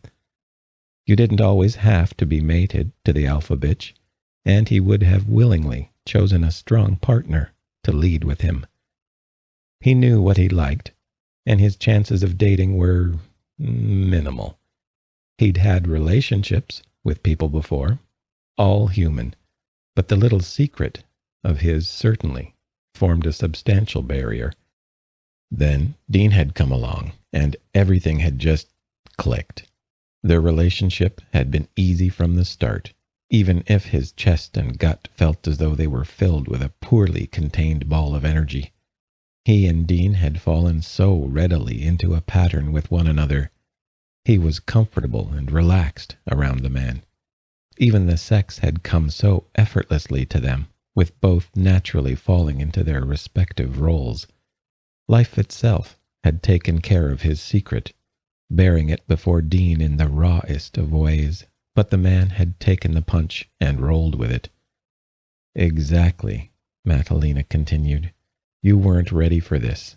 I would place money that you didn't think it was even possible in the first place. So here you are, a man with his life figured out, content to be alone for the remainder of his life. Then along comes someone who changes it completely, throwing your plan and you on your head. You were scared for the first time in your life, Mikhail. That's what happened to you. Not exactly cowardice, but love." "Love isn't supposed to be scary." Mikhail scowled at his mother, eyeing her resting hands suspiciously. "Ha! So the singers like to say." She chuckled softly.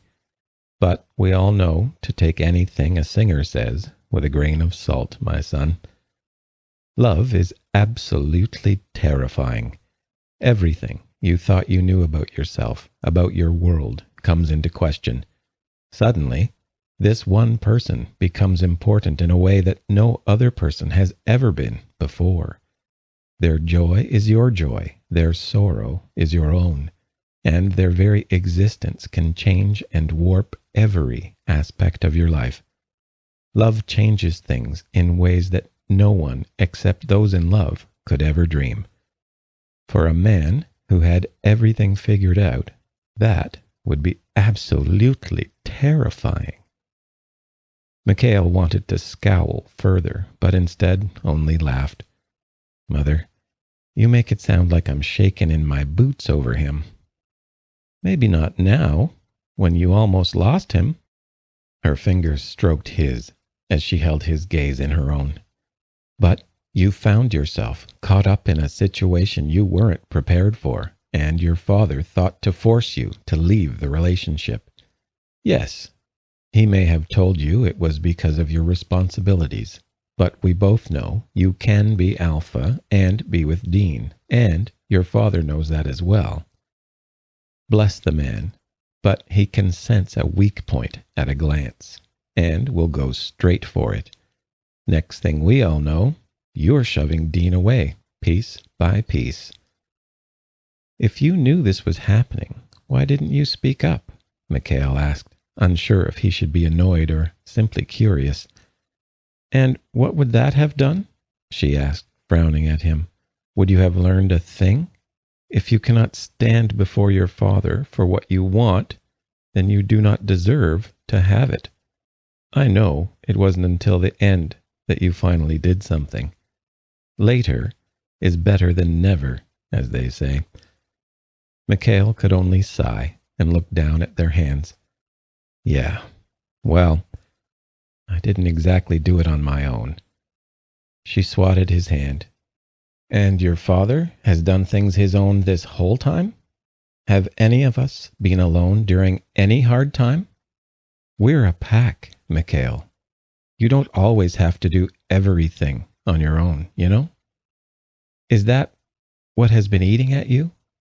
That you did not conquer hardship by your own motivation and means? Oh, Mikhail, that man might have riled everyone up, including you, but you still made the decision. Should Dean be ashamed for the help you have given him? Mikhail could see where she was going with this, but still answered honestly, no. Hands spreading as if displaying something before her, she chuckled. Then why should you? You are still scared. I can see it in your eyes. Scared of failing him. Scared of failing yourself. Scared beyond reason and logic that you will lose him somehow. Or that you do not deserve him. And for what? One moment of weakness? Love doesn't need to be this hard, my son. You are just making it so. You know, Mikhail laughed suddenly. One of Dean's neighbors, this older woman, said the same thing to me. Oh, she sounds wise. She's scary, is what she is. He winced at the memory of her gaze. She doesn't much like me because of where I'm from, but she seems to love him. Probably like he was her own, and she, read me the riot act. Don't think she really knows what's happened, but she guessed the basics. Matalina smiled. So, not only have you chosen a man who will give you hell, but he lives next door to a woman willing to do the same in his name. Down the road, but yeah. That brought another bout of laughter. Marvelous. You seem destined to surround yourself with people who will keep you on your toes.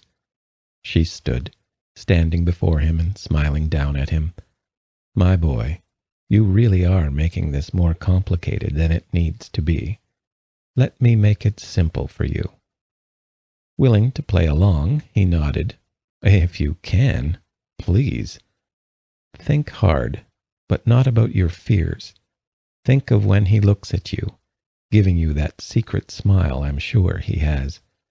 Think of the way his eyes look when they look upon you. Hear the change in his voice when he speaks to you. Think of all these things.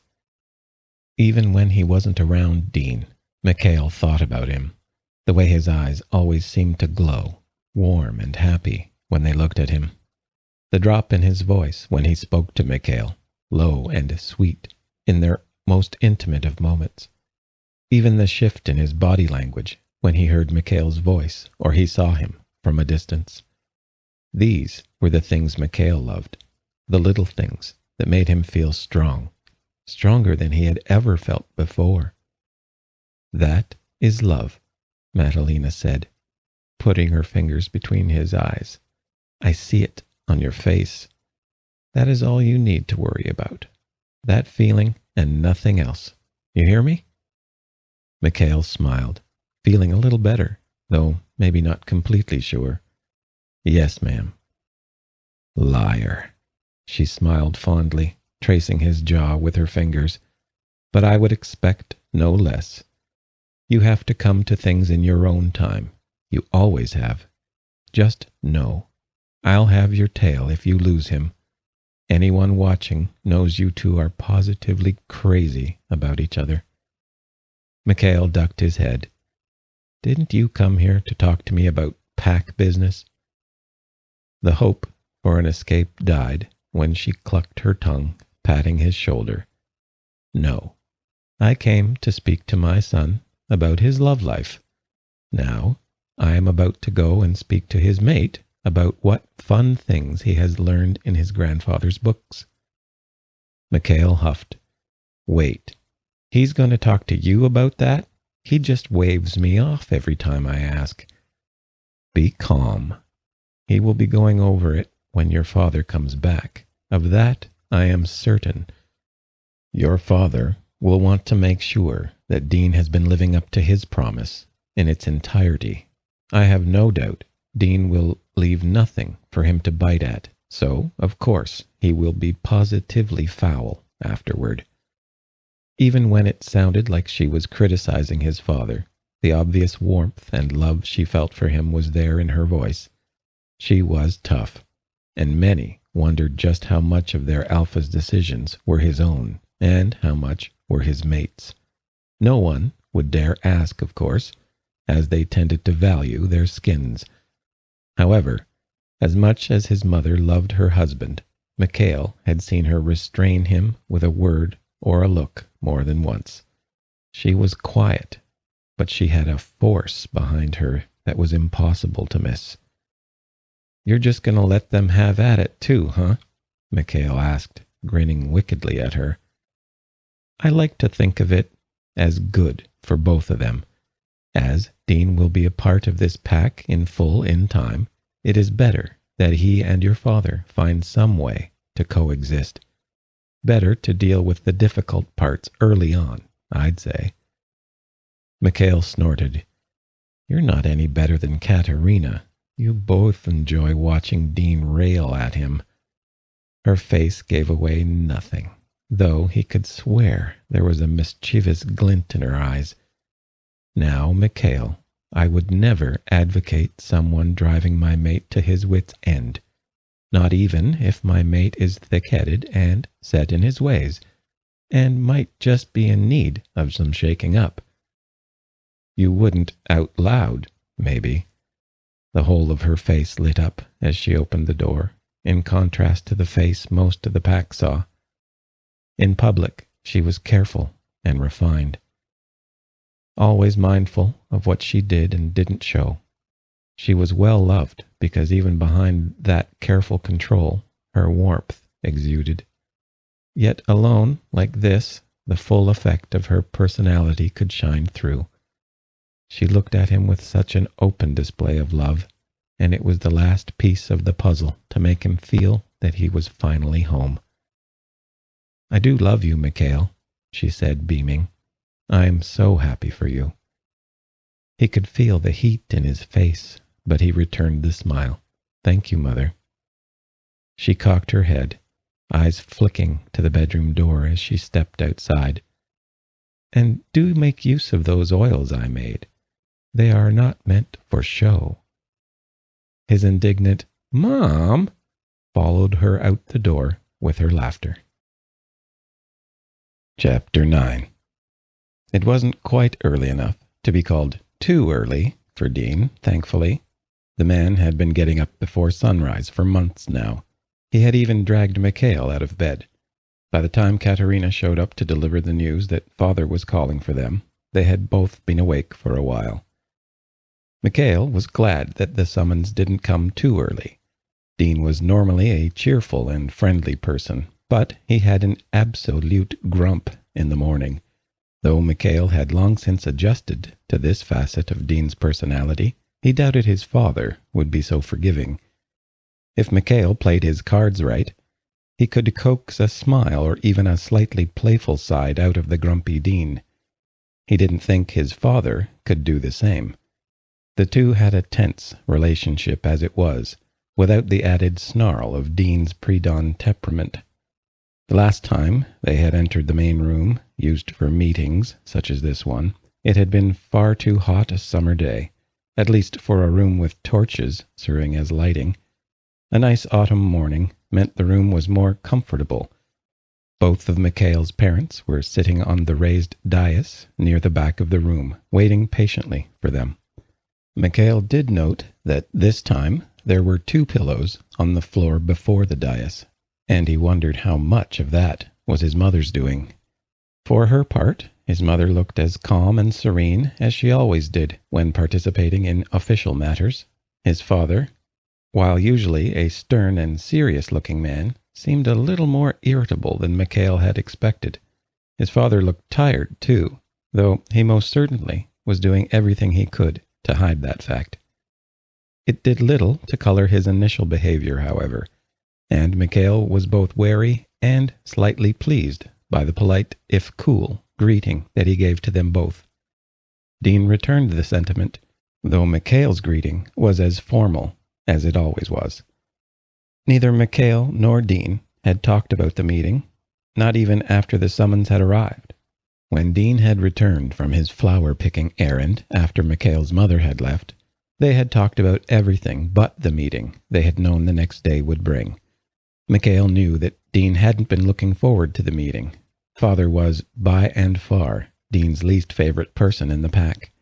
It wasn't exactly a secret that neither had seen eye to eye, but Mikhail considered this polite, albeit chilly greeting between them to be a good sign. At least, they weren't immediately at each other's throats. His father motioned for them to have a seat, his expression unchanging as Mikhail and Dean placed themselves on their cushions. Mikhail could feel the human's stiff posture beside him, and he thought it had less to do with the slightly formal proceedings and more with Dean's own wariness. Mikhail couldn't blame him, as their last interaction had been terse, following a literal fight between the two of them. Guilt bubbled in his gut, but he shoved the thoughts away for another time. "Father," he began, "I hope everything with Ethan went well?" Samuel frowned, his eyes shifting slightly in Dean's direction before he responded. "Well enough. I can say that he won't be aligning himself with Damien. However, I don't think he'll be helping us if we run into trouble." "He's not willing to lend any aid?" Mikhail asked, a sinking feeling in his gut at the news. Their pack had always enjoyed a good relationship and had aided one another in times of need. Hell, Ethan's father had been the one to help Father return order to his pack. "Times have not been good to him lately, despite what help we've tried to give," Samuel said. "So he must focus on his own problems for the time being." Mikhail could feel Dean brimming with questions, so he spoke quickly, hoping to anticipate the man's questions for him. "So he means to deal with his own problems until our problems become his."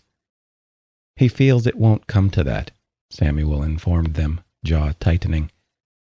"But at least we do not need to worry about old allies." "Can't rely on them either, it seems," Mikhail replied bitterly.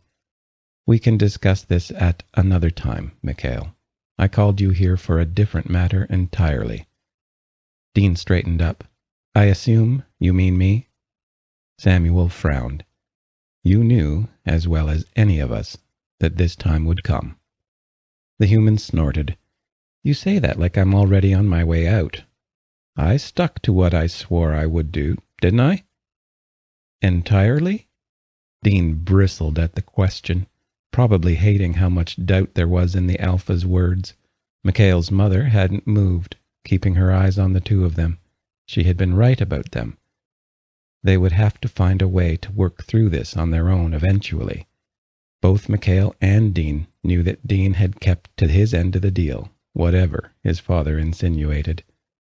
"I have provided for the pack," Dean replied, voice tight.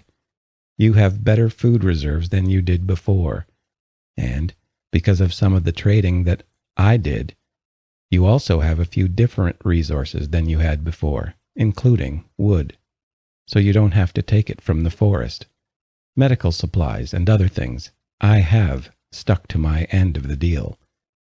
"And your keeper duties?" To the Alpha's credit, he didn't sound incredulous or disbelieving. In fact, Mikhail could swear his father was purposely adopting a very neutral tone of voice. What that meant was anyone's guess at this point, but he did feel some of the tension ebb out of Dean at the shift. I've been studying the bits that you gave me, Dean told him, sitting a little more proudly now. I haven't forgotten my end of things in that regard either. Samuel glanced at Matalina. I suppose you already spoke to him about this? Slowly, she nodded, her eyes glittering in the light of the torches. Yesterday, as a matter of fact. I think you'll find his knowledge satisfactory. The Alpha grunted, looking at Dean. And? What have you learned? Dean shrugged, either not knowing or caring how disrespectful the gesture was. Depends on what you want me to say. Do you want the whole creation myth? Do you want me to list what I've learned about werewolves overall? Do you want me to list off the footnotes some have added over the years? Samuel's face tightened. Myth? Dean barely restrained a sigh before raising a hand in apology.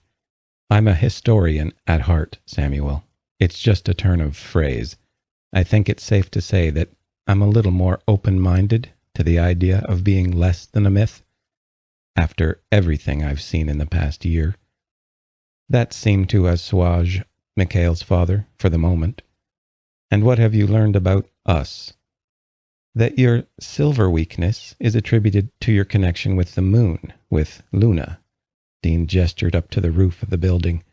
Because you are children of the earth and moon, you are also weak to the metal attributed to the moon, but dug from the earth.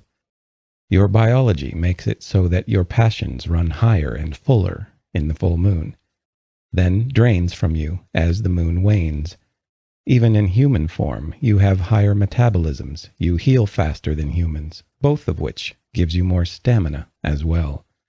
Your senses are superior to humans. You can hear and smell better than any human could, and in wolf form, your senses are even more honed than a normal wolf. But you still have your human mind. You're more spiritually attuned as well. The wolf in you is a spiritual thing. In your souls, you are both man and wolf. Though, on a physical level, you are either perfectly human or perfectly wolf, depending on your form. But much of the mass of your human form does get transferred to your wolf form, which is why you are oftentimes larger than actual wolves. Mikhail blinked as the man rattled off facts as if they were a numbered list sitting right in front of him. This was the man who could forget to turn the light off in the bathroom in the middle of the night after stumbling out of it. The man who had more than once left the pasture gate open, allowing an animal or two to escape. Yet he spat out the facts as easily as he would his own birth date. Mikhail knew the man had been studying intensively, but he hadn't known that Dean could recite it all without a moment of hesitation. Dean's voice had been without attitude or irritation. There was nothing irreverent in his voice.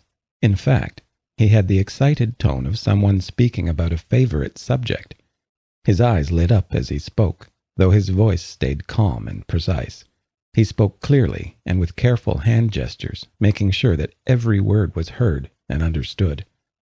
There was a pause when Dean finally finished, looking at the three werewolves with a curious expression. Samuel leaned forward, eyeing the human with an intense dedication that unnerved Mikhail. Dean, however, simply looked at the man calmly, as if awaiting the verdict. "And our creation tale?" Samuel asked, a genuine curiosity tinging in his voice. Dean caught the shrug this time, and remained still and poised. "Do you want the long, flowery version, or do you want the basic synopsis?" Mikhail could almost swear he saw his father's lip twitch. "Give me the basics. That should be enough." Nodding, Dean took a breath.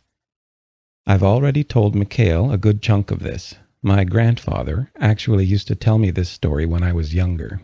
Of course, at that time, I just thought it was some random story he was very proud of." "Really? Your grandfather?" "You didn't know?" Dean asked, giving in and shrugging. "It was supposed to be a story our people told for generations. At least, when our people were a people, and not families with connections to their ancestors while living with the colonists." Samuel cocked his head, then motioned to Dean. The story. Right. So, sticking to basics. Dean's eyes darted around as if he were catching the facts he needed. It started before the moon came. A group of people, the people, capitalized for simplicity's sake, lived as best they could from the earth, or Gaia, if you prefer. When the moon came, it brought about a great change.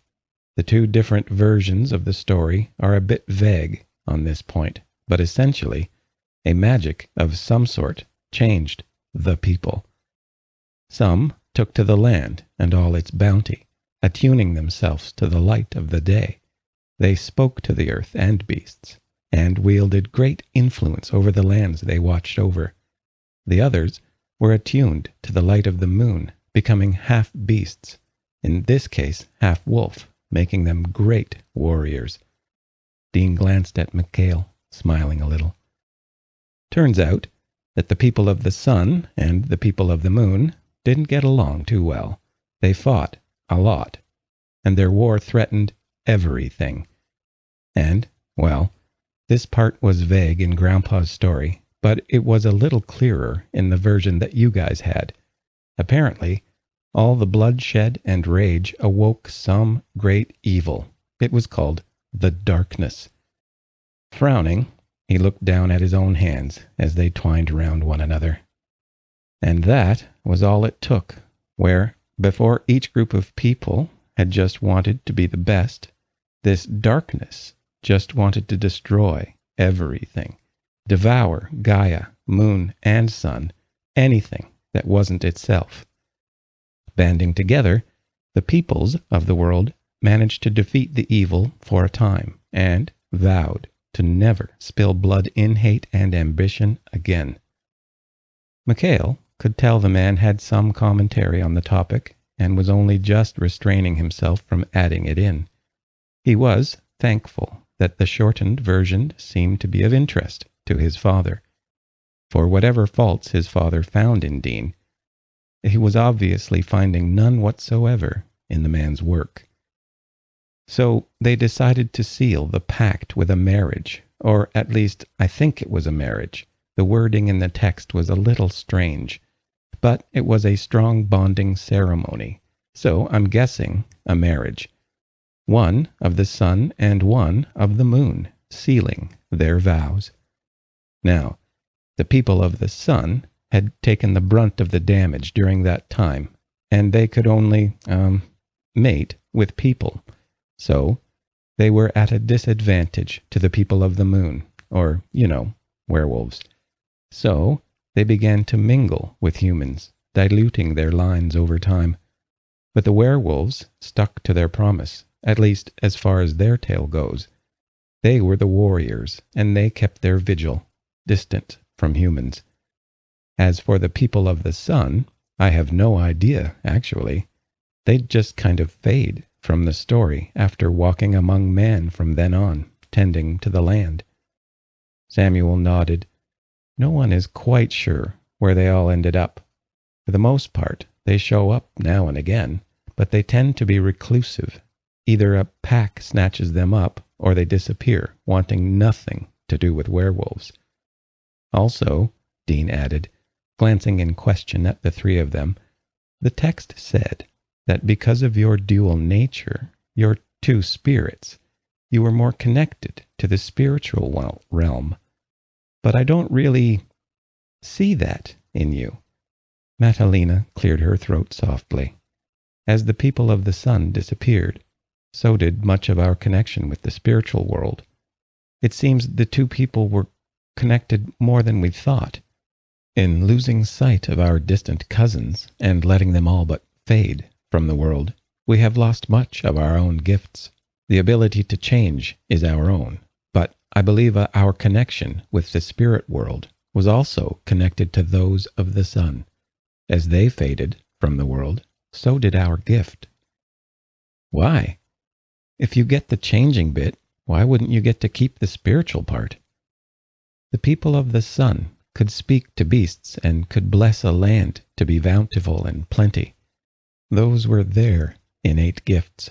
Nothing could take that from them any more than one can take our gifts of enhanced senses or shape-shifting. But the abilities to speak with spirits and that of speaking to the land directly, those were two sides of the same coin. That was the thread that connected both of the people, reminding them of their origins. When one dwindled, the other suffered. Belatedly, their conversation sunk into Mikhail's thoughts, his mother's words ringing through his head. Something jolted in his gut, his head turning from his father so he stared directly at Dean. The man was so lost in thought that he hardly noticed the sharp movement. Only after a moment did he break from his thoughts and gaze at Mikhail in confusion. "Mikhail?" he asked. Blinking, Mikhail looked up at his parents. His father seemed merely annoyed at the interruption, having finally found something to be pleased about when it came to Dean's existence. His mother, however, was looking at him intently, with a faint nod of her head, barely perceptible. He realized she suspected the same thing he did. His father's sharp voice cut across the silence. "Mikhail?"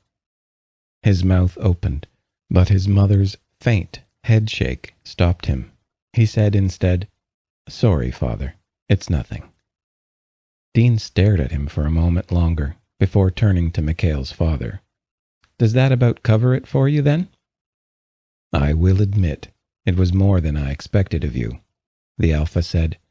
"And it is a good start for the—" "A good start?" Dean asked, incredulous. "That was everything you asked for, and then some. I probably know more about what's in those books than you do. I nearly have the whole thing memorized completely. That's a bit more than a good start, wouldn't you say?" Samuel stiffened. "This is hardly a simple matter. Not that I expect you to understand. You are an outsider, and to become a true member of the pack when you are an outsider is not a simple matter of memorizing some words and sending in some corn." Corn? It was a hell of a lot more than that, and all of it was at cost to me. You might not think it a big deal that I took a hit for the sake of the pack, but that doesn't make it less of one, Dean huffed, almost beginning to rise. For someone who talks about family and the good of the pack, you sure do make it hard for people to help. Hell, if even the basics of the old story are true, I very well could be distantly related to you guys, making me halfway there from the moment I was born. Samuel caught on to the insinuation quickly, bringing himself up to his full height. "You are no person of the sun, no matter what your grandfather has said." Dean rolled his eyes in exasperation. "That's not what I'm saying. But if my ancestors carried that story, it probably means they used it to either birth them or at the very least enough to do with your pack back in the day to have shared genes." Matalina blinked at that, examining Dean. "Is that possible?" Samuel snarled. "No, he's reaching for a quick answer." "Quick?" Dean laughed. "There was nothing quick about it. Every piece of food or resource is hours of my hard work I have done by myself. Every morsel of food you got from me was brought through my sweat, my work, Samuel. Every piece of knowledge in my head that I just gave you came from hours of studying the old texts, carefully piecing it together, while respecting the age of the books themselves. Don't sit there and pretend as if anything I've done for the pack hasn't been quick. Don't insult me by acting as if I've offered you a sandwich and called it a banquet." Samuel's nostrils flared and his jaw tightened, though the movement of his mate's hand to his back seemed to soften his words slightly. "You do not demand things of me, Dean. I will make my judgment on this matter after I have given it some thought. You showed your dedication to one half of the promise, and now you have shown me the dedication to the other. I I will think on it, and you will not demand more than that of me." Dean stood, his movements slow and non-threatening, yet clear all the same. Samuel's jaw was tight enough that Mikhail would swear his father's teeth were about to crack. It was rare that anyone would show Samuel even the slightest amount of resistance, let alone dare to display such outright disobedience. "Fine. If you'll excuse me then, Samuel, Matalina," he said, nodding to each and walking to the door. Amazed that his father was allowing it, Mikhail only sat there and watched. The silence that hung over the room after Dean left was a little uncomfortable. Mikhail didn't very much like the look of accusation on his father's face as he sat before him. "What?" Mikhail finally asked, unable to take the silence any longer. "All the women in the world you could have chosen, most of them with the best lineage," Samuel growled through his gritted teeth, "and you choose him." Mikhail laughed a little, unable to help it. "Father, it's Dean. I didn't really get much say in the matter. Once I said I wanted him, I was done for, right then. Never stood a chance." "You should teach him manners," the older man growled, eyes flashing. "You wish him to be your mate? Control him." Mikhail's eyes flicked to his mother, and he was barely able to suppress his grin. "Like you control Mother?" Samuel's face stilled, going neutral in a way that signaled a sudden surge of thought. The slight turn of Matalina's head indicated she was thinking the same thing.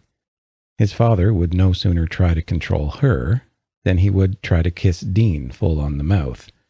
His father was a proud man, however, and he would never admit it aloud.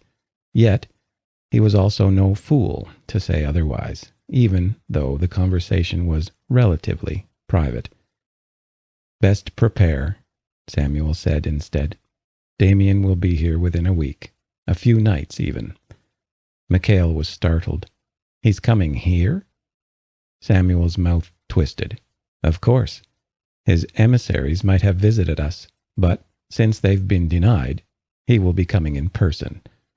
I will make my inevitable rejection of his tainted gift even more insulting to him. I'm sure he will ride that for all it's worth when he tries to convince his allies to wipe us out." Mikhail nodded, hearing the dismissal in the man's tone. "I may run with Dean tomorrow morning, or perhaps at night. I'll be here any other time, though, so if you need me, you know where to find me." "No doubt," the Alpha sighed, aggrieved. "If he knew how dangerous it is to be a member of our pack right now, I do not think he would be so anxious to be one of us." Mikhail smiled softly. "I think you can say the same thing about challenging you, Father. If anything, the danger will only make him more determined." To that, his father had no reply, save to tersely wave him out the door. Chapter 10. The night was quiet, save for Dean's soft breathing. After their talk with Mikhail's parents, neither had said very much. Mikhail had recognized that Dean was deep in thought, and his own mood had been bad as well. Nothing about the discussion had left a very favorable impression on him.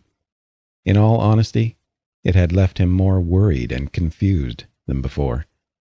While he was definitely proud of the man sleeping beside him, and even more so for the way he'd handled himself during the meeting, he wasn't surprised at Dean's poise or his courage.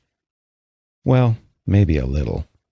It had been a little rough at the end there, but he supposed the clashing had been inevitable. His mother had been right all along. They were going to eternally butt heads, and maybe it was good for both of them. As much as Mikhail knew his father wasn't accustomed to being challenged, he was getting the idea that Dean wasn't used to being talked back to either. Having watched the man work for months, he was pretty sure that Dean was used to having his way when he truly put his mind to something.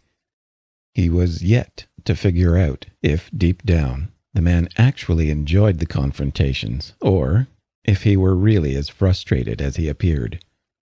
Now that Mikhail thought about it, he had to wonder the same thing about his father. But that train of thought only led him to wondering just how different the two men really were, and Mikhail did not want to travel that mental road. Dean's hand slipped up to rest on his chest, surprising him out of his thoughts. He caught the man's gaze resting sleepily on him.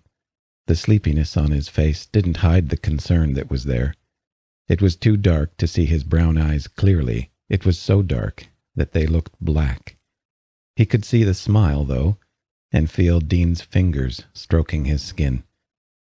"Got a lot on the brain?" Dean asked, his voice only a little rough from sleep.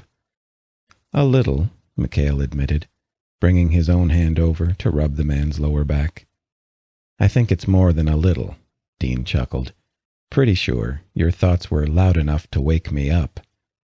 Mikhail had to laugh softly at that, knowing that to wake up Dean, his thoughts would have had to be really loud. Dean didn't wake easily, save for when his alarm went off and he had all but leapt out of bed. Otherwise, the man slept like the dead. The very few times he had woken up in the middle of the night, he'd behaved very much like he was now, soft and pliant in those midnight hours, sweet and gentle. A sharp contrast to the grumpy man after the blare of the alarm. "Just have a few thoughts running around is all," Mikhail said, his fingers tracing Dean's warm skin. It was difficult to not pounce when Dean was like this, and every time before, Mikhail had failed to resist the temptation. There was something utterly erotic about the man's body laid out beside him, languid in movement, all motion and easy going. Even when he gave in so readily to Mikhail during the day, it was fire and passion. But in the quiet moments, Dean was a slow smolder, a passive release so different from the active need of the daylight hours. "Want to lay them on me?" Mikhail didn't answer at first, feeling Dean's heat against him as he slipped closer. While they certainly appreciated physical contact, Dean didn't too often fall asleep cuddling. Mikhail didn't take it personally. Unless bone-tired, Dean was restless at night. Rarely a night passed where Dean didn't toss and turn in an attempt to find just the right position to fall asleep in. Mikhail thought it a little amusing, like watching a cat attempt to find that perfect spot to sprawl out in for the next handful of hours. Dean's weight pressed down on his side as the man settled himself, humming happily. "Talk to me, Mikhail." "I guess I'm just worried about all this pack stuff," he finally said, knowing there was no guessing about it at all. He was definitely worried. Even my dad seems tense about it, and I've never seen him worried about the other packs before. He made a comment after you left about the sort of danger you could be in if you become a member of the pack. "What kind of danger?" Mikhail shrugged. "If a pack defeats another one, they're pretty much free to do whatever they want to the losing pack. If they want to make them part of their own pack, they can. Sometimes they take them in as they were, not really messing up the pack order. But with a pack like Damien's, he'll take what he wants, put it where he wants, and probably kill the rest. Or at least put them somewhere shitty." Dean huffed. "And your dad is going to say that he's worried about me over that? When did he become so worried about my well-being?" Mikhail laughed. "I'm not even going to try to make up a lie about that. It's probably just his way of trying to scare me all over again. He does make a good point, though." "How so?" "Because it does put you in a lot of danger," Mikhail winced. "You're only just getting used to everything and how everything is going to hell. It exposes you to a lot of danger. Hell, we could lose everything, Dean. What would that mean for you? You would be joining the pack just in time for everything to fall apart. Is that really something you want to walk into?" Dean pushed himself up so he was staring down at Mikhail, frowning. It's not going to make a difference to my decision, Mikhail. I mean, it's already too late. How do you figure? Dean rolled his eyes. I heard other pack leaders have been here already, and Damien has sent messengers to Samuel, hasn't he? Yeah. And you really think this pack of gossips didn't say something which gave away that the heir is involved with someone? Someone who's trying to be his mate? I mean, my smell would be all over the place. It wouldn't be too hard for someone to catch a scent of me here somewhere, and it's not like I live all that far away. The first part Mikhail hadn't really thought of. Even if he did constantly think of the pack as a bunch of nosy gossips, he had considered the second point, though. He was hoping that, if the worst happened, and they went to war, the scent would have dissipated, or at least be lost in the confusion and mess. He hated to think about that, though, the loss of everything he had ever known. It was partly what kept him awake. The other part was the dark recognition that he was, once again, considering the idea of pushing Dean away for his own good. Dean sensed it, bumping his shoulder into Mikhail. Don't even, Mikhail. You don't know if any of that will happen. There are too many holes in this noble idea I can see forming in your head. You had better not even consider that idea, because this time I'll kick your ass. Mikhail laughed. My ass? Whose ass did you kick last time? Dean swatted at him. Ass. Still laughing, Mikhail wrapped his arm around Dean's shoulders, preventing the man from swatting him again for laughing. Dean made a show of struggling, wriggling against him, attempting to half-heartedly get out of Mikhail's hold. Mikhail rolled over so he lay on top of Dean, who was still struggling, pushing Mikhail's chest as if to get up and away. Mm-hmm, Mikhail grunted, slipping his hands around the back of Dean's head and pulling him into a kiss. Dean stopped fighting the moment their lips met, making an approving moan. Dean relaxed against him and rested his hands gently on his shoulders. If Mikhail weren't distracted by the feel of the man against him, he would have counted the seconds. Didn't have to, though, as the smaller man soon pushed his hips forward, grinding himself against Mikhail in a sudden, though not unexpected, gesture of lust. Chuckling, he grabbed a handful of Dean's ass and pulled him against him. Both of them made a low noise of pleasure as Dean's bare cock ground against Mikhail's through the blanket wrapped awkwardly around them. Dean broke the kiss long enough to deal with the blanket, then dipped his head to nip at Mikhail's exposed torso. Mikhail shifted, laughing a little as Dean moved lower and lower on his body. He was a bit more forward than usual, moving like a man on a mission. The mission paused long enough for Dean to lean toward the bedside table to poke around the bottles there. Mikhail wondered what Dean was looking for, and why it had to happen now, when they were only just getting to the good stuff. He couldn't see which bottle Dean grabbed, but apparently Dean had been looking for something specific. Dean wriggled back on top of Mikhail, who tried to ask what the man was up to. His curiosity was short-circuited, however, when the sharp sting of Dean's teeth dragged down the sensitive skin of his side down to his hips. The pain was just light enough to mix with the pleasure of the man's mouth on him. Dean punctuated the maneuver by sucking gently on his hip, then trailing down to nuzzle against Mikhail's groin. "Hell, you're in a mood tonight," Mikhail gasped, his body already quickly amping up. Dean hummed in response, and Mikhail gave a low groan as the heat of the man's mouth brushed over his cock. His hips rolled, sliding the length along the man's lips. Dean slowly kissed up the shaft, slipping out his tongue when he reached the head, sliding it across the sensitive underside. The man liked to tease before he actually got to work, and Mikhail had a love-hate relationship with that. How long it would last would depend on how anxious Dean was to really get started.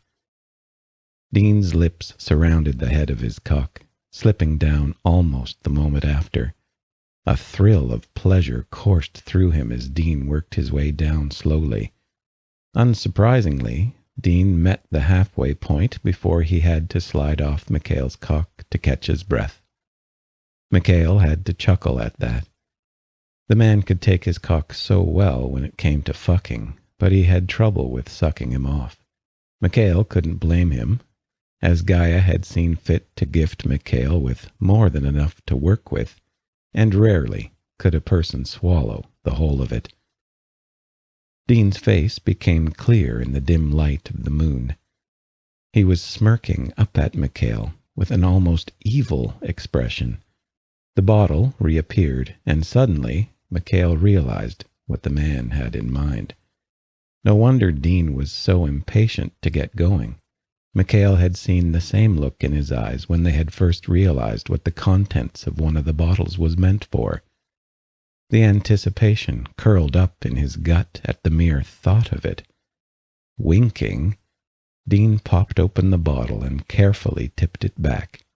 It was difficult to see exactly what the man was doing. Considering what the stuff did, he guessed that Dean was trying to get his throat coated with the liquid without getting the rest of his mouth in the process. Mikhail supposed it would be a rather difficult to do much, if anything, if Dean's tongue ended up numb and useless. Dean capped the bottle after a couple of moments, and then bent down to nuzzle Mikhail's cock once more.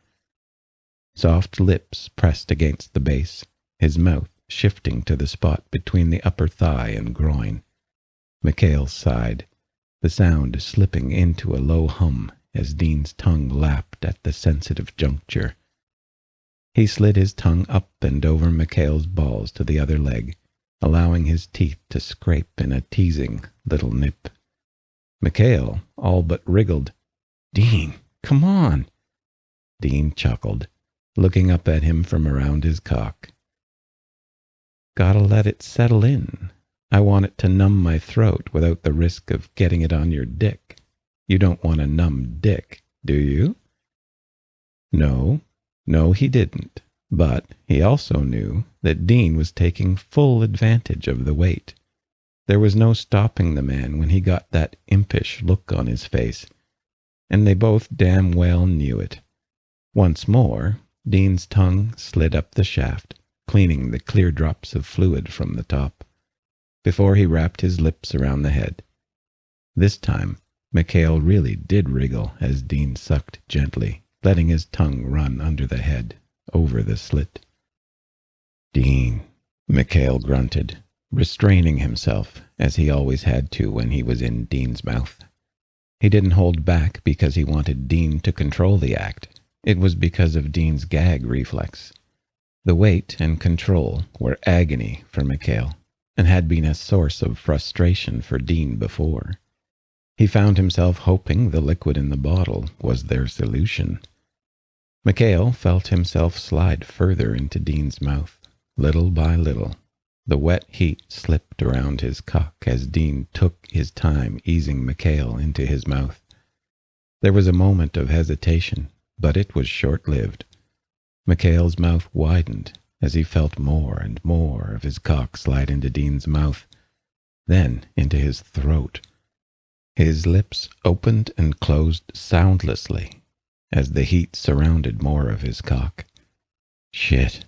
He wished he could actually see this a lot more clearly, but it was so dark in the room. Then again, if he saw the whole thing while feeling it, he would probably lose it right there. The heat was so damn good around him, and it was wrapping tightly around his sensitive head. He felt the slight brush of breath from Dean's nose, then the press of his face against his hips. "Fuck," he swore eloquently, fingers gripping tight into the sheets, feeling the whole of him in Dean's mouth and throat, and struggling to hold back. Dean's erotically charged moan didn't help, and Mikhail had to fight his instinct to thrust upward. Dean was already moving, more confident now that he had managed to get the whole thing into his mouth. Mikhail gasped as Dean slid back and then pushed forward from tip to base all over again in one motion. Whatever the hell was in that bottle was working like magic, and Dean was picking up the pace already. Dean was doing his damn best to use every part of his mouth and throat as he worked back and forth, not even bothering to tease anymore. Mikhail's hands scrambled for the back of Dean's head, fingers curling up as best they could in the dark, short curls of his hair, as he realized that Dean was going for the quick finish. At Mikhail's grip, Dean paused, and Mikhail could feel, rather than see, the man's eyes on him. Dean gave a little movement, stopping short of actually doing anything. Mikhail's brain was in a fog of pleasure and lust, and it took him a moment to realize what Dean was after. Hesitant, wanting to be sure, Mikhail pushed his hips up, sliding his cock into the warm grip of the man's mouth and throat. Immediately, he felt Dean tense, his body pushing down with an instinctive twitch, Dean's hips trying to grind down into the mattress. Damn, Mikhail was not going to last long like that. Not if Dean was going to let him take control. But he supposed that was the point. Making sure his hold was firm, he began to move his hips in earnest. Grunting, he slid fully into Dean's throat, pulling back only to push himself back in. One of these days he was going to have to test the full extent of the numbing effects of the lotion, to see just how much power he could put into these thrusts. For now, it was just difficult enough to keep himself steady as he slowly fucked Dean's mouth. Dean gave a soft moan that rumbled across Mikhail's cock, fingers groping around until they found Mikhail's hips and held on. It would have been worth losing it right then and there, if he could see Dean's face then, even if it was only his eyes turned up at Mikhail's face. Dean was hardly making a sound, which, considering his position, wasn't all that surprising. He managed to express himself, though.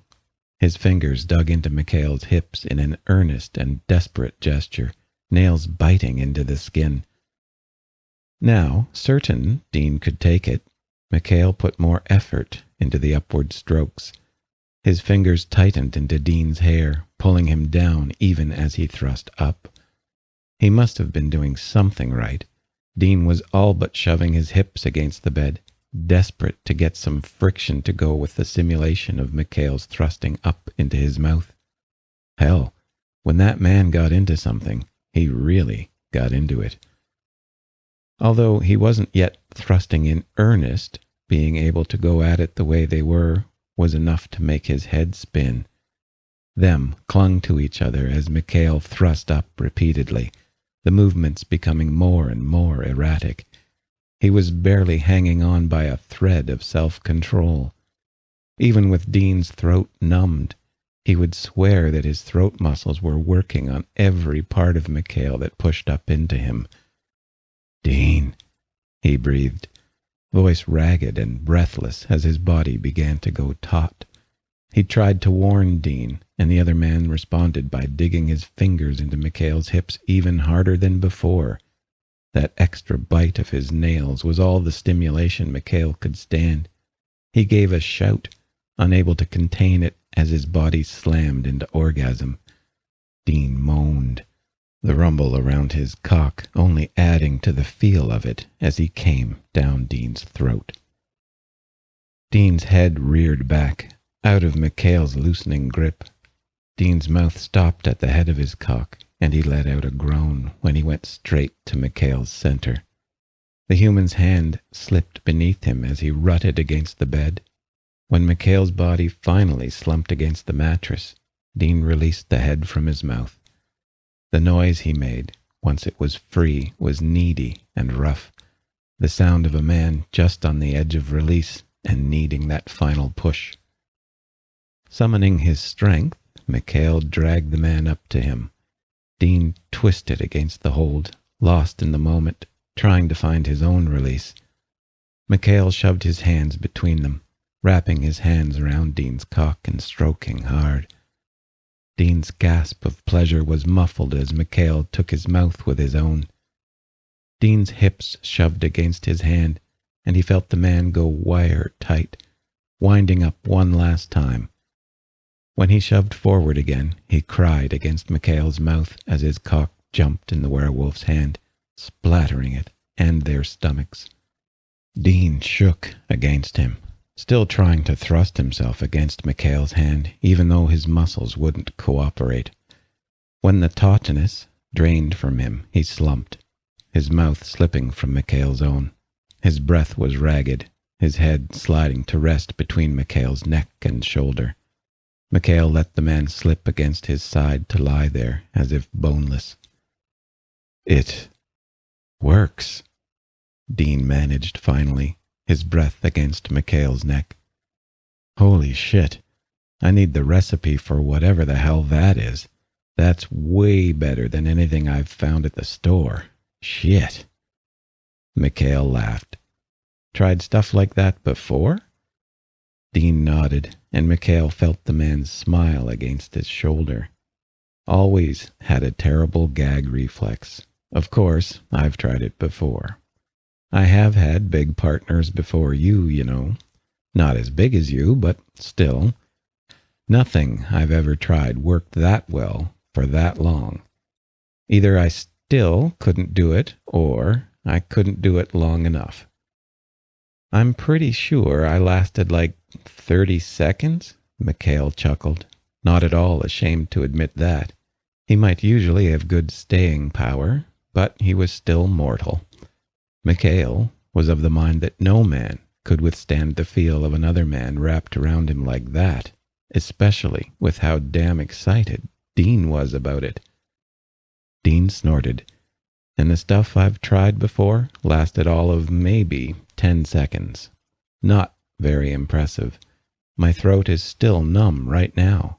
Bet it won't be in the morning, though. Probably gonna have a sore throat after that, Mikhail agreed, squeezing the man's shoulders. So totally worth it, Dean said, not in the least remorseful. I'm going to have to work out how to make that stuff, or buy it in bulk. Mikhail groaned at that. Please, don't do that. Dean snickered against his neck, kissing it gently. Pretty sure it's not going to matter whether I do or not, Mikhail. If your mom didn't have a good idea of what we get up to in here, she wouldn't have left that stuff for us already. Yeah, but she'll give me that look of hers. Get used to that look, Mikhail. Something tells me you're going to be getting it a lot.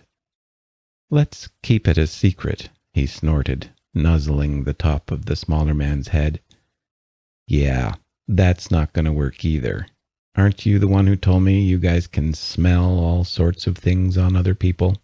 Won't everyone be able to smell me on you tomorrow? Well, yeah, but we're around each other a lot, so of course we smell like each other, Mikhail shrugged. Okay, but pretty sure sex has its own smell. Dean poked Mikhail's side, making him jump. Don't be a brat. I know, Mikhail sighed. Everyone can smell it on us. And I like it, seriously. Kinda built into us like a mingling smell when it's our mate and all. Just feels awkward when I know my whole family can smell it on us. Wait.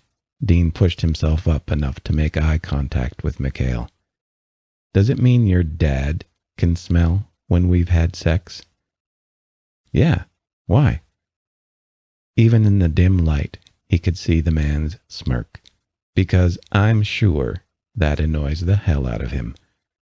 Mikhail groaned, giving the man a push so he was back to curling against him. Now it's your turn to not be a brat. My dad might not like it much, but he's not going to say anything about it now that you're trying to make it official that we're mates. At least the shared smell makes the claiming thing easier. How so? Well, Mikhail said, think of it like this. If someone from another pack came around you and wanted to try to make a move on you, they technically could. You were part of the pack, but not at the same time. So, by our laws, someone could try to make a claim. But it really only counts for someone who isn't marked, and, since you are, they'd have a way harder time of it. With how close Dean was to him, Mikhail could feel the man raise a brow. I'm marked, huh? Yes, Mikhail chuckled. Don't worry, there's no peeing on your leg. Just being around me all the time marks you.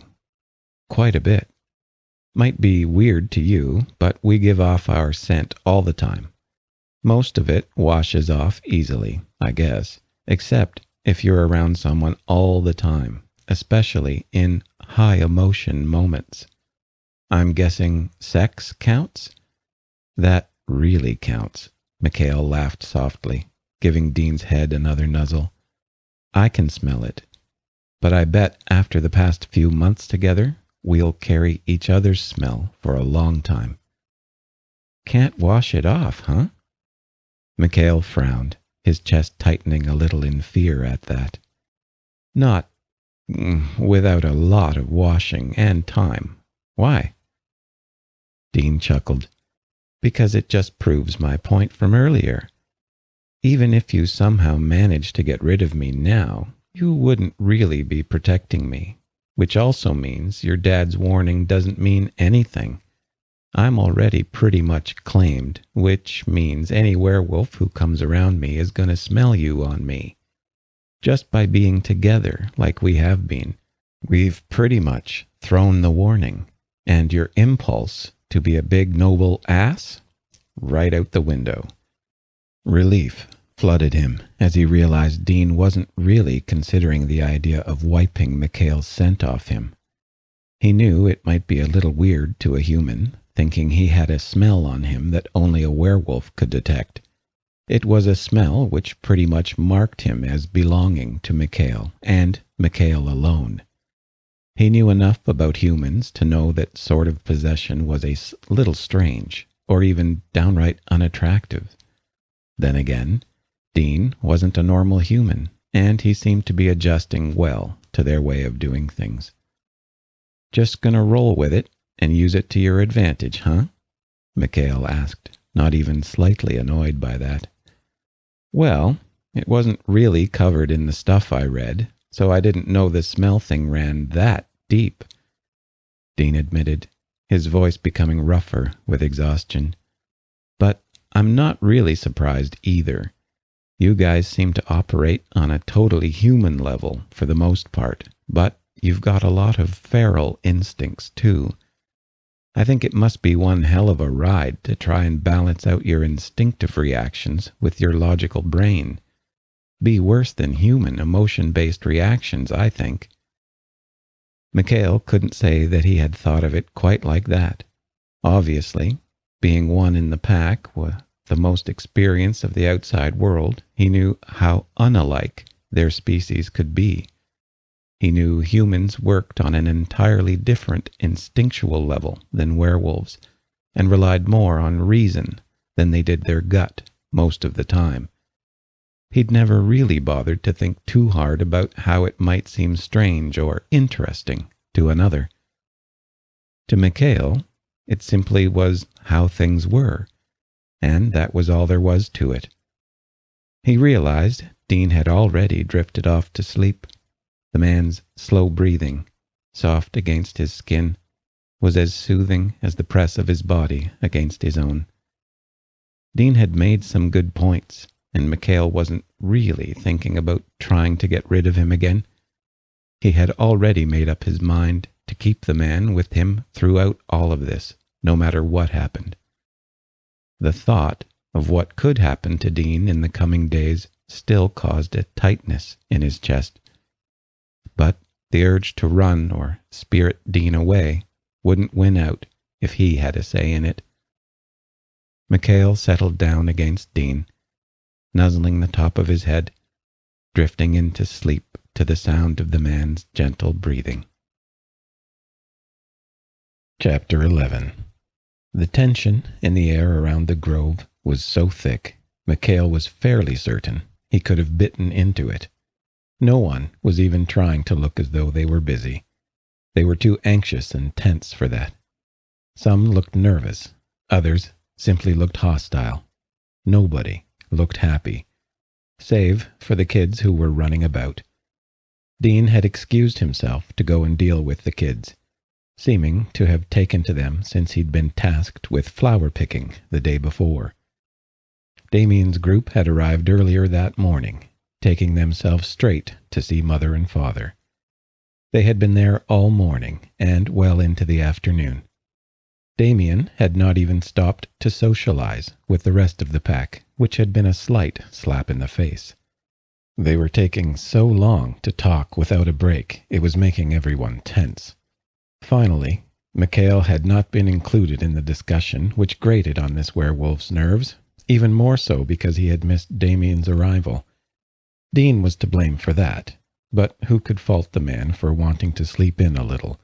With everything that had happened, Dean was allowed what few moments he took to lounge about. The fact that part of that lounging had been filled with some sleepy groping, followed by some considerably less sleepy morning sex, was a nice bonus. By the time they had risen, eaten, and cleaned up, the entourage had already begun the meeting. Dean's solution to the subtle insults had been to allow Mikhail's glowering with some small attempts to improve his mood. When that didn't work, Dean had contented himself with entertaining the children. The kids had, of course, picked up on the general mood of things, but they were still children all the same. They had tried their best to keep themselves still and quiet, but that hadn't lasted very long. When the sounds of their play began to disturb the uneasy crowd, Dean had all but shrugged and walked off to, as he put it, keep an eye on them. Mikhail spotted the man doing far more than simply watching over the kids.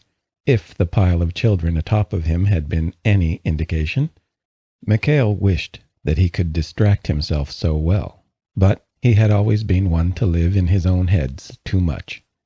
Dean had apparently mastered the skill of setting his thoughts to the back of his mind and focusing on whatever was in front of him. Actually, Dean reminded him a bit of his mother in that regard. His father, while a decisive and strong-willed man, was very much prone to the same obsessive thinking as his eldest. Mikhail cringed. There wasn't really a great deal of comfort in the thought that they were striking similarities between his relationship and the relationship that his parents had. Humorously enough, Dean's earlier attempts to distract Mikhail from his thoughts hadn't worked, but watching him play with the children was. Continuing the family line, at least through the male members, was expected of him at some point. He'd never given it much thought, apart from knowing it would eventually be his responsibility to create the next heir. Watching Dean had him thinking about the idea in a far more positive light than he had before. He wondered what it would be like to have a family with that man. It should have been a strange thought, considering they were neck-deep in trouble. Trouble which could very well tear everything they knew to pieces and leave them with nothing. Yet there he was, contemplating the future as if it were a guaranteed thing. He wondered how Dean would feel about having kids, about raising them together. If everything went well, they would have to eventually have that conversation. Dean had to know it was coming, that having children was something Mikhail wanted to do. Mikhail just wondered if it was something Dean wanted to do, rather than something he was resigned to. A rise in the murmuring broke him from his thoughts. Damien and Mikhail's parents were making their way outside. A glance at his father told him just how the meeting had gone. The man bore every indication of being beyond pissed. Anger seemed to roll off of him. Even his mother appeared angry, though hers came with an icy stiffness which Mikhail had rarely seen. Whatever had happened in there had been more than enough to rile up them both. Damien stood off to the side of his parents, gazing around with the arrogant expression Mikhail had come to expect from the man. When they were younger, the other werewolf had always looked down on everyone, as if he was a gift given unto the world, as if everyone should have been grateful for his existence. The years had done nothing to improve it, and even his body language screamed perfect, aggressive confidence. The years had also improved his looks, with the arrogance sitting flawlessly on his square jaw and well-formed features. When Damien's dark eyes found Mikhail, the man only smirked, offering a small wag of his fingers as a gesture of hello. Mikhail smiled in return, though it felt more like a grimace. Damien's entourage, one man nearly as large as Damien's considerable size, and the other man barely coming up to their chests, both ignored the proceedings. With hardly a motion from Damien, they followed him as they walked away through the curious crowd.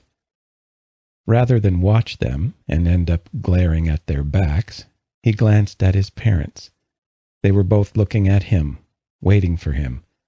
His father gave a jerk of his head, obviously wanting Mikhail to come to them.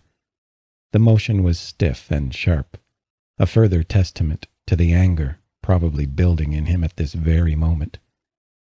"I'm guessing it was everything we were afraid it would be?" Mikhail asked once he was safely within hearing of his parents, but out of earshot of everyone else. The people were too busy watching what Damien and his groupies were up to, while also trying to look as if they weren't watching. It worked about as well as it did any other time. "He's not even trying to sound reasonable," his father snarled. "His requests were outrageous. No pack would agree to them. Might as well neuter whoever agrees to them.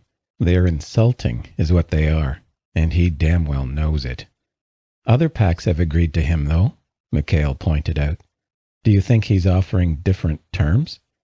His father snorted. "I would bet my front teeth on it. He's going around and giving each pack different offers, based only on how much he wants them on his side. Damien knows we're a threat, and one which can't be bought. If I know the little shit, he's going around making perfectly reasonable requests to most of the packs he's trying to buy to his side. That way, when we, or any other pack for that matter, refuses, we look unreasonable. If he really is making reasonable requests to others, any attempt to claim he's being unreasonable would simply look petulant and petty." "What did he want?" "Whole chunks of our territory, a tithe on our resources, though he called it a gift. That, and the pick of however many people from our pack he wanted to help solidify relations. Bullshit, I call it. He's simply trying to carve up everything which is ours and take the biggest pieces for himself. Even as a kid, he was like that. I don't know why I expected the adult in him to be any different. The offer of shared resources and a strong alliance came across as weak after that, particularly since it was obvious that he didn't really come to offer us those things." Mikhail wrinkled his nose. "Do I even want to know who he said he wanted?" I didn't bother to ask. He wasn't having any of them, and he damn well knew it. It wouldn't matter if he wanted just workers or warriors. He's not getting them from us. That little bastard is trying to take what he wants from us, just like he did from his family. If he wants it, he knows damn well he's going to have to fight us for it. He's just trying to turn everything in his favor so he can look good afterwards." Mikhail stared at his mother, who was gazing back at him with the same icy stillness. "And what do you think, Mother?" His father's brow rose, as if he had been startled by the question. His mother gave no indication she had even noticed her mate's reaction. When she spoke, her voice was as calm as ever, though it lacked the life it normally did, replaced by the same chill in her eyes. "Your father has the right of it.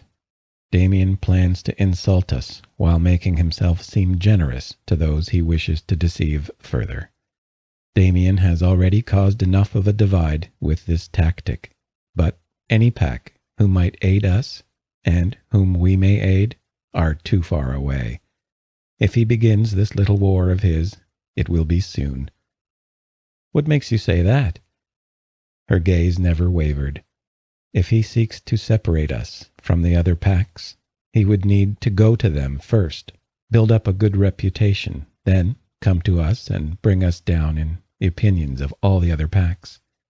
His coming is a sign he is ready to begin his endgame. Though it is telling that he came here himself, rather than simply sending a respected member of his pack, as would have been proper, and that he chose to bring his shaman. Wait, he did? Who was that? Mikhail hadn't seen or smelled anything that would have told him either of the two men were anything but normal werewolves. Yes, he did. The shortest of the three. I believe Damien came here himself, along with that man, to personally scout out our resources. Having someone else do your work for you, even someone you trust, is all well and good. But Damien is a greedy man as much as an ambitious one. He has always envied us, and he brought the shaman so the man could begin to slowly claim this ancient place for himself in his mind. Fine. He brought the shaman so the man can see what he thinks he'll be working with, Mikhail said. But why bother coming here himself? It's not as if he doesn't have a list of whatever we have or what he thinks we have. The skin around his mother's eyes tightened slightly. Probably because he is here to see those things personally, or perhaps, I should say, those people. Something about her tone and the new intensity of her voice made him turn around. Frowning, he searched through the collection of people for Damien, for surely that was who his mother was glaring at. Behind the pockets of people, he saw Damien standing by himself for a moment. The two werewolves with him were a handful of feet away, peering into the woods. But someone moved out of Mikhail's way, and he saw the familiar figure of Dean standing near Damien. They were talking. Son of a bitch, he growled, the noise beginning low in his chest and rumbling up to his throat. Mikhail, his father began in warning, reaching a large hand out to grip Mikhail's upper arm. Do not. Mikhail wrenched his arm from his father's grasp with a low snarl. Before his father could recover from the shock of his son's aggression, Mikhail pulled out of reach and started toward the two. Damien looked as cocky and sure of himself as ever, his body language screaming his intent. Even Dean had to see exactly what the man was angling after, and once Mikhail was close enough, he could see for certain that Dean was aware of the other man's intentions. When their voices reached his ears, he heard the attempt at smoothness and seduction in Damien's voice. Dean's was perfectly friendly, but there was tension rippling through the man's body, slowly growing the longer they spoke. When Damien reached out toward Dean, Mikhail almost flew at the man.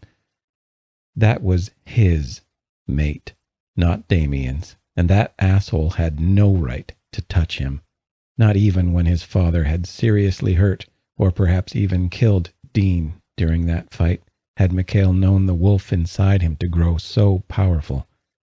It felt as if it was tearing at his chest, pumping through his veins, desperate to get out and tear the man's throat out. The overwhelming sense of primal rage and possession was jarring, and he could feel his body's desire to change right then and there. Dean, however, stepped back with a controlled but sharp motion. His eyes seemed to darken further, even in the light of the nearly cloudless day. Mikhail knew what that look meant. His father had once hesitated at that very same expression and the sheer force it exuded. And Damien was no different. It was a small movement, but Mikhail's hyper-alert state caught the subtle lean away from the human, the jerk in Damien's shoulders, which signaled a stifled attempt to step back. It was only when he reached them he realized he hadn't heard a word either man had been saying, though he should have been able to hear them clearly. The blood pumping in his head had been so loud he had heard nothing but that and the sound of the beast inside him demanding to be let out. It must have shown on his face, because when the two turned to him, Dean's brow furrowed suddenly, and Damien took what was probably supposed to be a respectful step away from Dean. "Afternoon, Mikhail," Damien said smoothly. The man's voice was grating to Mikhail's nerves. His eyes tracked Mikhail as he moved up beside and slightly in front of Dean. "I have to congratulate you on your choice of, mate." The growl started again in his throat. At the way the man had said that, "Yes, perhaps you'll be lucky one day and find your own." Damien cocked his head. "We can only hope. I'm sure there's one out there just for me, waiting to be plucked." Even knowing the man was intentionally goading him, he bristled. "Maybe you should keep your fingers away from what isn't yours. Plucking the wrong fruit sounds like a good way to lose a hand, and other things." Damien's smile widened. "True. Maybe I should just wait until the fruit falls free from the tree. It's bound to happen sooner or later. Then it's up for grabs, right?"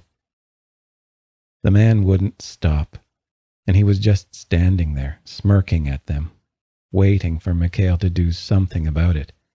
He was practically demanding a reaction from Mikhail with that disgusting look on his face. Not so subtly, talking about taking Dean from him. Consequences be damned. Mikhail tensed to step forward, ready to go straight for the man's throat. Before he could even really imagine the color of the man's blood, Dean's arm shot out, sliding across Mikhail's stomach and gripping him firmly.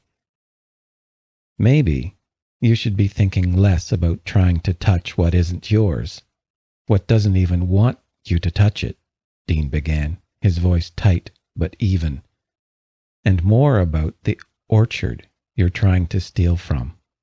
Don't be childish. Act like the respectable alpha you're supposed to be, not some mongrel off the street."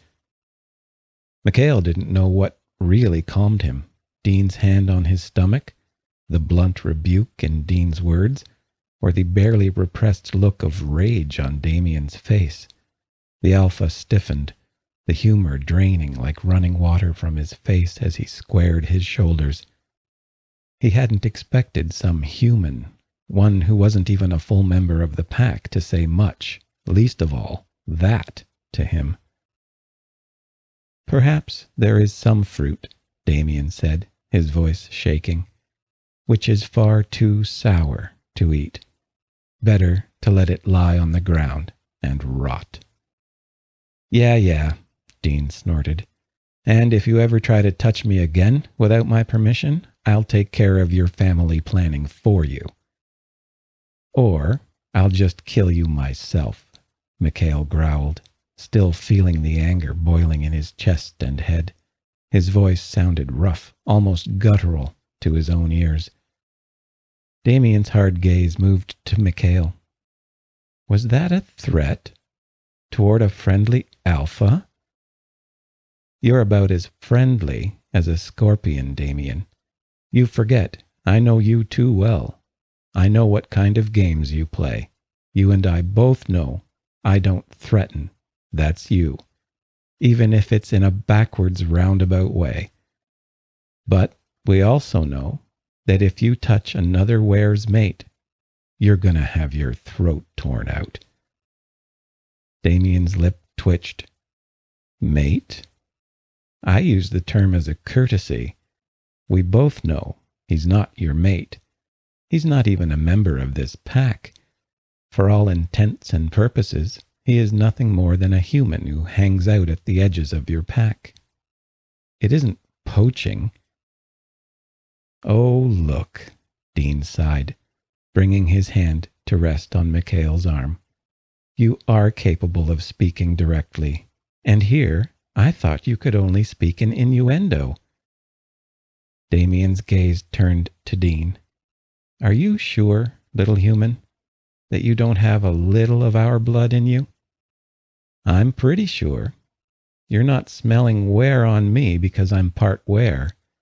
You're smelling ware because I happen to be mated to one.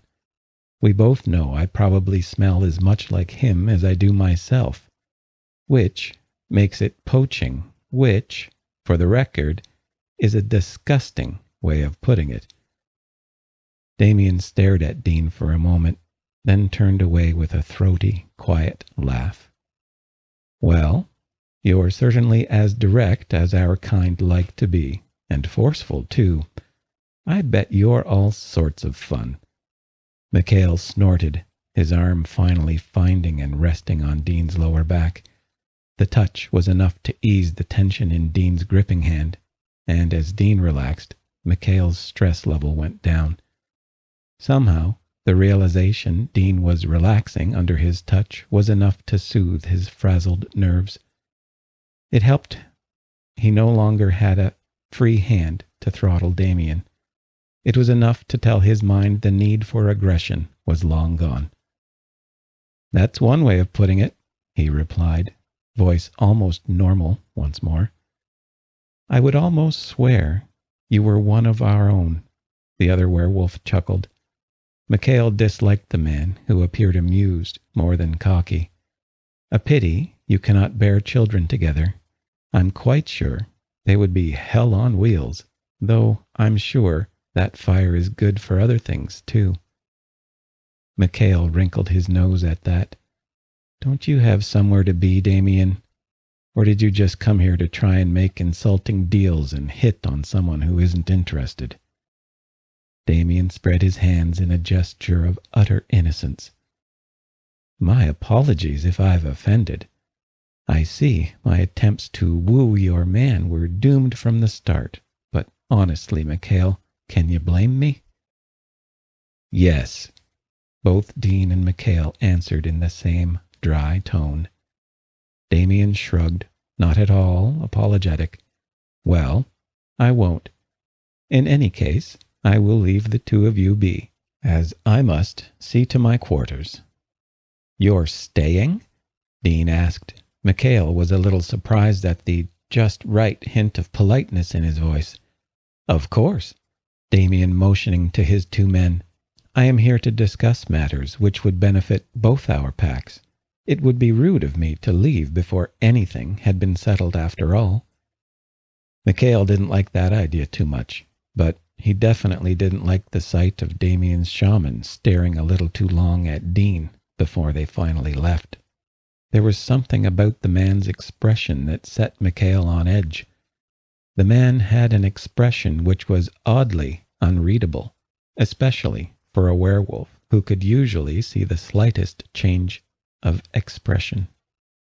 His face was a veritable mask that gave nothing away. Mikhail would swear there was a lingering glint in the man's eyes, and he wondered what Damien's pet shaman had been thinking before he had finally followed his alpha. "You really weren't kidding about that guy being a total ass," Dean murmured as he stared to where they had disappeared. The tension was slowly making its way out of the man's body, and he leaned more heavily against Mikhail. "No," Mikhail sighed, thinking of how much trouble they were all in at this moment. "I really wasn't. Damien has always been conniving, and I don't think age has changed that in the slightest. Everything he does, he tends to do with a plan in mind, and that plan always benefits him above anyone else." "What do you think he's up to?" Dean asked. Mikhail glanced over his shoulder, making sure no one was close. His parents were slowly advancing toward them. Mikhail had forgotten he'd left them so abruptly after seeing Damien near Dean. Oddly, the chilly tension in his mother had gone, and even his father seemed calmer. They were taking their time, and though Mikhail knew they could hear, he turned to Dean and explained that he had learned about the meeting. "Makes sense," Dean said grimly. "If you're going to be underhanded about taking over, that's the way to go." "You sound like you respect him," Samuel growled as he moved the extra few feet toward them. Dean huffed. "Samuel, could you please stop trying to find any reason to jump down my throat about something? We're supposed to be working together here. Whether I'm in this pack or not, I'm still tied to it, okay? And I don't respect him. He's low-life scum, with more greedy ambition than sense probably. Doesn't mean I don't respect the ruthless effectiveness of what he's doing. The minute you stop respecting your opponent is the minute you lose." Samuel stared at him for a moment, his knitted brow quirking slightly. Mikhail cut in before his father could say anything. "So he's going to be staying here then?"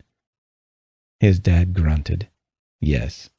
Since he wishes to continue those jokes he insists are actual discussions, I'm obligated to keep him here under the best hospitality.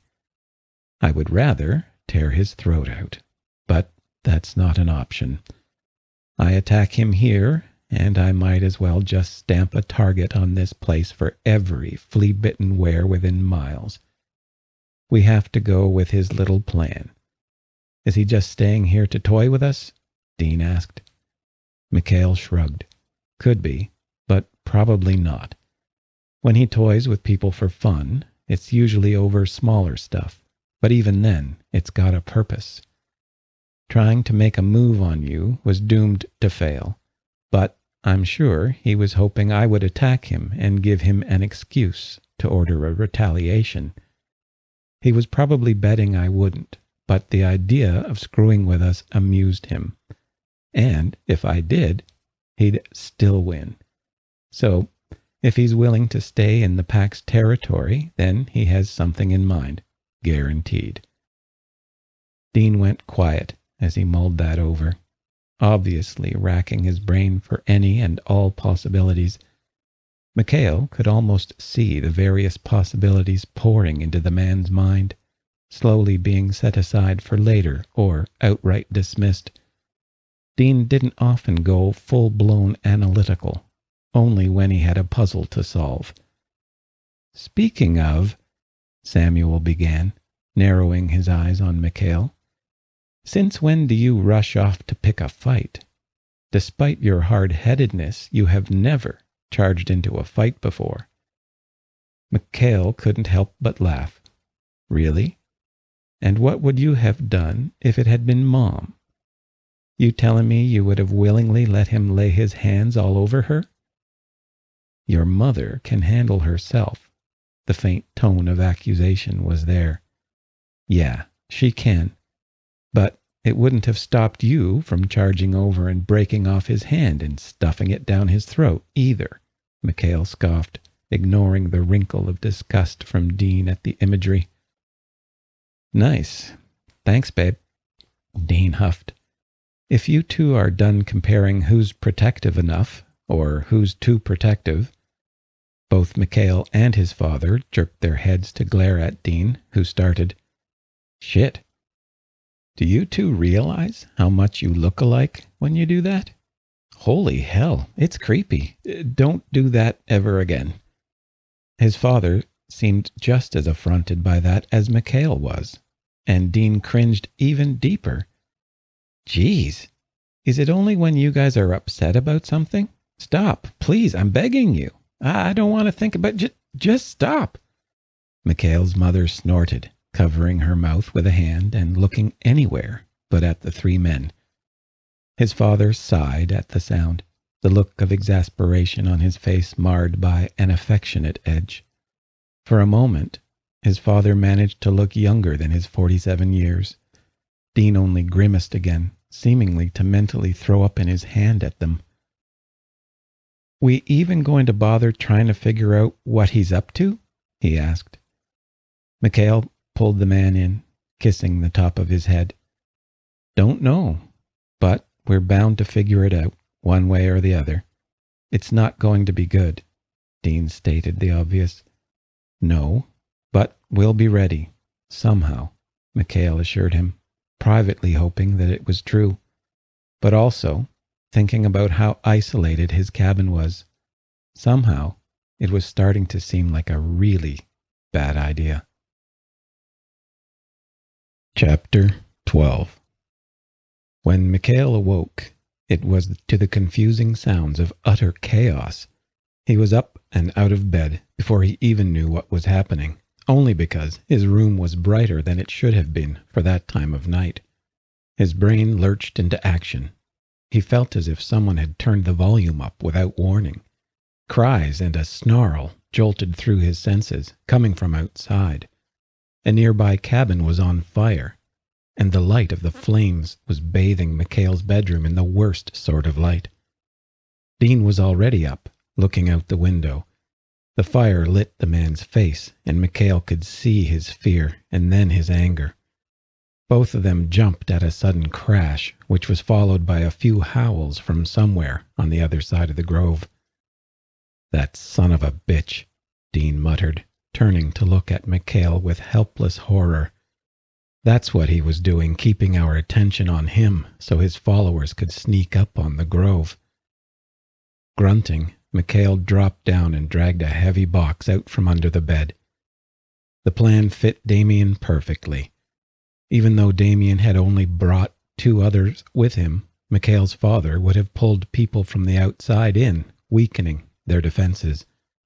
As long as Damien walked in their territory, his father would have wanted the man followed.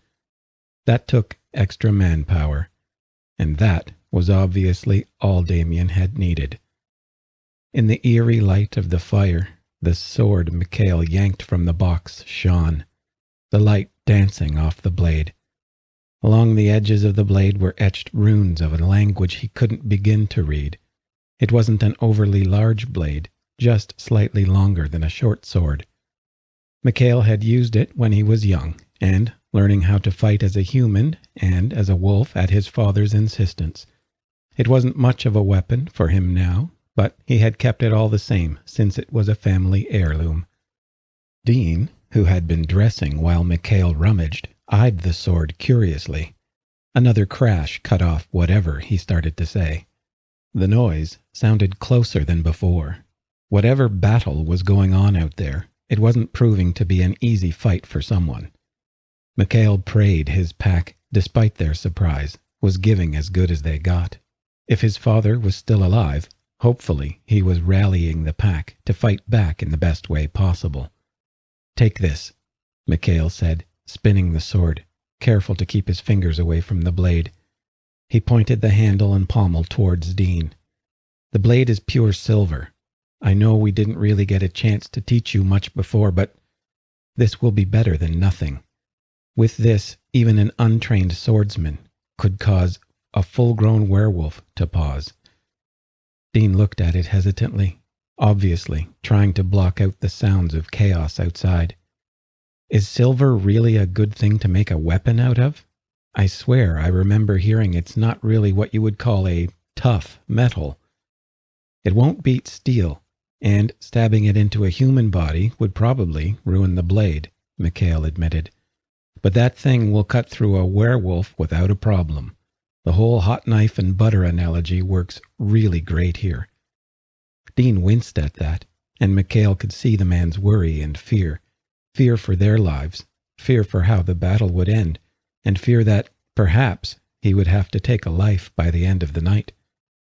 If Mikhail had a say in any of those things, they would all be okay, and Dean would never have to worry about blood on his hands. But he wasn't going to leave the man unarmed while all this was going on, and he would rather Dean had to deal with the repercussions of taking a life than be dead. "Where are we going?" Dean asked, and Mikhail felt an ache in his chest at the sound of the man trying to hold back the tremor in his voice. "You," he said, "are not going anywhere. You need to stay here." He wasn't at all surprised to see Dean swell up in an indignant anger, his hold tightening on the sword. If there was one thing Mikhail knew, It was that allowing the other man to get steam worked up would be the least helpful thing for either of them. Dean was obviously afraid and confused, and arguing with Mikhail would do nothing but fuel his anger and make the night so much harder than it already was. Mikhail crossed the distance between them, gripping each of Dean's shoulders in his hands, looking down into his shadowy face. He could feel the man's tension, tight and fierce in his shoulders. "You have never been in a real fight before, Dean," Mikhail explained patiently, desperate to explain to the man while ignoring the sounds of the battle which seemed to grow with every word. "You've never had to take on multiple werewolves, had to deal with an attacking pack. You don't even know how to use that sword properly." "I can defend myself, Mikhail," Dean replied hotly, already trying to wrench free of Mikhail's grip. "I don't want you out there by yourself." "No, you can't. You going out there, trying to hold your own when you don't know what you're doing, will put you in danger. And all I'm going to want to do is keep an eye on you and protect you. I can't fight them off and keep an eye on you, Dean. I can't." "Mikhail," Dean protested, already beginning to deflate. "What about me? You think I want to be stuck in here while you're out there fighting?" "If you're in here, you have an advantage over them. Wolves don't do so great in tight spaces," Mikhail explained quickly, his words hurried. "Especially big wolves. You can hole up in here, and I can do what I need to do, okay? I'm a way better fighter than you think. I am my father's son, after all." Dean was still fighting the idea, his mouth twisting up into an ugly shape as he tried to find the arguments to smash Mikhail's to pieces. Though they both knew Mikhail was right, he could see Dean's frustration at being so helpless. Hell, he was probably thinking of all the other people and things he'd lost throughout his life, other times when he'd been powerless. This night wasn't going to be one of those moments. If Dean was safe in the house, then Mikhail could fight as fiercely as ever for his home and family, knowing Dean was waiting for him. He pulled Dean in close to him, feeling him shift the sword away from his body. "Hey, you've done so goddamn much for us, for me. Let me be the one who does this, okay? I can do this. I know I can. I need you to trust me." "I trust you." Dean's muffled voice came from his chest. The sound of the man's voice nearly broke Mikhail's heart. It was both fragile and earnest, a man teetering on the edge of something, but clinging desperately to the last lifeline thrown to him. Dean accepted what Mikhail was saying, though his heart broke to do it. He had thrown himself into the mess again, but this time he wouldn't be able to do much more than rely on someone else to help drag them out of it. "I've a bad history of not sticking around," Mikhail admitted, freely, pulling back to look down at Dean. "But I'll be damned if I'm going to run away again. And dying includes running away, okay? It's my turn to fight for us, all right?" Dean nodded, a bittersweet expression on his face. "You know I never doubted you, right? So that's a lie. I did, but not enough to give up. Stop carrying that with you." Mikhail grimaced. "Eventually, maybe." Dean swatted Mikhail's chest. "Soon. Now get out of here before I change my mind and do the stupid thing." Mikhail bent forward, catching the man's mouth with his own for a brief but sweet kiss. "I love you too." Dean's smile wobbled a little. "Change first, and I'll let you out." Mikhail nodded, knowing the man was trying to end the moment and get on with what they had to do. If there was something to be said about Dean, it was that when he made up his mind to do something, he did it. Sweet and loving as he could be, when he was ready to get things underway, those emotions were shoved out of the way so logic could take over. Dean's body was stiff with emotion, but his self-control was locking down and reeling him in. Mikhail sometimes wondered whether that trait would make Dean a great werewolf or a terrible one. The sounds and smells of his home fighting and burning ignited the beast within. As always, the wolf inside sang with pleasure at being given freedom, able to be on all fours with the earth once more. The sound came from Mikhail in a guttural cry of aggression and joy. Even as the pain shot through his body, there was a price to pay for this ability, and it was the brief but sharp pain of his body morphing and shifting beneath his skin. He gladly paid the price each time. His body hunched against itself, the pain growing as he shoved the transformation through him, rushing it for the sake of getting out there and fighting for his home. Pain lanced his fingers and mouth, the former shrinking to claw-tipped paws, the latter stretching, deadly fangs sprouting from an elongated muzzle. A sudden bout of itching overcame his body as the fur sprouted and his paws hit the floor as the transformation took him. Then the animal crept into his mind as the body shifted at last into the massive wolf living at his heart. Shaking himself, he felt the wolf shudder in his mind, felt it settle comfortably into his soul. It could smell the fire, smell the pain and blood. It knew its kin were in danger. They were suffering. He had to be out there. It wanted to tear out the throats of every last living thing which wasn't its own. Mikhail? Dean sounded concerned, a first for the man. Any other time Dean had seen him transform, it had been first with an amazed and minutely disturbed fascination which had eventually turned into acceptance.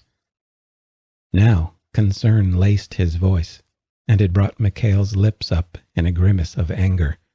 A growl rumbled up from his throat and vibrated down through his paws.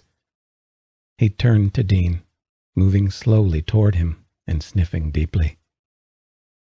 Dean's body tensed at his approach, and the human part of Mikhail's mind realized he was scaring Dean. The wolf was so angry, seething with hatred and violence, and that emotion radiated from him. The rage made Dean very aware of the monster he was trapped with, and it showed.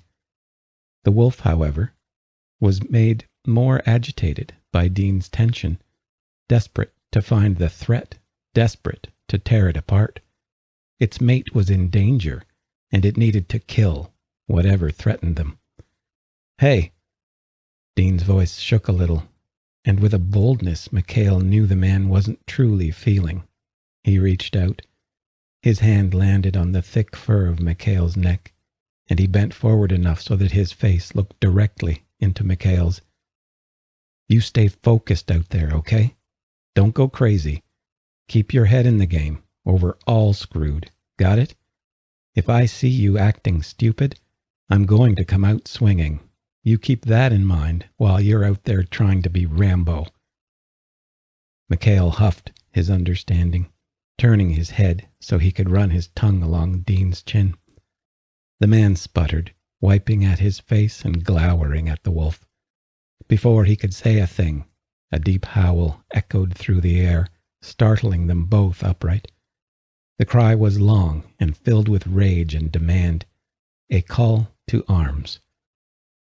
"That was Samuel," Dean said, awe and fear lacing his words. "You have to hurry. Come on." In a decidedly frustrated gesture, Dean stomped across the house to the front window. As Mikhail neared, he opened it. Mikhail would have almost laughed as Dean purposefully opened the door, so he remained concealed behind it. Apparently, the man didn't trust himself to stay in the house if he saw whatever was going on outside. Mikhail allowed himself one final look at Dean before he tore out of the house and into the madness. Madness it was. The smell of blood and smoke filling his nose were worse than before. He couldn't begin to say where everyone was, but he hoped those who could not fight had managed to get away. Even as he thought it, he glimpsed a set of small faces peering out from one of the nearby cabins. The kids were safe. locked up in the house, though he did not know if anyone was with them. He hoped someone was keeping an eye on them, and the group would make a break for the woods whenever it was possible. The fires were not as bad as he had feared. Only a small handful of their buildings were aflame, though one of them was the main building, the old building to have housed the alphas of the pack for a handful of generations was almost entirely burned. His father's howl meant his parents, or at least his dad, had made it out safely. The noises of the fight were echoing from behind the building. A snarl caught his attention, and he whipped his head up just in time for a large body to slam into him. His own fierce snarl ripped from him as he landed, letting the momentum take him away from the snapping jaws which sought to catch him. He rolled, pushing to his feet in an instant, facing the attacker, who lunged the moment he or she recovered. Giving a little jump, he moved to the side and shoved forward, slamming his shoulder into the other wolf's tender side. The enemy wolf was taken off guard too quickly by the ferocity and precision of Mikhail's attack.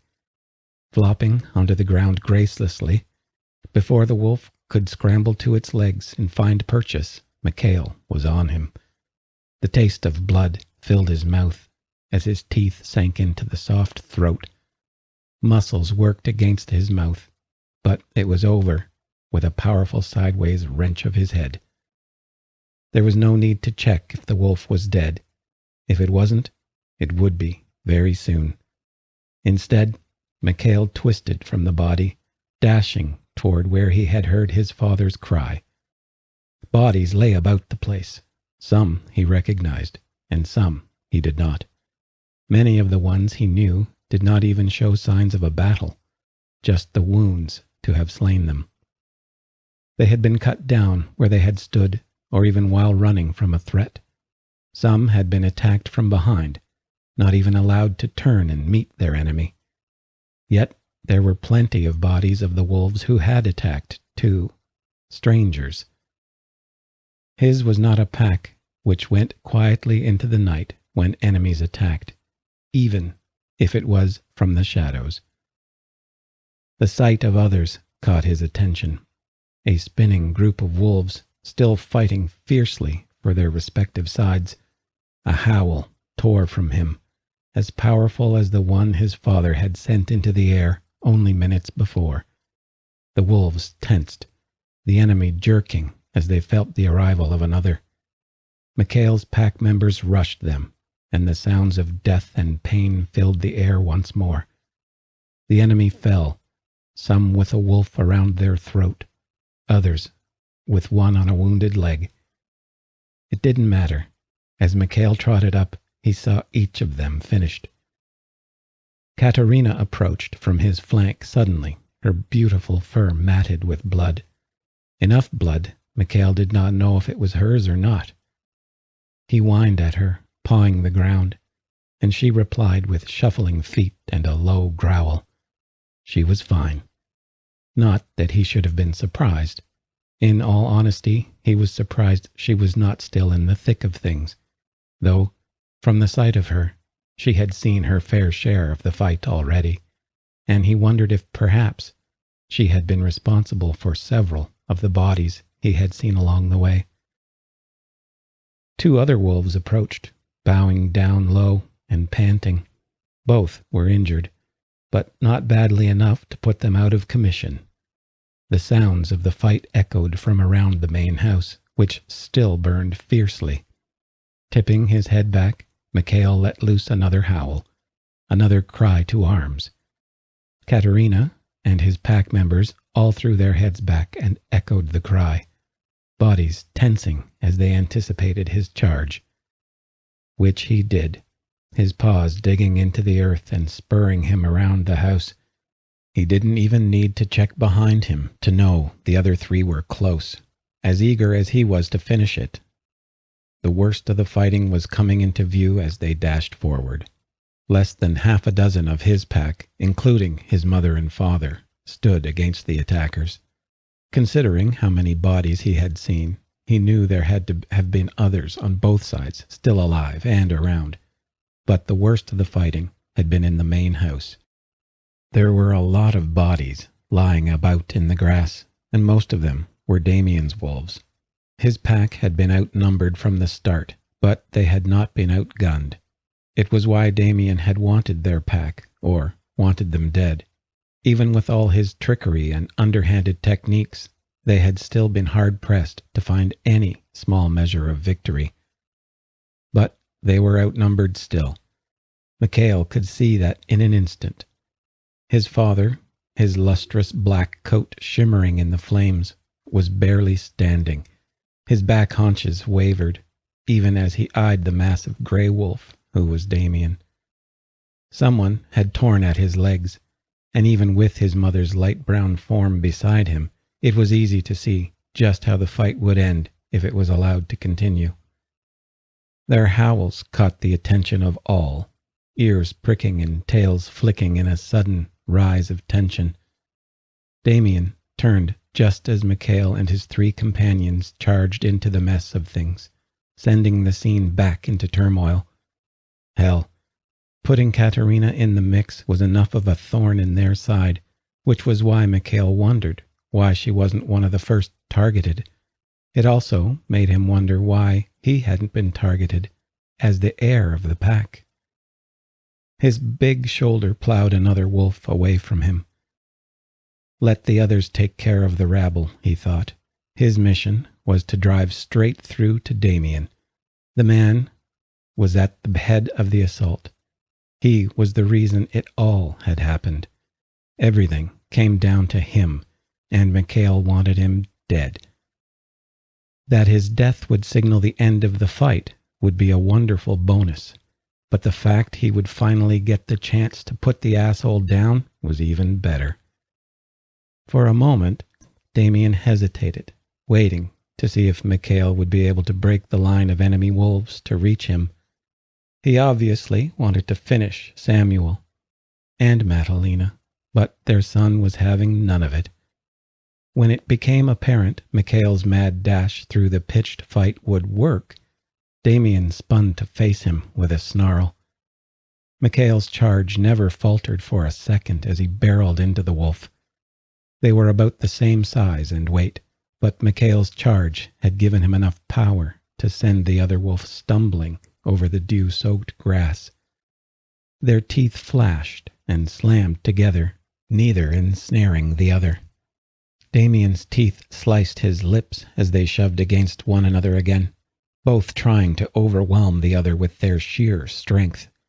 Damien, frustrated with the deviation from his plans, grew even more ferocious in his attack, doubling his efforts.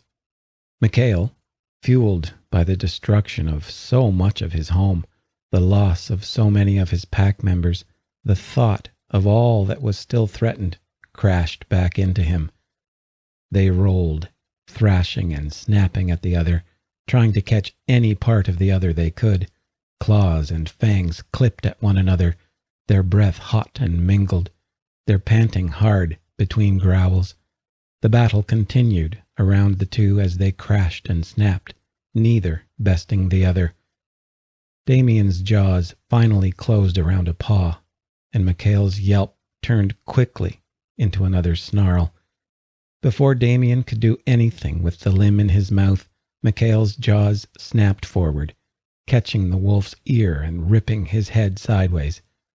Mikhail's paw lit with pain as Damien jerked his head backwards, leaving whole chunks of his ear in Mikhail's mouth. Blood poured from both wounds, but Mikhail was quicker to recover, charging forward once more, ignoring the pain in his foot. The other wolf, eyes widened, rolled to the side and out of the way. His feet scrambled desperately as he avoided the next swift snap from Mikhail, now going on the defense. With a ferocity he had never felt before, Mikhail advanced. His teeth nipped and caught at part of Damien, bringing startled yips and growls from the dark wolf.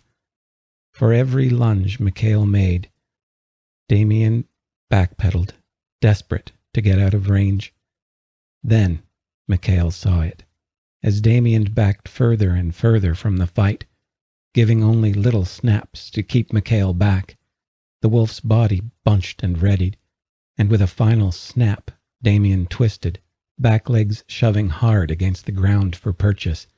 The werewolf was attempting to make a break for the nearby woods, away from the fight and his own men. It was this final act of cowardice which inflamed Mikhail, the sudden burst of hatred so strong he was almost blind with it. With a snarl that seemed to come from the darkest parts of his soul, he leapt forward with more speed and power than he'd ever thought possible. His teeth sank hard into the tough flesh of Damien's back leg, fangs tearing through the blood vessels and muscles. The noise Damien made was more a shriek than a howl. He slammed into the ground, thrashing about as blood poured from his fresh wound. Mikhail worried for the leg for a moment before releasing. Damien's panic-filled eyes met his as Mikhail stood over the werewolf, who had been the cause of so much destruction. Mikhail's teeth dripped with the wolf's blood, and he was keen on tainting them more. The rage thrummed in him, making him eager to claim the man's throat. Others were beside him suddenly, their footfalls alerting him. His mother's almost soft shape slipped past, and with a strength hidden by her size, she placed a foot to Damien's throat and held him there. Serenely, she eyed him, positioning herself between Mikhail and the injured werewolf. Mikhail would no more attack his mother than he would Dean, but it didn't stop him from pawing at the ground and growling at her. Still, she stood her ground, watching as her eldest worked his frustration out through a series of growls and foot-stomping. She lowered her head to show her teeth, but made no other movement, nor any sound. His mother wanted Damien alive. The rational part of Mikhail's mind stirred to life at that, curiosity sparking. It was hard for him to process exactly why she would want the low-life son of a bitch to stay alive. Damien should die, have his life's blood spread across the soil, and their victory apparent for all to see. Every part of him cried out for it, but the steady look from his mother's gaze kept him in check. Seeing it, she cocked her head, perking her ears and nodding slowly. Mikhail stepped back and turned away from her, sensing her relax as he calmed. It wasn't as if Damien was much of a threat at the moment anyway. His mother might not have appeared very ferocious, but she was quick, and more precise than he would ever be. If the werewolf made a wrong move, he would become even more injured than before, or perhaps even dead. Mikhail eyed each surviving wolf of his pack. Most of them were bleeding from more than a few wounds. Even Katerina had taken her own wounds in the fight, if the careful way she held her front paw was any indication. One of their own had fallen in the last skirmish, and Mikhail saw her unmoving body a little away from the others. Despite the ambush, despite the odds against their victory, they had won. There was death on both sides, and they would mourn for their own.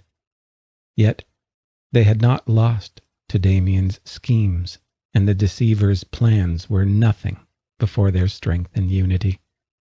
They had come out on top, as they always had, as they always would.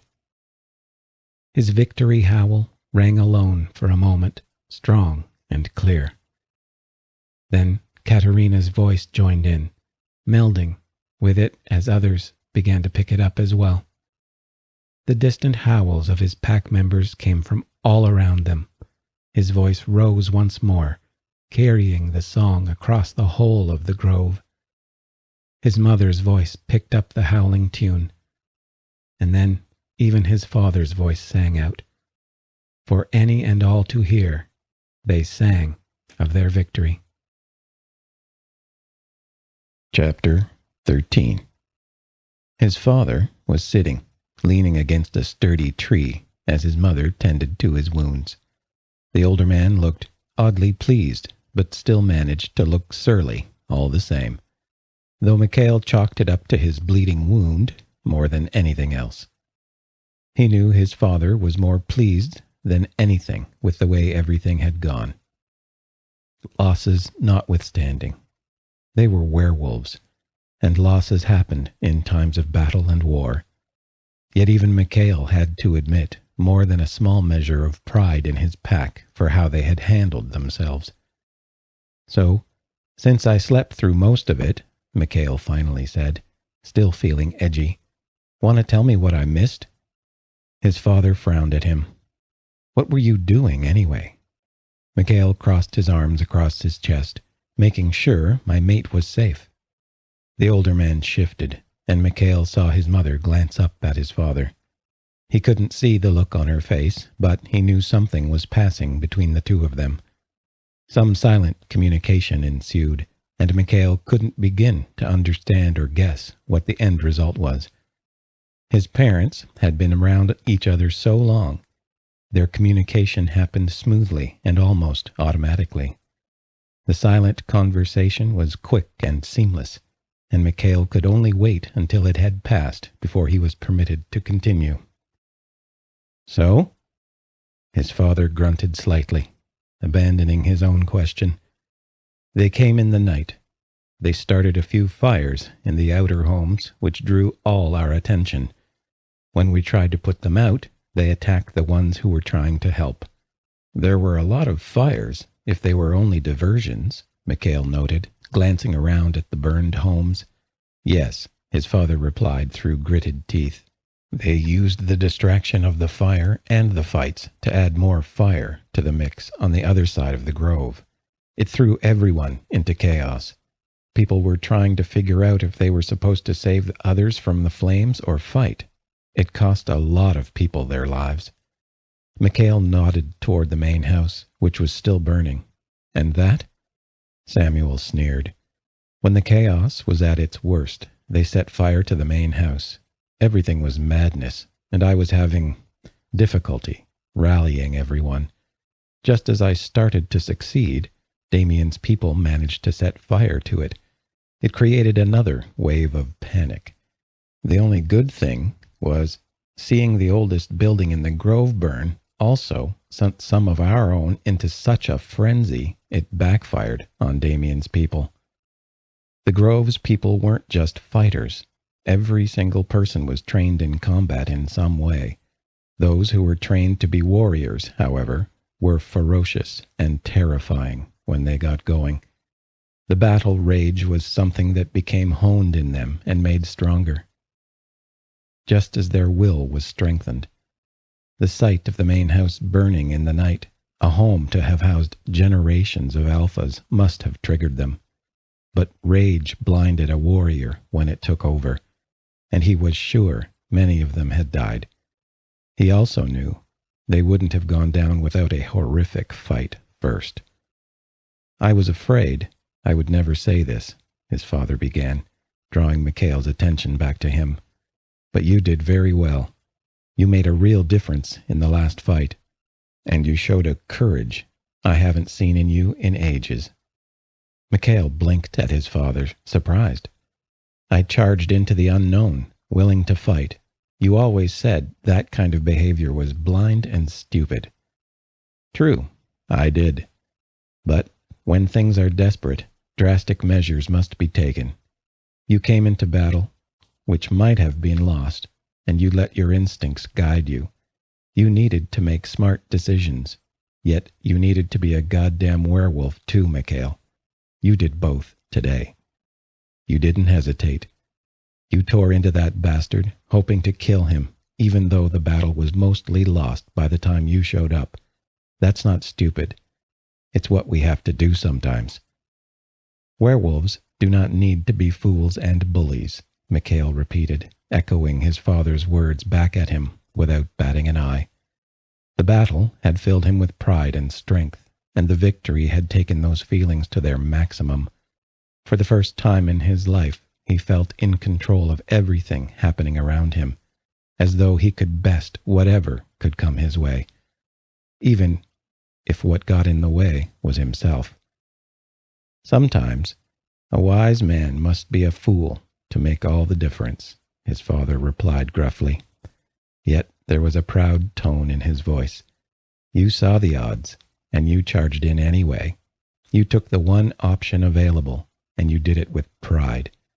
You asked me once, ages ago, why I chose you over another, even over Katerina. Now you know why. She fought just as hard, harder even, Mikhail pointed out, now feeling awkward. That's easy, Katerina said, approaching them. She was holding herself upright, showing every bit of pride Mikhail would expect from her. Even with the wounds still on her body, with blood smeared in a few places, she looked dignified. All the elegance she had ever managed was gone. Of course, but that was Katerina for you. It is? Mikhail asked, eyeing her carefully to make sure she was standing all right. She waved him off with a dismissive hand when she saw his concern.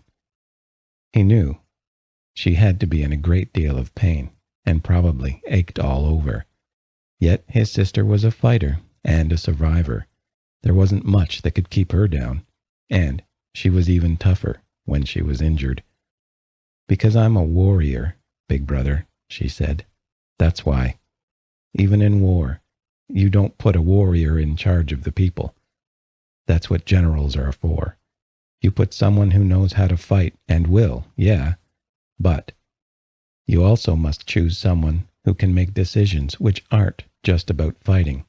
Even in war, people need to eat. They need their lives to go on. And having someone who doesn't half scare the shit out of them helps with those things. Mikhail laughed. Okay, well, I don't make people nervous like you do, I'll give you that. She smiled, shrugging. You took charge, brother. Even coming in late to the party, when we probably would have been beaten. You never lost faith in us. Or, at least, that's the way it felt. You didn't come ready to spill blood and go down fighting. You came in to help. The whole damn grove sang with you when we won. That's saying something. Her eyes flicked to their father. Even their father had joined the victory howl, following Mikhail's cue when the first voice should have been his own. Mikhail hadn't given much thought to what he'd done at the time. He'd done what felt right at the time. The moment had felt special, though he hadn't known exactly why. Now he understood. His father had, in the most primal and significant of ways, acknowledged his heir was truly to be the next to lead this pack. Dean? Mikhail asked, his voice sounding even and firm to his own ears. Mikhail could have sworn that he saw the corner of his father's closed lips twitch upward. Even after all of this. Dad. Mikhail sighed in exasperation, not even caring he had lost the formal title in this moment, especially because of this. The older werewolf took note, then snorted. We can make it official after we deal with this mess. Do you think you can manage the patience to wait until after we are done cleaning up? At that, Mikhail turned to Damien, who lay bound and gagged nearby. They didn't actually have anywhere to put the man right then, so he had been tossed to the ground and left there. Apparently, Damien had found his courage since his attempt to flee, as he glared at Mikhail with true hatred in his eyes. Mikhail wasn't particularly bothered by that. He had already proven who was the better fighter, and who was a goddamn coward, too. Damien was bound and surrounded, so he wouldn't try anything. He valued his own skin far too much for that. Fine. What do we do with him then? Mikhail asked, still wanting to throw the other wolf in the ring so he could tear his throat out. We need him for the moment, so we must keep him in one piece, his mother answered, the first words she had spoken since the fight had ended. When she faced him, her eyes were bright, and he sensed pride in her. Her eyes drifted to Damien on the ground before him, her lips twitching in a suppressed expression of disgust and hatred. If Mikhail were to guess, he would say she was more disgusted with his attempts to flee the battle than with his underhanded tactics. He supposed, in some way, it made sense. His mother was even more pragmatic than his father, and she probably didn't fault Damien too much for using whatever was necessary to win. But she couldn't abide cowards. Yeah, I'm guessing it would be better to present him alive to the other packs rather than just chuck his corpse at their feet, Mikhail huffed, disliking the idea, even as he knew it was necessary. To say the least, especially as we don't have any of his entourage with him, his mother said. Both his main bodyguard and his shaman are absent. I imagine they were here, but no one can seem to find them. Which means we need this piece of crap alive, Mikhail grunted, repressing the urge to kick the man while he was down. With Damien dead, it would be their word versus whoever had managed to escape. And if his most important men got away, it could mean trouble. Mikhail imagined the man would have a backup plan, which might involve twisting their rightful capture into a kidnapping and ransom situation. Even if Damien's people spun that story, they wouldn't show their hand with an outright attack. But Mikhail wouldn't ransom the man for shit, and would happily drag him to the other alphas and lay out his crimes before them. He was quite sure it would be more than enough to convince even the nervous ones to take their side. With Damien as their captive, the people of the Grove would have the time to get themselves back in order before they had to face the other packs. Mikhail knew more than a few who had aligned themselves with Damien would take the chance to wash their hands of the backstabber. The trick would be making sure that none of Damien's co-conspirators managed to work any schemes before then. Mikhail looked around. Do we have a full count of everyone, both alive and dead? His father eyed him. No. Beyond what you see here, the children across the way, and Dean, we don't know anything else. We're waiting for a few scouts to return yet, though the twins should have been back by now. Artemis and Apollo's delay didn't bode well. They were normally the quickest to respond to any call of arms. His father hadn't mentioned Lucille at all. That Samuel hadn't brought her up at all meant he wasn't worried, and Mikhail wondered if perhaps she had been elsewhere when this had happened. So, the kids were there? Mikhail said. I thought I'd seen them. Yes, they were moved in the chaos. The best we could manage was to seal them in the house and hope it wasn't set alight, though I doubt even Damien would have been so twisted as to attack a house full of pups. Mikhail was about to say just what he thought about how far Damien would really sink when a shout jerked his head up. One of the few remaining fighters skidded around the corner of the main house, avoiding the flames still burning. He dashed straight for them, and Mikhail's muscles tightened at the look of panic on the man's face. The house, he panted, trying to get the words out as quickly as possible and stumbling over them as he went. Slow down, Samuel barked, his tone harsh and commanding all over again. What happened? The house, with the children, the man sputtered. Mikhail paled. His eyes found Damien's, whose dark eyes were gleaming at him. No, he breathed, turning and running around the main house before anyone could say anything more. Despite being on 2 legs rather than 4, he felt as if the trip to the cabin which had housed the children took no time at all.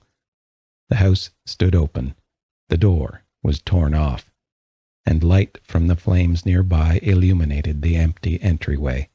His blood ran cold at the sight as he realized the house was utterly empty. His eyes slipped down toward his own home, and his heart shuddered in his chest. The door was hanging wide open, and He didn't need to look to know his mate was not there. For a moment, his mind seemed to slow to almost nothing, and he was unable to decide which way to go, or even which way was up or down. A rattling breath jerked him from the panicked fog he was sinking into. The noise came from a man, naked and blood-covered, sprawled near the door. He didn't know this man, which meant he was one of Damien's. The man's bleary gaze was desperately trying to focus on Mikhail. White, hot anger flared in Mikhail's chest, and he stomped over to the man, then grabbed him by the neck and jerked him up. "Where are they?" he asked, each word punctuated by a low and malicious growl. The man's face somehow managed to go more ashen. The wound on his side wasn't a wolf mark. It was a clean slash across the whole of the man's side. There were only two kinds of wounds which could transfer from the wolf form over to the human form. And of the two, only one thing could make a cut that clean. No fang or claw could be that deep or neat. Dean. "Guess the little human put up more of a fight than you thought, huh?" Mikhail asked savagely, fear and terror threatening to claw at his throat. Damn it, he thought. Do not let anything have happened to the kids, to Dean. Not when they managed to win. Do not sour this victory with this loss. Not this. Yes, the man managed, his voice strained, pained. Weren't supposed to hurt them. Just take them only. "The kids or my mate?" Mikhail demanded through clenched teeth. Both, the man stuttered. Human wasn't supposed to fight. He's easy." "Yeah, looks easy," Mikhail snorted. "You're dying." The man nodded slowly, taking a deep breath. Then his eyes focused. Mikhail had seen enough men and women die to know this sort of clarity. It was the strength and clarity of a person on their last breath, willing themselves to do one last thing, one complete act before death took them. "Knox wants your mate," the man finally managed, staring at Mikhail. "Knox? Is he the shaman?" He thought of the cold focus in the smaller man's eyes when he had walked away from Damien. Yes, wanted the kids too. Don't know why, but weren't supposed to hurt them. Just kids. Your mate wouldn't let me take them. Fought hard and ran." He breathed harder, trying to get the words out. It was always a painful process to witness, even if the person in question was your enemy. "Knox wants him, though. You don't want Knox to. He's wrong. You both follow Damien, which makes you both wrong," Mikhail told him, feeling his anger growing all over again. Weakly, the man shook his head. "No. Wrong." The emphasis, so heavy with the man's dying breath, made it all more chilling. The worst was, they really were the man's last words. The shaking rattle of his lungs gave way to silence. Not for the first time in his life, Mikhail watched the light in a warrior's eyes fade to nothing. With growling frustration, he lowered the man's lids. "Mikhail?" Katerina's voice brought him upright, and he said, "They're gone. The kids. Dean." "Gone?" Alarm showed for the first time in her voice. "Gone where?" Mikhail looked to the dark woods. "There, I think.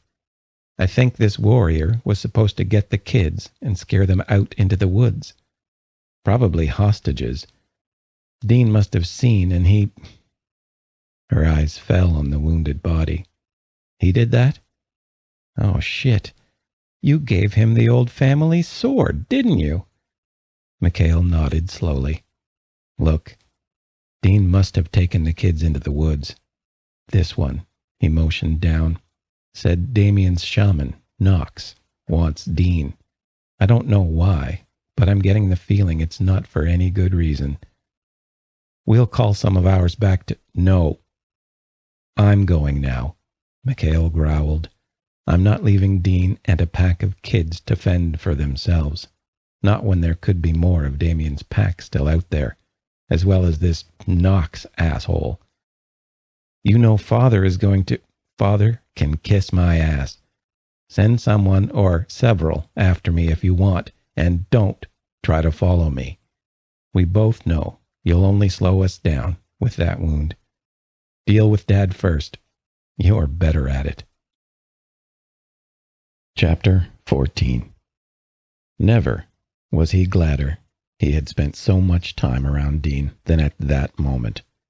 He had transformed again, knowing he would pay for changing twice so close together in one day, but he didn't care.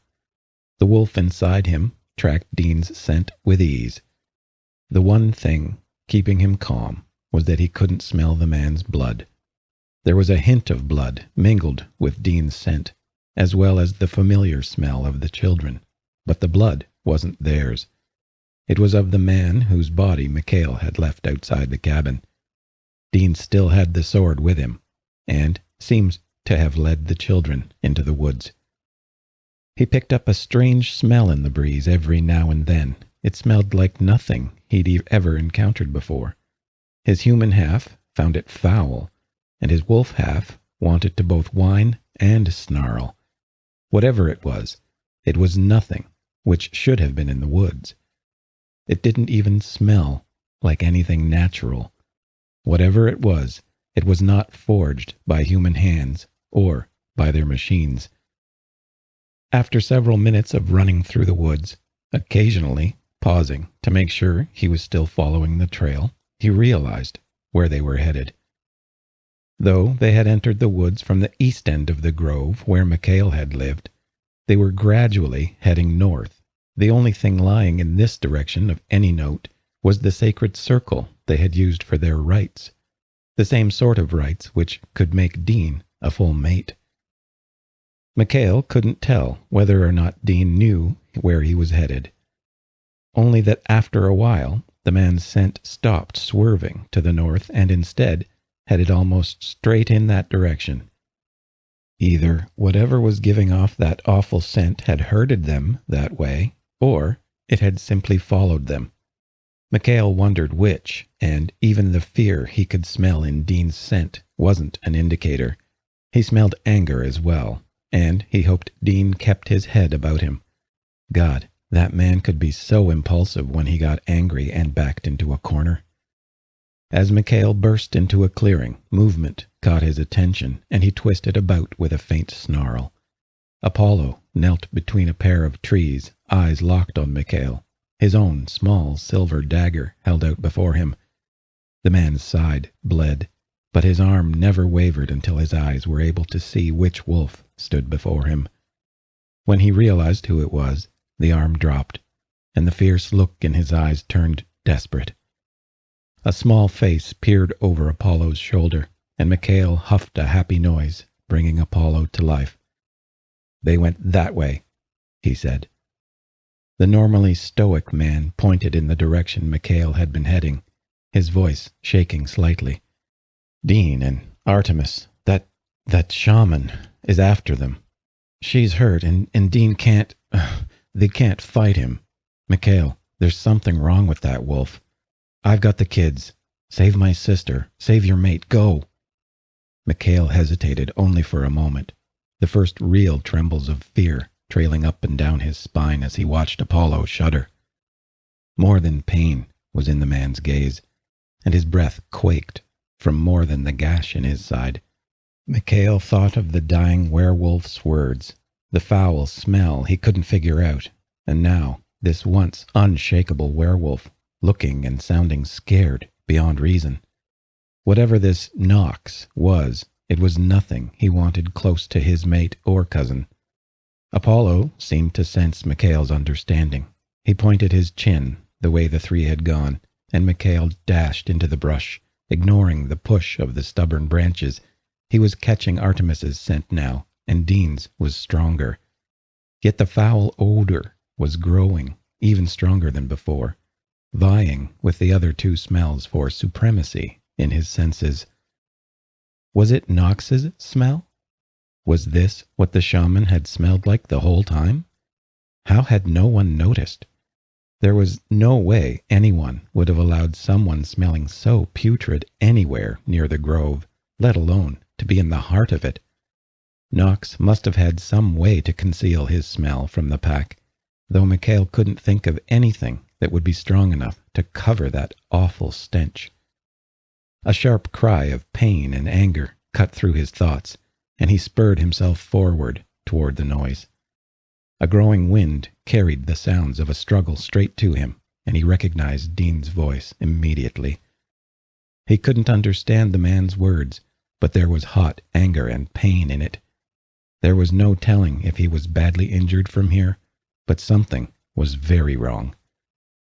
When Mikhail finally burst into the circle of stones marking the sacred cairn, he was confused for a moment. Against one of the taller stones was Artemis's unmoving form. Dean and Knox were just beyond. Mikhail stepped closer, assessing the situation. Dean seemed whole, and, though he was nursing his left arm, Mikhail smelled no blood coming from him. The other man was calmly walking toward Dean, his pale skin seeming to glow in the low light of the moon. Even without the smell rolling down to Mikhail's nose, he could tell there was something very wrong with that man, if a man was even what he was. Knox's movements were odd, both stiff and yet smooth somehow, like a half-frozen dancer trying to perform.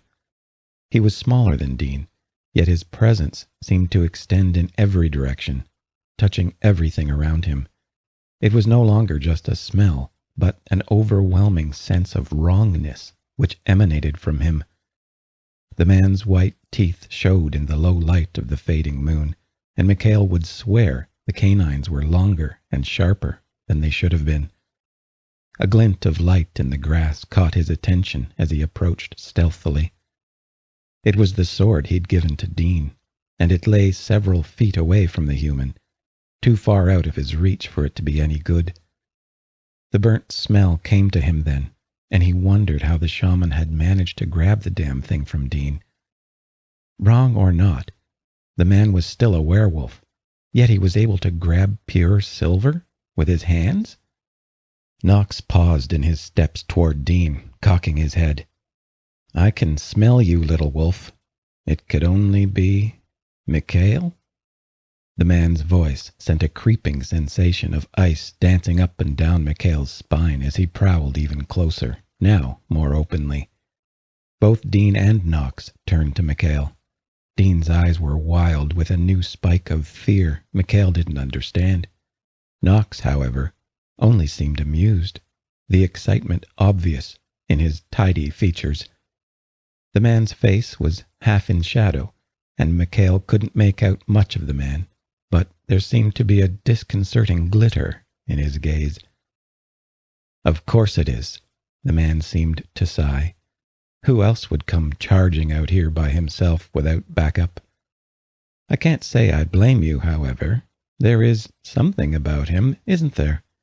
I haven't a clue what it is yet, though I do have a few ideas. I'll be sure to find out for you."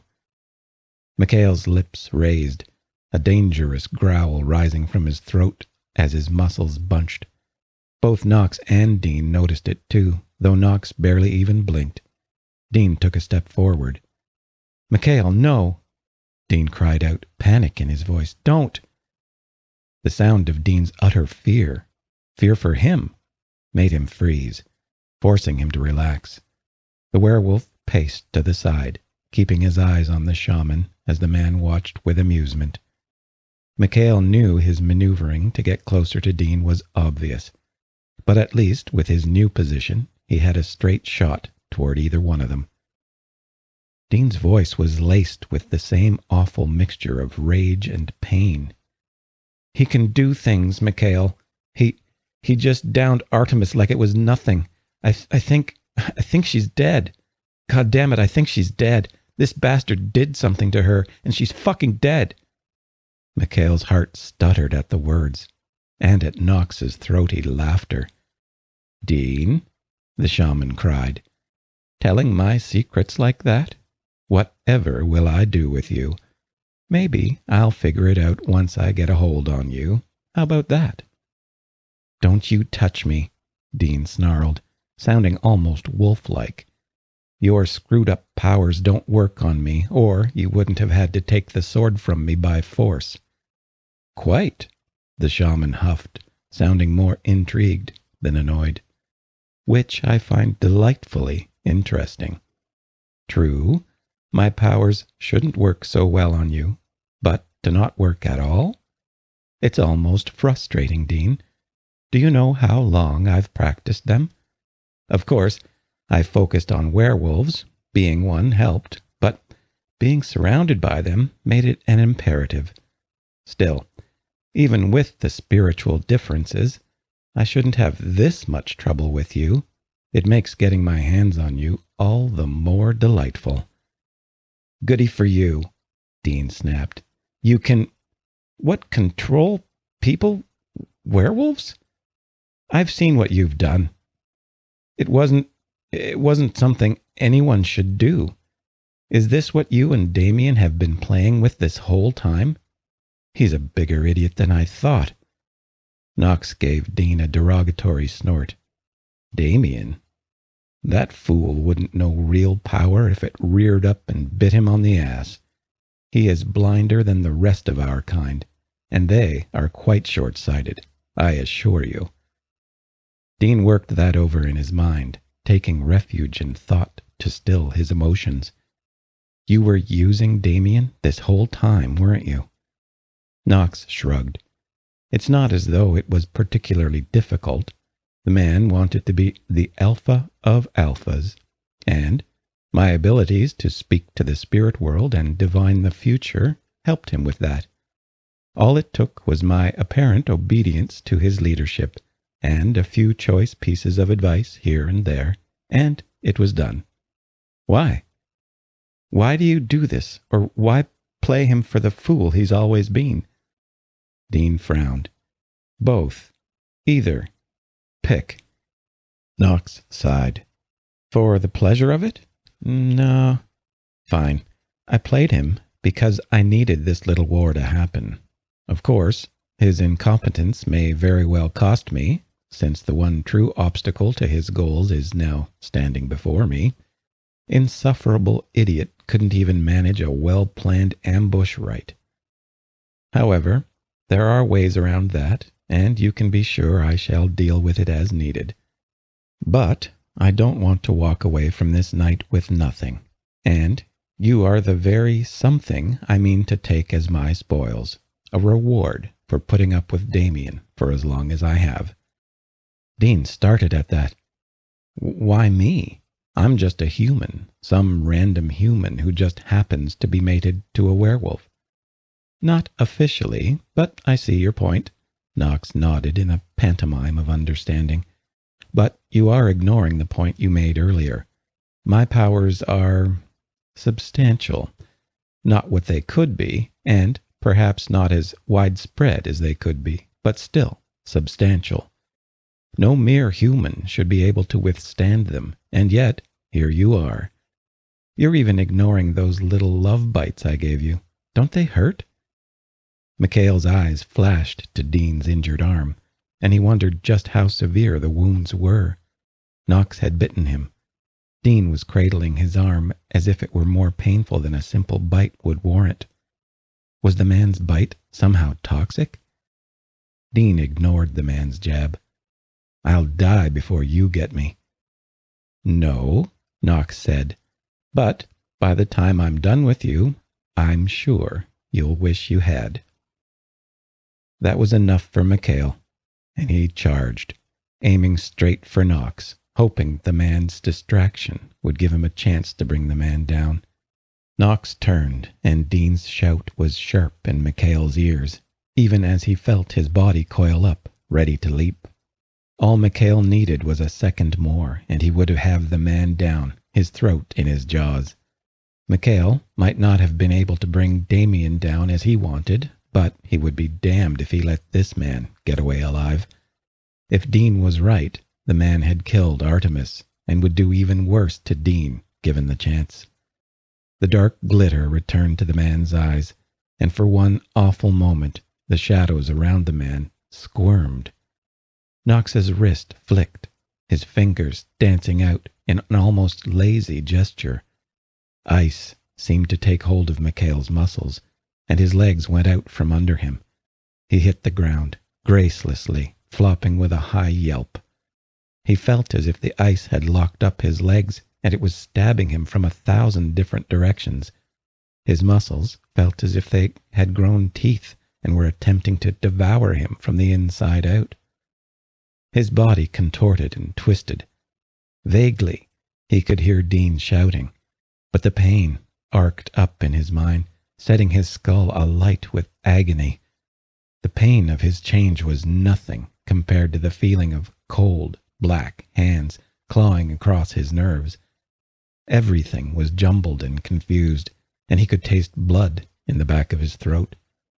A dull thud preceded the end of the pain, and when he gasped in air, it felt ragged and difficult.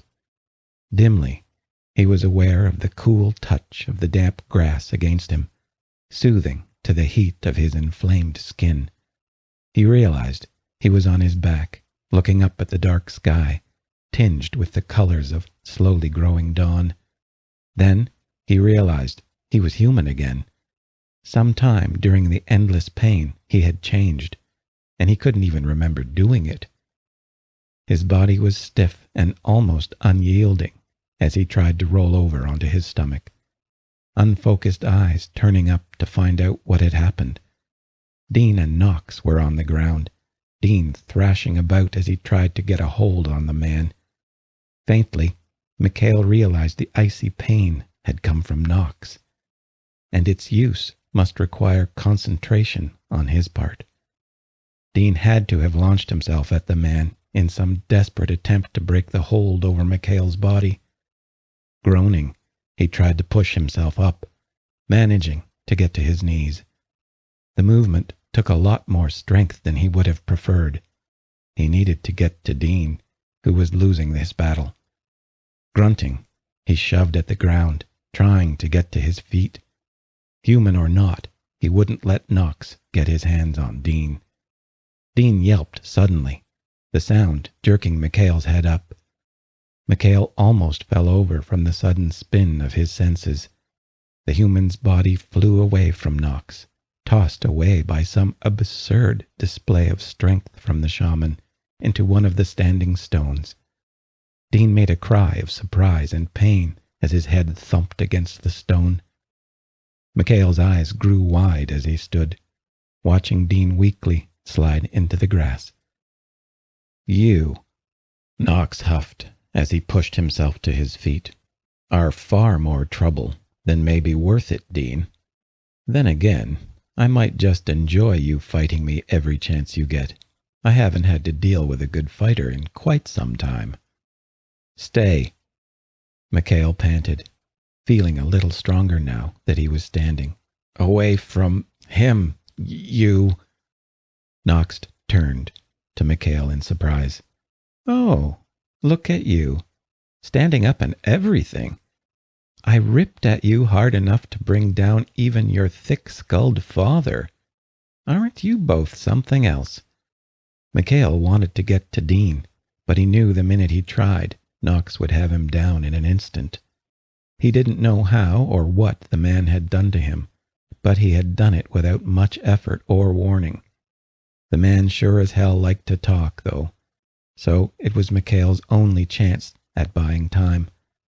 He prayed Dean was okay, but in his current state, McHale knew if he tried anything else, he would only get one or both of them killed. Keeping the man talking would at least let him build up his strength and perhaps think about a plan for dealing with Knox. Hell, maybe he could even delay enough so that backup arrived. Knox couldn't surely take on more than a few of them at once, right? Same to you, he breathed, eyeing the man's hand. Neat trick. That a shaman thing no one ever told me about? Knox scoffed, looking down at his own hand. Hardly. Though, I will admit, if it hadn't been for that, I would not have the strength I do today. So, I suppose you are partially correct. You went sniffing where you weren't supposed to, didn't you? Mikhail asked, worry spiking through him when Dean still didn't move. He knew he should be focused more on the shaman in front of him, who smelled wrong, did wrong, and was so completely wrong. Dean had a hard head. Luna knew that. If everything before this hadn't brought the man down, being thrown against a rock would be nothing. Knox rolled his eyes. Please, the places I have seen, the ones I can tap into, are only forbidden by narrow-minded, blind fools like you and your father. Ever since my spirit guide showed up and brought me to the knowledge I have now, I have known nothing but power and control. People like you and all the others of our kind who think as you do are the reason we have not grown or changed. I am the one who can drag us into the future, even if I have to do it with you kicking and screaming along the way. I am the future of our kind, Mikhail, not you and yours. The most incredulous expression crossed Mikhail's face at the man's little speech. If it weren't for the utterly bleak circumstances, Mikhail might even have laughed at the man. The sheer, dumbfounded emotion was enough to distract him from even his worry about Dean for a moment. He tried to find the words to express himself without choking out a laugh. You're the future, he asked faintly, feeling a twisted sort of humor bubbling up in him. Let me get this straight. You get pulled into some dark crap, and it gives you some messed up power, and suddenly you're the future. You don't get it, do you, Mikhail? Knox snorted, as if to say he wouldn't have expected anything else from him. What I have is power, and it's only growing stronger. The kind of power which can change the whole of the world. Isn't it the sort of thing that could forge a future? Knox, he hissed, jabbing a finger at him. Look at what you've done to get this power. You reek of wrong. You feel wrong. And the shit you're doing is wrong. There is nothing right about you. You've twisted the powers granted to you by Gaia and Luna. Yet you want to talk about being the future? Your powers are wrong. And Damien was an idiot for ever trusting you. Anger flared into Knox's face for the first time. You're so ignorant. It's a shame, really. You are certainly one tough son of a bitch, and if you weren't so blind, you would have made an excellent addition to the roster. But you're as blind and bumbling as your father, and it is all you will ever be. Your kind are the relics of the past, and I will bury you with all the other fossils. You sound like every bad movie villain, Knox, Mikhail said with a snort. You're not the future. You're a mistake. One someone should have had the sense to fix years ago. Knox's face twisted. The only mistake was not choosing someone better to wipe you and your pack off the face of this planet. I will leave your corpse with that woman's, then take Dean for a bit of fun while I figure out how to deal with the mess that fool left. Mikhail leaped, hoping to get to the man before he was able to use whatever twisted power he could call at whim. He heard Dean's faint cry, and for a moment his heart swelled, knowing the man was alive, and the night was almost sweeter for it. That thought was washed away as the same blinding agony slammed into him, and his body hit the ground with a cry. Fire and ice lanced through him, grinding his nerves into bundles of nothing but pain. Then it was gone, cut off in an instant, and accompanied by a startled, throaty noise. Mikhail groaned, the rising sun's light seeming to burn his eyes, but his strength was still there.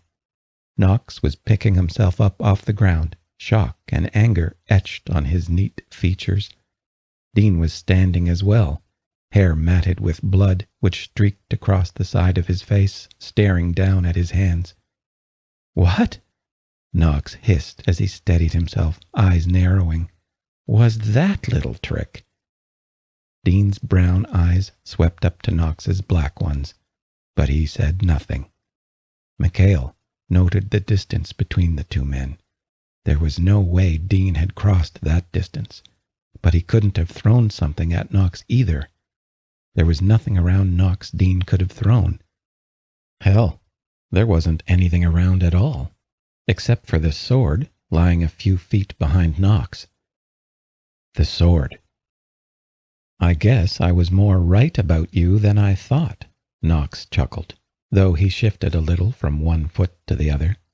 Even in his foggy state, Mikhail could see the other man wasn't nearly as confident as he had been only moments before. Something had happened, which Mikhail, blinded by the pain driving through him, had missed. "I guess you were," Dean said, that look of awe filtering into his voice. "But I bet you're regretting playing with your food now."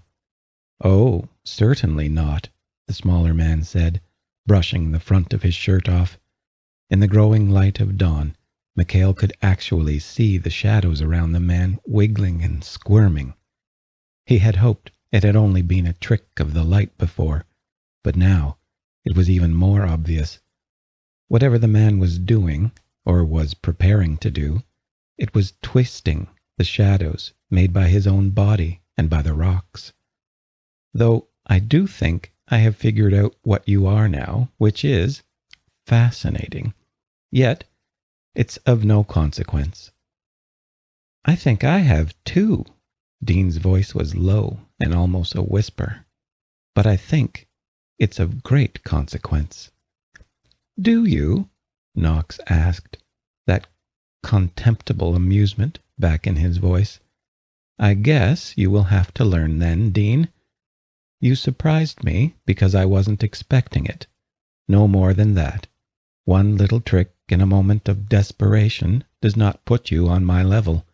Now, be a good boy and sit down while I deal with your mate, and maybe I will only make your anguish last a few hours instead of weeks." "No." Dean's eyes closed as he spoke. As he breathed in the morning air, spreading his arms out, Mikhail felt, rather than saw, something building around the man, curling around him and growing stronger, thicker. The foul smell permeating the place had bled away, replaced by an entirely different smell. It was the smell of the earth after it rained, flowers blooming in the spring, the crush of autumn leaves, and the crisp, clean smell of cold, snowy air, all wrapped into one. It was growing stronger, fighting with the horrible stench Knox gave off. "Dean?" Mikhail breathed, transfixed. Knox seemed to be frozen in surprise. Dean's eyes opened, and a small smile played on his face as he looked over the two of them. He looked at the clearing around them, and past even that. There was a faraway expression on his face Mikhail had never seen before. Whatever Dean was doing had wiped away all traces of fear and worry. Dean's gaze returned to Knox. "If this is anything close to what you knew before, Knox, you're an absolute fool for giving it up for shadows and twisted power. And you forgot one simple thing in your calculations of power." Knox's eyes flicked from Dean to Mikhail, his tongue running over his bottom lip. "And what, pray tell, might that be?" I know what you are, little fledgling druid, but you lack the experience and knowledge." "True," Dean admitted, "but you're in my home, asshole." Something swirled, the air around Dean hazing, and the light around them growing even brighter for the briefest of moments. The shadows around Knox spasmed angrily, thrashing about as the man's hand came up. The two forces met. Mikhail swore under his breath when the shadows pushed forward, pressing the light away from Knox. There was a quivering at the edges of them, though, as if they were struggling to push their way through the sunlight streaming down from the clear sky above them.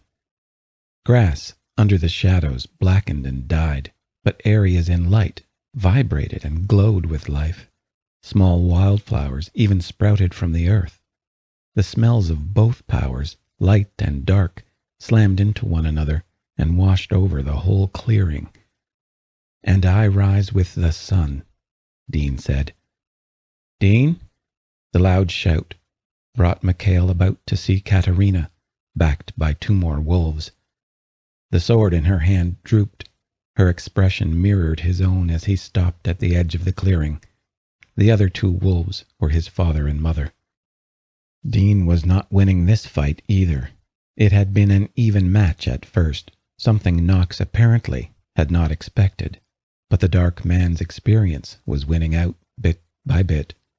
Mikhail could see it in the tautness of Dean's face and the shake of his legs and arms. Knox threw his head back and laughed, the shadows squirming their way forward little by little. "You have so much potential. What a shame you're wasting it on this lot. Perhaps I'll find another like you somewhere. Maybe I'll have better luck with them. We could have fun, you know."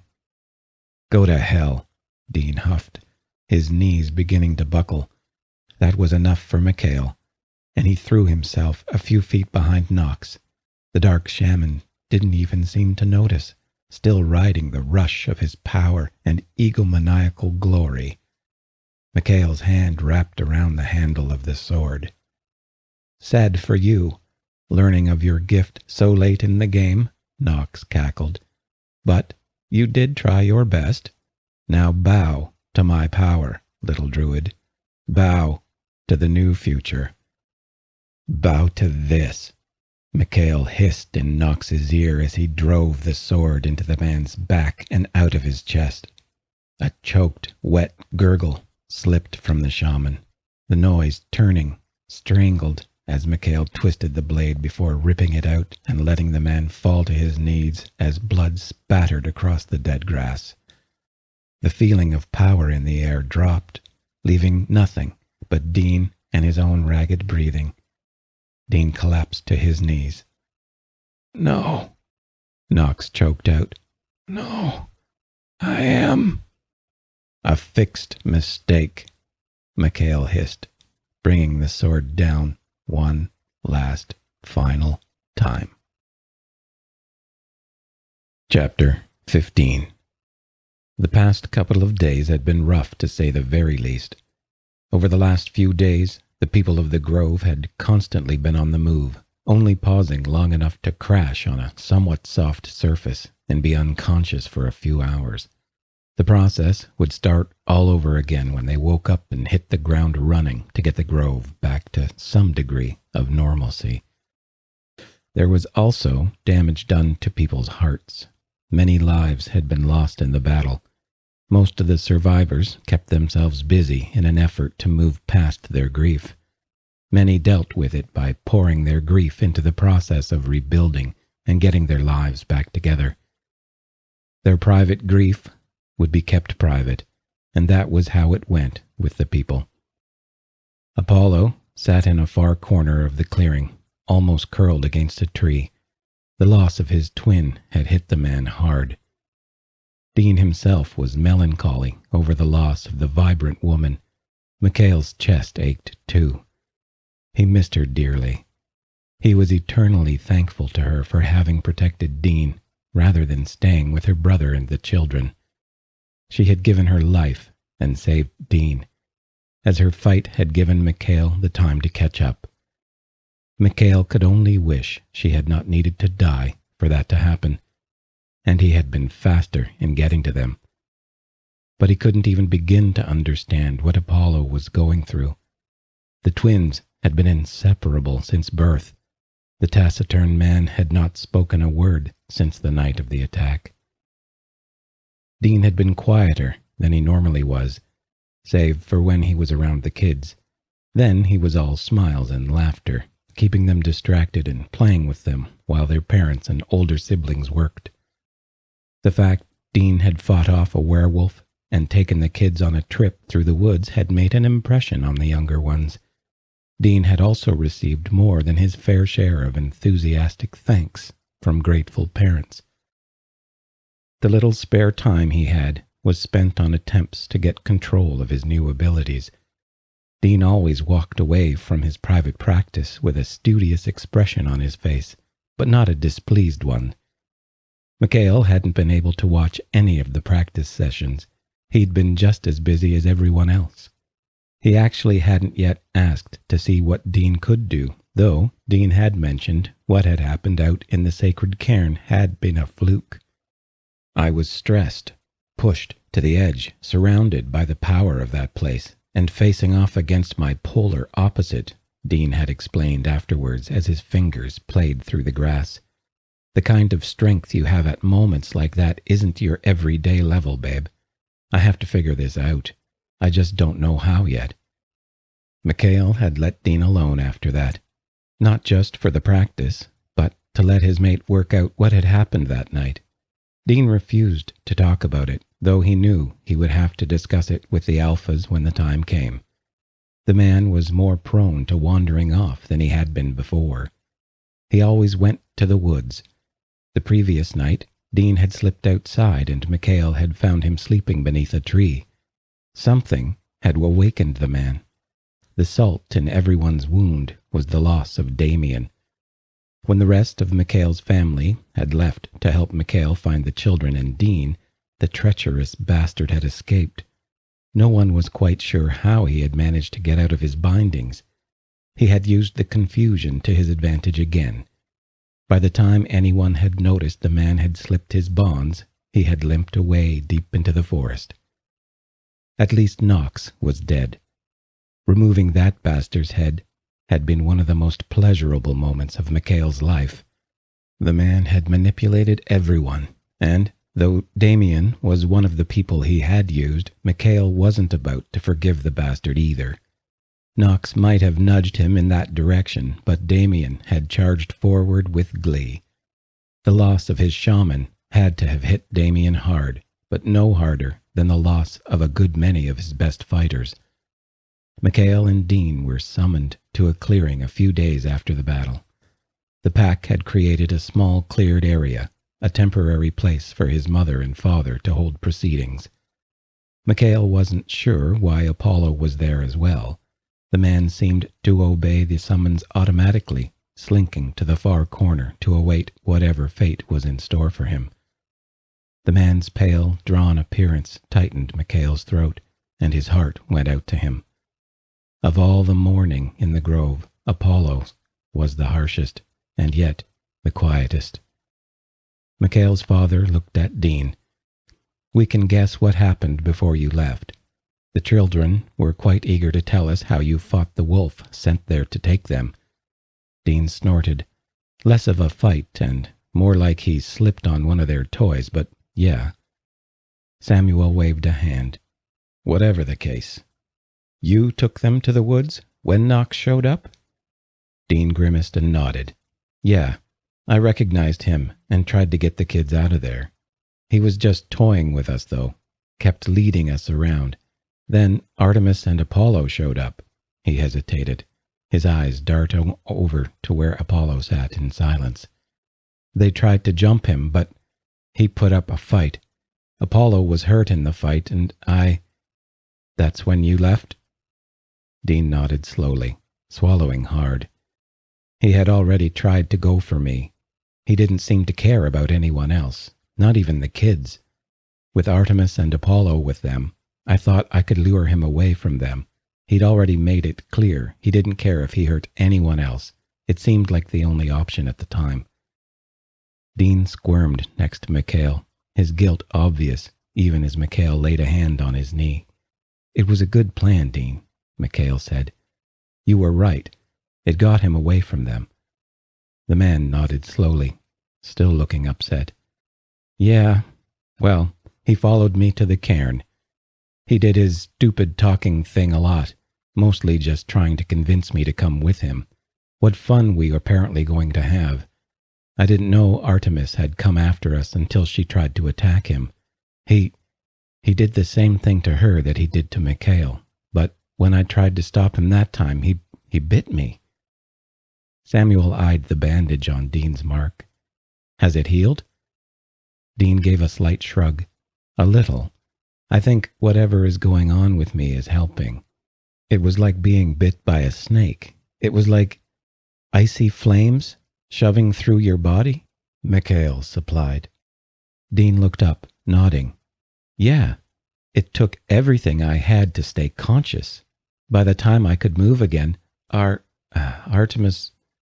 His voice cut out with a choked noise. He hung his head, but not before Mikhail saw his eyes swim with unshed tears. No one said anything as Dean struggled with himself for a moment. It was difficult for Mikhail to sit there and let Dean suffer. He wanted to take the man into his arms. Yet he knew Dean needed to speak, not because his father needed the story, but because Dean would never forgive himself if he didn't push past everything. He was strong, and he was proud of that strength. Mikhail would not take that from him. "It was too late," Dean resumed quietly in a hoarse voice. "When I wouldn't come with him after that, he tried using the same power on me. It didn't work, though it felt disgusting. Then Mikhail showed up, and everything else you already know. He used it on Mikhail. Knox and I fought. He almost killed me with that throw, and then..." His father shifted on his cushions. "He called you a druid." Dean looked up, locking his saddened gaze with Samuel's. "Yes." "And?" At that, some of Dean's life came back to him with a snort. "Are you asking me if I think he's right?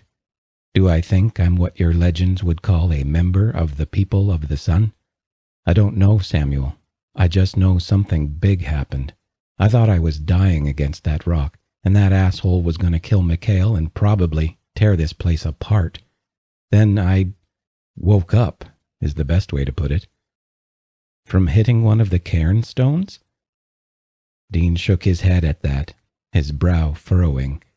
"I never really lost consciousness, but it was like suddenly I could smell the whole forest around me. I could feel it. For a second there, it was like the whole forest just came alive, and I could feel it in every part of me. Everything seemed so surreal." That was Mikhail's mother. So rarely did she say anything during formal meetings, yet the look of eager wonder on her face told him sometimes even she couldn't hold back. Not that his father really seemed to mind very much, if the look on his face was any indication. Again, Dean gave a shake of his head. "No. When I stood up and looked around, it wasn't surreal. It was like I had been wandering in a fog my whole life. For that moment, everything was perfectly clear, and I knew what I was doing. When I was fighting him, it was as if I was using the will of the forest to do it. I can't even explain what it was like, or the fact I could feel his power. I'd rather feel the pain of his bite compared to the feel of his power. It was horrific." "I had never heard of the kind of power he had," Samuel admitted. Dean eyed the man. "Yeah, you have. The same story that told about the people also talked about the darkness. It's what was in him, some living black hole. It was everything wrong that's ever been, a small piece of utter dark, death and destruction. It was like staring into the void, Samuel, and he had that in his soul. Mikhail's mother drew something out from her pocket with a quick movement and tossed it to Dean. Instinctively, Dean caught the object. Immediately, he yelped, dropping it to the grass. It was a small gold medallion and chain. Dean winced, shaking his hand, an ugly red mark on his palm and fingers. With a confused and annoyed expression, he looked at her, silently asking why she had done that. Her small shoulders rose and fell. Pure gold, Dean. You are what he said, and what you refuse to call yourself. I suppose it would be more accurate to say you have always been, but only realized it quite recently. I doubt you could do now what you did at the cairn, but in time, I have no doubt you could do it again, and even more, given the time to learn. Gold? Dean asked, poking the medallion away from himself with his shoe. Oh, hell, your allergy, Mikhail said in a sudden wonder, plucking the medallion up and looking at the simple object. I remember you telling me a while ago that gold irritated your skin really bad if it touched for too long. Gold is a druid thing, like silver is with us. His mother took the jewelry back. It has been said our silver weakness comes from the moon, as silver is its metal. The old stories said druids were tied to the sun, and gold would seem to be the metal for that. It seems I was correct. Apparently, Dean's awakening has turned the allergy into a full reaction. Dean eyed the gold chain around Mikhail's neck. Better take that off before bed. Samuel shifted again to signify that he wished to speak. All went quiet once more. It was obvious, from the bags under his father's eyes, that he hadn't been sleeping well. In contrast, Mikhail slept heavily when given the chance. His father had more than guilt and grief on his mind, but Mikhail would have to try to make sure the man got more rest than he currently seemed to be getting. We will be dealing with the Damien situation as best we can, his father began. The best we can do is send a few able people out to share what happened here. For now, we're keeping what happened with Knox out of the tale. As it is, only those of us here, Lucille and Katerina, know about it. Neither will tell. I've already sent Lucille out to spread the news about Damien, so you can be sure she'll keep much to herself. Don't want them to know you have a druid on the payroll? Dean asked, sounding tired and resigned. A fledgling druid in a wounded pack is a prime target, Samuel answered evenly. Until you are either more skilled, or we have recovered sufficiently, it is better to keep it to ourselves. We also aren't sure if there are any others like Knox out there, and we don't want to draw their attention any more than we already have. If there's one thing I've learned about the dark things of this world, it's where one thing is, there are bound to be more. Dean squinted at Samuel. What, now that I'm a druid, I'm a member of the pack? Mikhail's father actually smiled a little. No.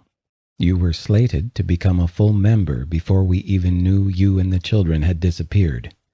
You can thank your soon-to-be mate for that. After helping to turn the tide of the battle, he wasted no time in arguing your case. There is usually a small ceremony for it, but now really isn't the time. Once we are more stable, we'll organize it. However, because I'm the damn alpha, I can still say you're a full member, so welcome. Dean beamed at Mikhail. The look in the man's eyes had Mikhail's chest fluttering. For the first time in days, Dean looked happy. There was a gratitude and warmth in his face, which had color flushing Mikhail's cheeks. In any case, Samuel continued in a dry tone, you are to continue your research and see if you can find more. Your primary duty will be to develop your abilities.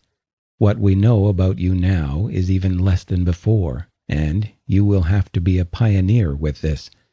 None of the packs around here have a druid, and we do not need to let them know about you. Perhaps in time, but not now." "Are we being sent home then?" Dean asked. "Yes. Mikhail will be going with you. It's better that he's with you. You're almost his mate, so that's where he should be. That being said, my primary motivation in sending him with you is for your protection. I don't believe anyone else would guard you as fiercely as him." "There's a process to make it official?" Dean asked, looking like his old curious self again. Samuel cleared his throat. "Yes. Mikhail can tell you about it another time. In any case, you should return soon. We need you learning what you can as quickly as possible." Dean nodded, drawing himself up. "I have a request." Samuel's brow raised. "So soon?" Chewing his lip, Dean looked at Apollo. "I want Apollo to come with us." "Apollo? Why?" Dean's eyes fell to his lap. "I have my reasons." Samuel watched Dean carefully, trying to search the man for the answer. Mikhail could see the tension and worry on Dean, and he could see the guilt plain as day. Dean, though he hadn't said it, felt guilty about Artemis's death. Maybe he even expected Apollo would blame him for what had happened, and Mikhail couldn't say whether that was true. Slowly, Samuel nodded. "Very well. Perhaps it's best." Apollo had only glanced up at the conversation, saying nothing. Even his face was blank as he looked between Samuel and Dean. Eventually, his eyes moved away from them, resuming their listless stare at the trees. "I do not believe Damien knew about what happened at the cairn.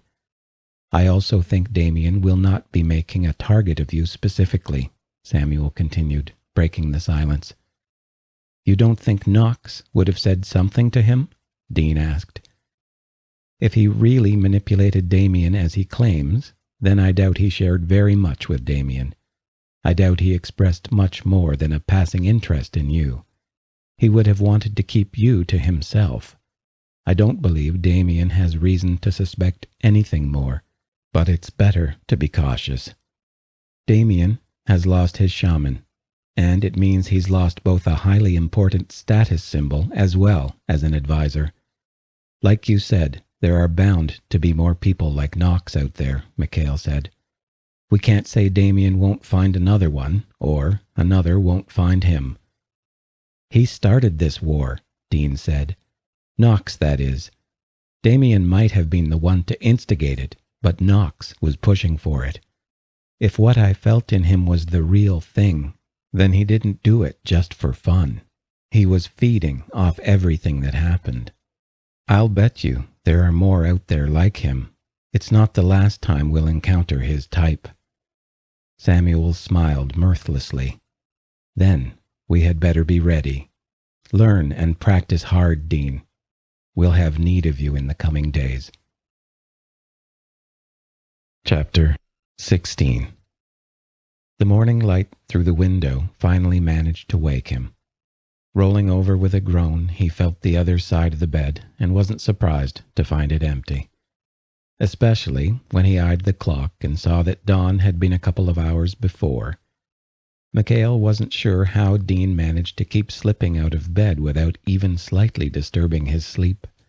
The man was becoming too stealthy for his own good. Huffing, Mikhail pushed himself up, blinking as he gazed around the room. By now, the other man would have already had his breakfast and gone to work.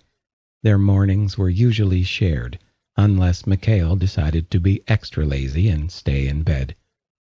Sometimes he even convinced Dean to stay in bed a little longer. He liked to wrap himself around Dean's body to keep him there. The sleepy mornings when they lay curled around each other as the sun rose were his absolute favorite. When he sat up completely, he saw he wasn't alone. Nix sat on the corner of the bed, peering up at him with that quiet, disconcerting way she had. Come to think of it, she actually reminded him a little of Apollo. He had never heard the cat make a sound before, and she didn't seem intent on changing. Instead, she gazed at him as though wondering what he was still doing lying in bed. "Your dad decided to let me sleep in," he explained to the cat as he swung the blankets off himself. "No use telling the man I can get up with him. You know he should be the one sleeping in anyway.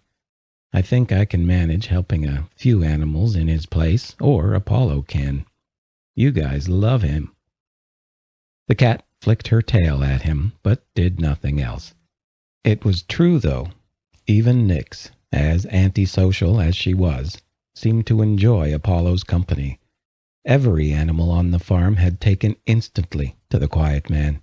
Even the newest sheep, nervous of anyone who came near them, had warmed up to him quickly. Now the sheep followed the quiet man around wherever he went, staring through the barrier which was their pasture fence. This fact seemed to delight Dean. Jax, of course, was in heaven. He had his 3 most favorite people together, and could hardly decide which of them he wanted to follow around. Typically, it was Dean, who was his dad. It helped that following Dean meant Jax got to be outside a lot. When it came to sleep, the dog had decided Apollo was the best choice, with only one person in the bed, rather than 2 who were prone to shifting about in their sleep or kicking the dog out in favor of noisier activities. Jax could snuggle in peace. Padding down the hallway to the stairs, Mikhail glanced at the room at the other end of the hallway. The door was open, telling him Apollo had already left his bed. The man was as bad about waking up early as Dean. It meant Dean had a silent shadow all morning. Apollo had still not spoken a word, but he was very faithful to his duty as another of Dean's guards. If Mikhail wasn't around Dean personally, you could bet the silent werewolf was somewhere close by, keeping an eye on him. In the kitchen, the coffee pot was full of coffee, meaning it was freshly brewed. Dean might be an early riser out of habit, but the man guzzled coffee in the process. As the mornings had grown steadily cooler, he had taken to drinking more than usual. Mikhail could only wonder what mornings would be like when the winter finally came. The idea of an overly caffeinated Dean stuck in the house with little to do was both amusing and horrifying. Humming a little sound of appreciation, he poured himself a cup and sipped. When the bitter taste hit his tongue just right, he knew it had been Dean who had made it. Apollo had tried once to make coffee, and the result had been anything but appetizing. Even Apollo hadn't wanted to touch the drink, pouring the pot out when he thought no one was paying attention. Of course, they had noticed, but neither Mikhail nor Dean was going to say something when they were secretly glad someone had done it. Mikhail found Dean in the grass in front of the porch. Between the man's legs was a dandelion, which had managed to keep its yellow coloring rather than white fluff. The yellow insides of the plant quivered and wavered as if in a breeze, despite the stillness of the air. As Mikhail watched, the dandelion gave another little shiver and then began to close up, slowly at first and then speeding up until it was only a bud. "Neat trick," Mikhail said. "Can you make it open back up, too?" Dean smiled up at him. "It's what I've been doing, but I don't want to keep messing with it. I kind of feel bad." "Well, that, and it takes a lot of focus. I can't imagine what it must have been like for any of the others like me, you know? I can't imagine all of them having a big dramatic power awakening. They must have had the hardest time learning. At least I know kind of what it's supposed to feel like, so I can work from that. Not as impressive as fighting off evil forces, huh?" Dean snorted, stretching his legs out in front of him. "I did say it wouldn't be like what you saw. I knew it was true from the start. I could feel it. Samuel was right. I'm a baby druid, and I have to learn as quickly as I can on my own. I've got that one moment of knowing what it can be like, and who knows how much time. So I'm trying my best. I only hope winter doesn't make it difficult. We'll get some more houseplants then. Dean huffed up at him. Mikhail. Greenhouse? That gave Dean pause. Think you can? Mikhail could only shrug at that. Don't see why not. I haven't built one myself, but if I have the right materials and can see how it's done, yeah, I could. It actually might work. I'll dig up some stuff online later. That thoughtful expression returned to his face. It would certainly make it easier. Hell, might even give me an option for some winter farming in the future.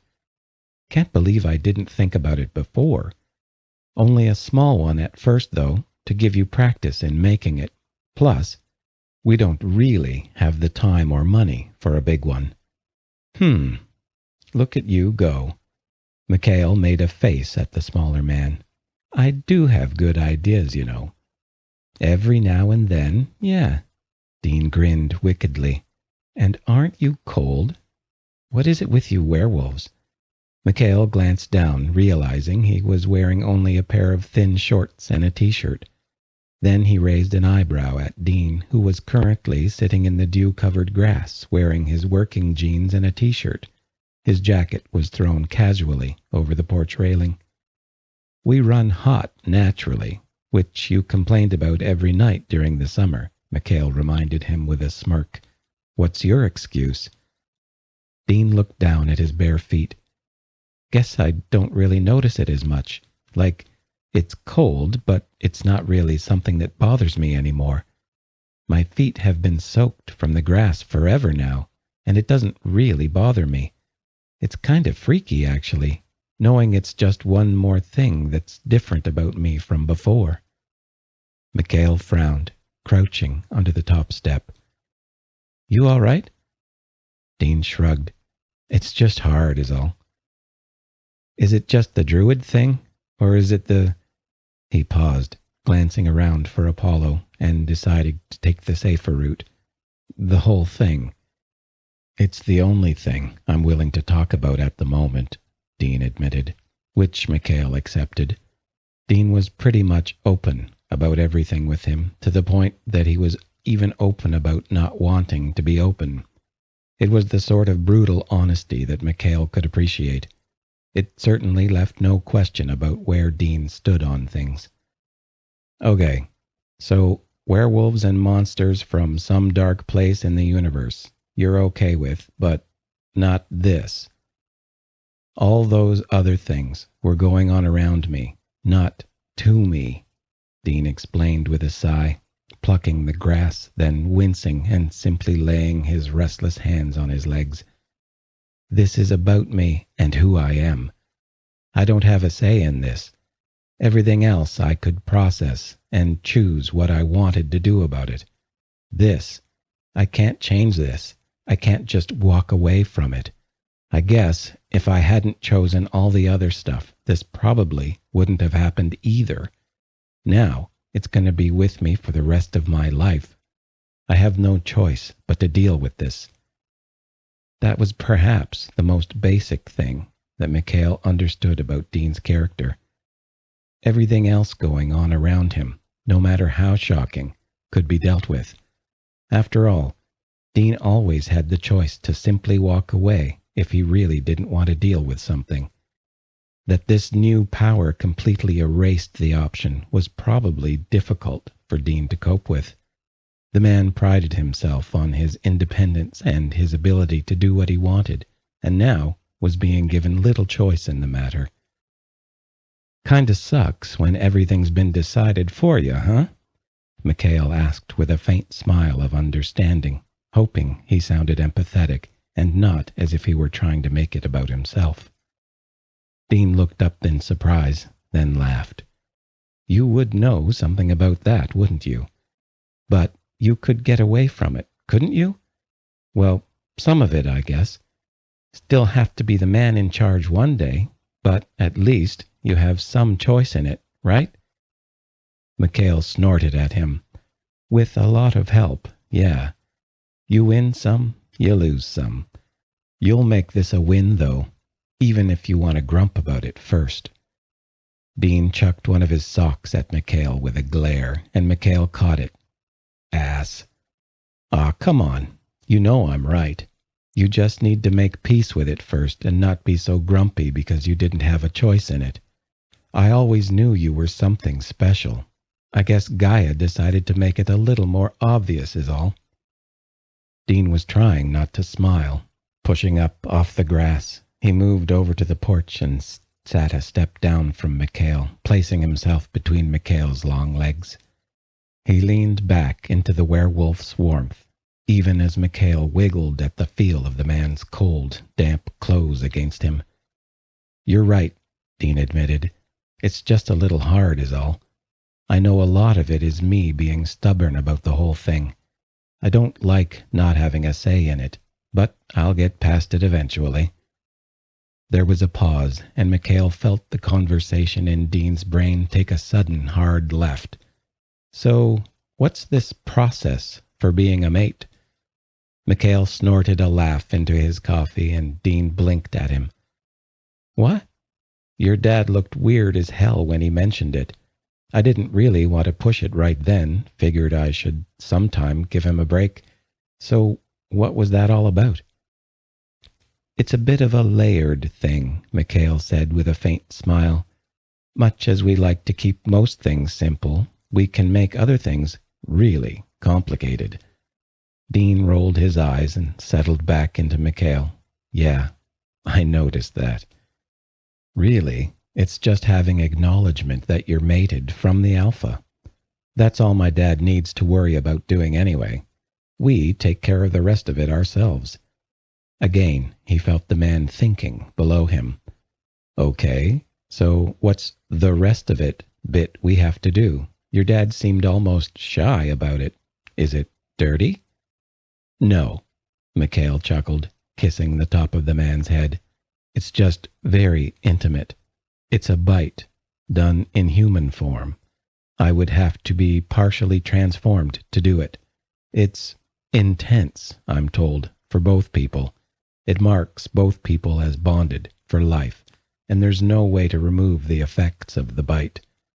Some of the more old-school thinkers say it marks the two on the spiritual level, but more modern people say that there's some sort of a chemical that is produced for that specific type of bite. You werewolves are really go big or go home about committing for life, aren't you?" "Sorta, but not every person who's a mate to another has the bite. Some are simply acknowledged as mates by my father and mother, and that's enough for them. It's quite a step, you know, marking someone else. It marks the marker in its own way, too. You do that to someone, or someone does it to you. That's all there is to it. For good or bad, you and that person are bonded to one another for life." Dean thought on that one. "I didn't know all that." Mikhail worried his bottom lip. "My dad assumed that I'll mark you, but no one will bat an eye if it isn't like that, Dean. No one's expecting you to do that. I know I'm not." Dean's dark eyes narrowed. "Do you not want to?" Blinking in surprise, he reared back from Dean. Well, that's not what I meant. You just..." Huffing, Dean crossed his arms across his chest. "Well, when you're ready, we'll do it. Until then, we'll just let Samuel acknowledge me as a member of the pack, then us as mates." "I'm glad we came to this decision," Mikhail replied dryly, amused despite himself. "Pfft. You want to? I can see it. You just need the time to calm yourself down a bit. I'm not going to push it, Mikhail.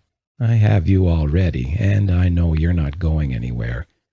The full process of becoming your mate can wait until you feel better about it. To try and push you would just make you want to run all over again. I'm in no hurry." "All right. so Mikhail wasn't the only one who could read the other like a book.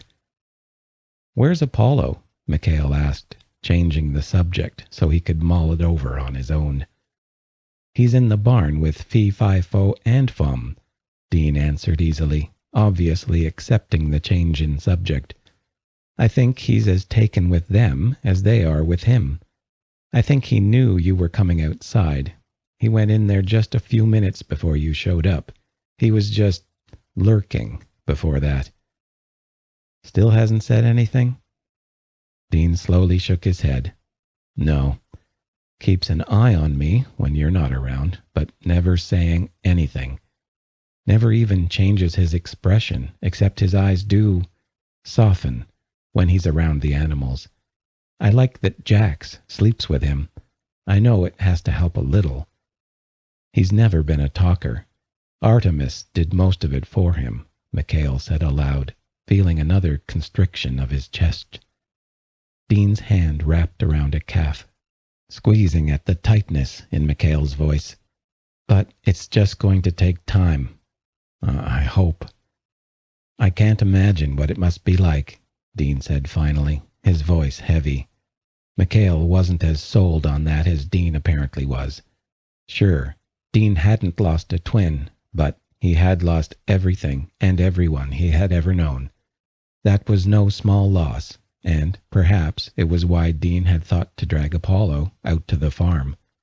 Maybe that was why Dean had been so quick to leave everything about his life behind when his family had died, not wanting to be around everything which reminded him of the ones he'd loved and lost. At the farm, at least, Apollo had less to remind him. Mikhail's mind drifted to his pack, who were in the midst of mourning their own loss and rebuilding their homes. He thought about the war still on the horizon. They didn't know if the general unrest would be settled soon, or if it would resume anew once Damien found his feet wherever the bastard was. And then there were Dean's new powers, a whole slew of things that had yet to be discovered, let alone honed. Finally, there was a good chance there were more like Knox out there, just waiting for their chance to cause more trouble or worse. So much of it really did depend on simply waiting it out. "Yeah, you're right," Dean sighed, smiling against Mikhail's leg as he rested there. Mikhail lay his hand on the side of the man's neck, rubbing his thumb against the warm skin. "Don't worry, babe. When the time comes, we'll be ready." This has been The Carpenter's Fight, Family Secrets, Volume 3, written by Noah Harris, narrated by Nick Lazar, copyright 2017 by Noah Harris, production copyright 2017 by Books Unite People, LLC. Audible hopes you have enjoyed this program.